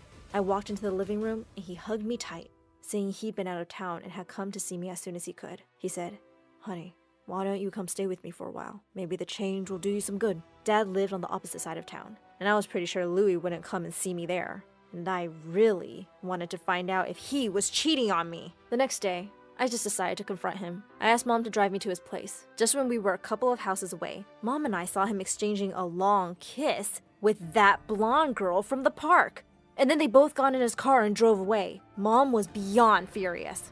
How dare he! Never in a million years will he be so lucky as to find someone as beautiful and smart as my Bambina. If he ever comes around our place again, I'm going to box his ears. I was hurt and shocked. But more than that, I was angry. I wasn't going to spend any time being miserable over this jerk who was making a fool out of me. When we got home, I packed my bags and told Dad to come pick me up. I needed to get away for a while. Louis kept calling and texting me the next day, and I finally picked up his call. I said, "What?" He said, "Whoa, who woke up on the wrong side of the bed today? You want to try going to the mall, babe?" I said, "Can't. I've moved to Dad's for a while. Why don't you ask that old neighbor you were kissing outside your house yesterday?" There was a shocked silence on the phone, and then he started laughing. He said, "Looks like your condition is getting worse, babe. Are you hallucinating now?" I said, "Louis, you're a horrible, cheating liar, and we are done." He said, "Oh yeah? I'm kinda tired of your whole attention-seeking drama anyway. Good luck. Hope you get rid of your imaginary friends soon. Maybe then we'll talk." I hung up and threw the phone on the bed. How had I not known all along that he was such a child? I tried to keep myself busy, but it was hard with me stuck at home with 0 friends. And I'd also missed my shot at going to university that year. Dad said I had to focus on getting better. I could always try again later. But I had no clue how I'd ever be able to live a normal life again.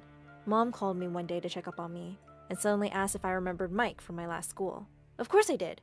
He was probably my first ever crush. I had journals with Mike and hearts scribbled all over. Mom said she'd bumped into him the other day, and he'd asked about me. and she told him all about my condition. He said he wants to connect with you, so I gave him your number. I was kind of excited to hear from him. Sure enough, a day later, he sent me a message. Hey, it's Mike. I hope you're doing okay. It's been so long since we've seen each other. And from then on, we started talking every day. My heart would skip a beat every time I got a message from him. I was totally falling for Mike. When it was time for me to leave Dad's place and go back to Mom's, Mike said he'd love to come and see me.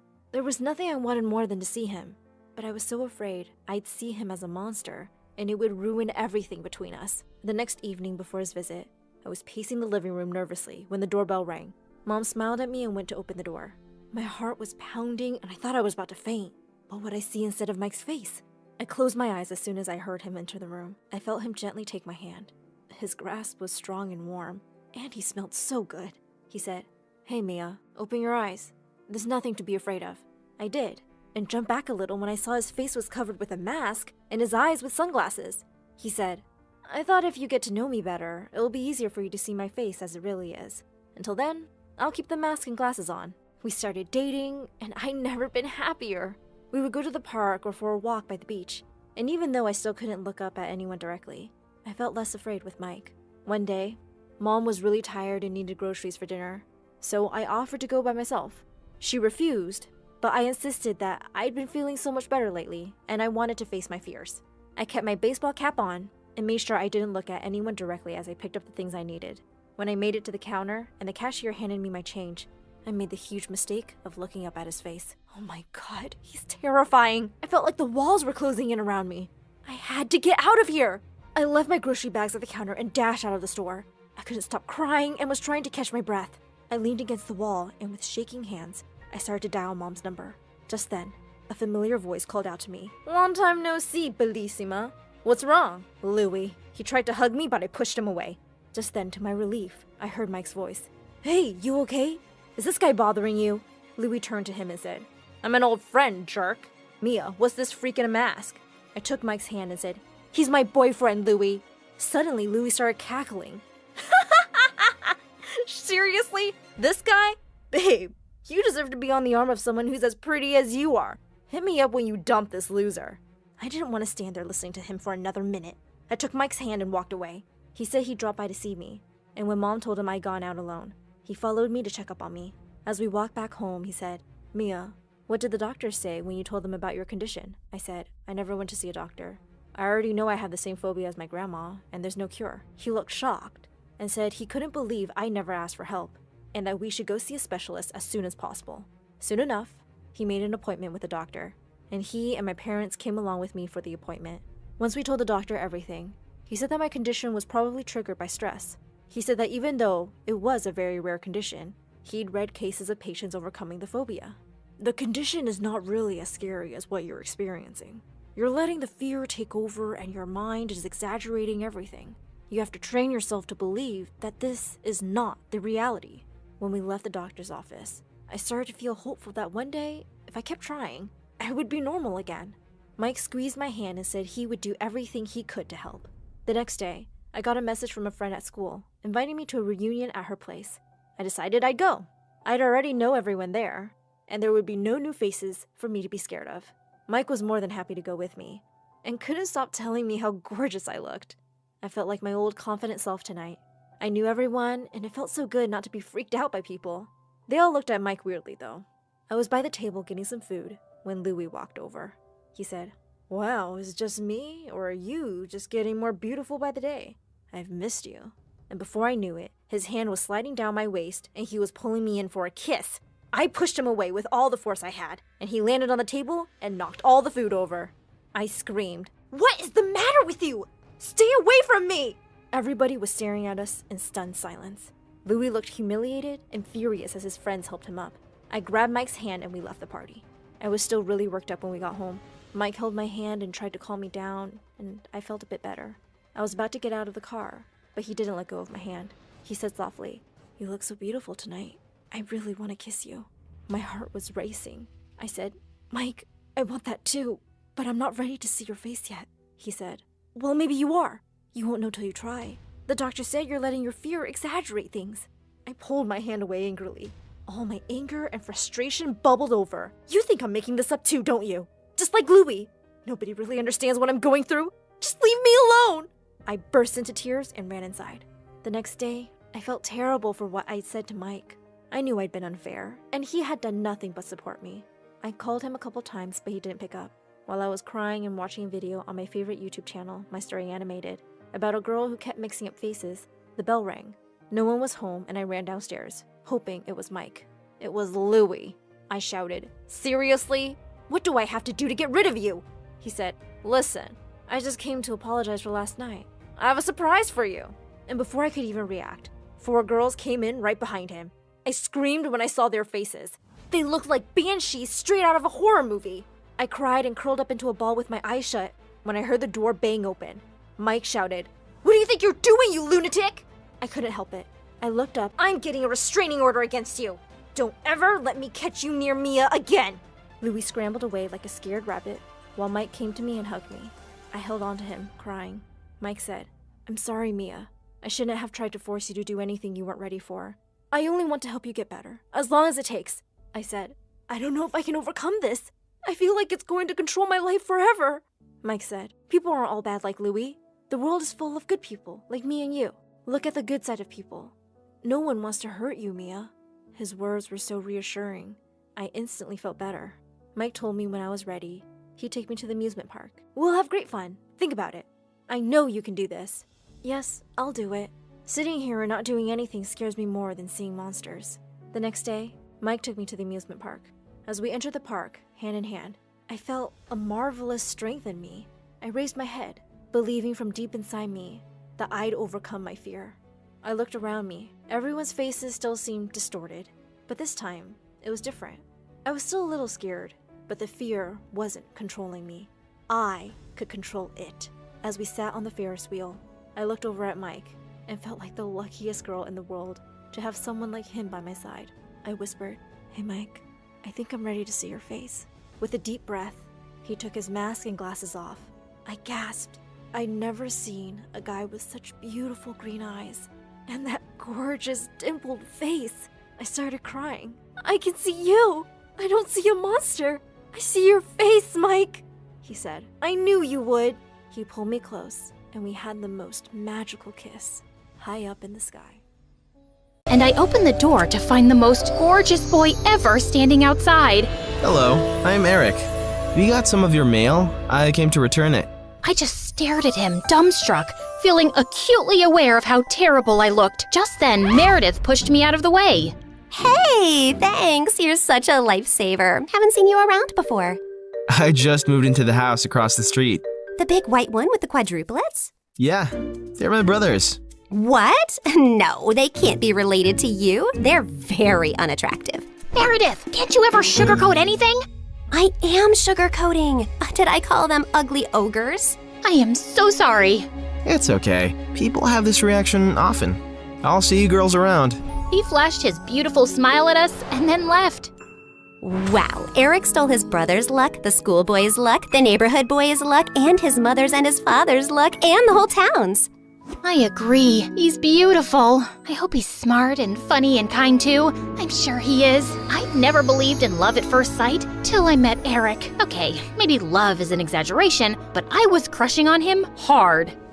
Freddie, how does this purple dress look on me? Claire, what the? You can't just come in without knocking? What if I wasn't wearing a towel? Well, you are, so unclench your butt. Now, what do you think about the dress? Hey, Freddie, I want your opinion on this red dress. Oh, hi, Claire. I didn't know you were here. Have some respect for my privacy. What are you talking about? Actually, I don't care. Now tell me, I look hot, right? Of course I look hot. I could wear a potato sack and I'd look hot. I can do hot in my sleep. What's the dress for? The party at Eric's place? What, did you think you're the only one who got invited?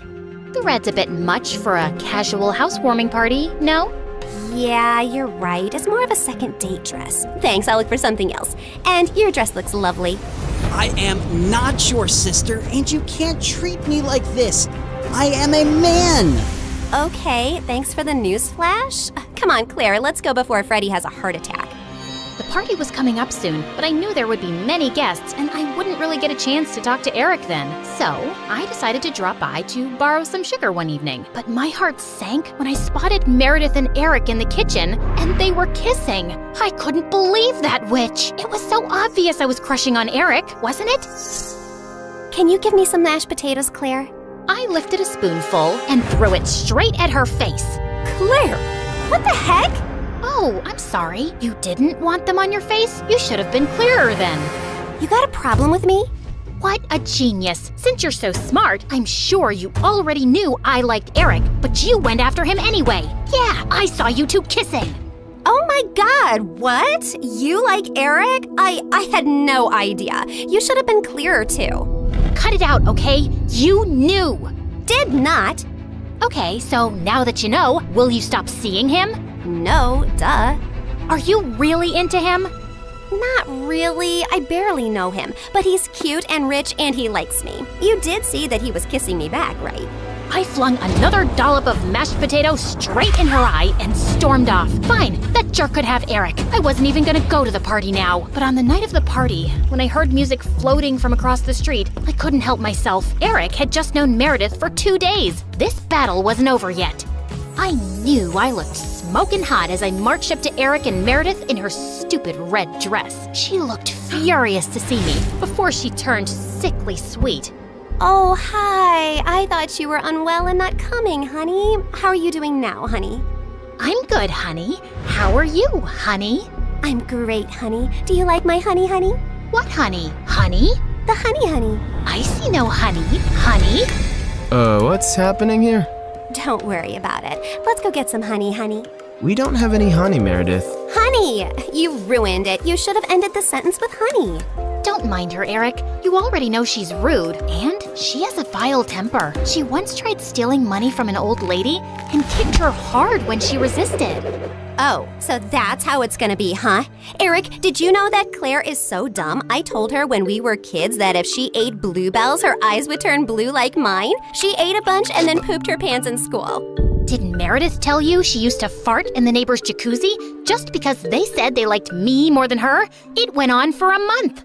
Oh, how about the time you dropped Mom's toothbrush in the toilet and just put it right back? Imagine someone being so awful to their own mother. Meredith has a boyfriend who works in a mental institution, and he steals the patient's clothes from there for her. Imagine doing that to sick people. Claire keeps acting like she doesn't know her best friend is in love with her, and she keeps using him for his money. What? Are you talking about Fred? I've never used him, and he's not in love with me. Oh, please. A blind person can see Freddie's been in love with you since day one. Shut up! You shut up! How about you shut the heck up? Not till you shut up first! I pushed Meredith out of my way, but I ended up pushing a little too hard and she crashed straight into the punch bowl. She got up and charged me, and we landed straight on the food table. As Eric was trying to pull us apart, Freddie suddenly ran in. Claire, Meredith, stop! Your mom, she isn't okay. You gotta come now. We ran outside to see Mom unconscious and being wheeled into an ambulance. Since Freddie's dad was a neurosurgeon, he took Mom's case and ran tests for weeks to discover that she had some inflammation in her brain for unknown reasons, which had sent her into a coma. Freddie's dad decided to enter her name in a clinical trial for rare brain diseases since she met all the criteria. But what's it gonna cost us? We take one pro bono case for the trial, but there will still be other hospital expenses. And you girls will have to figure out something soon. Do you have any relatives?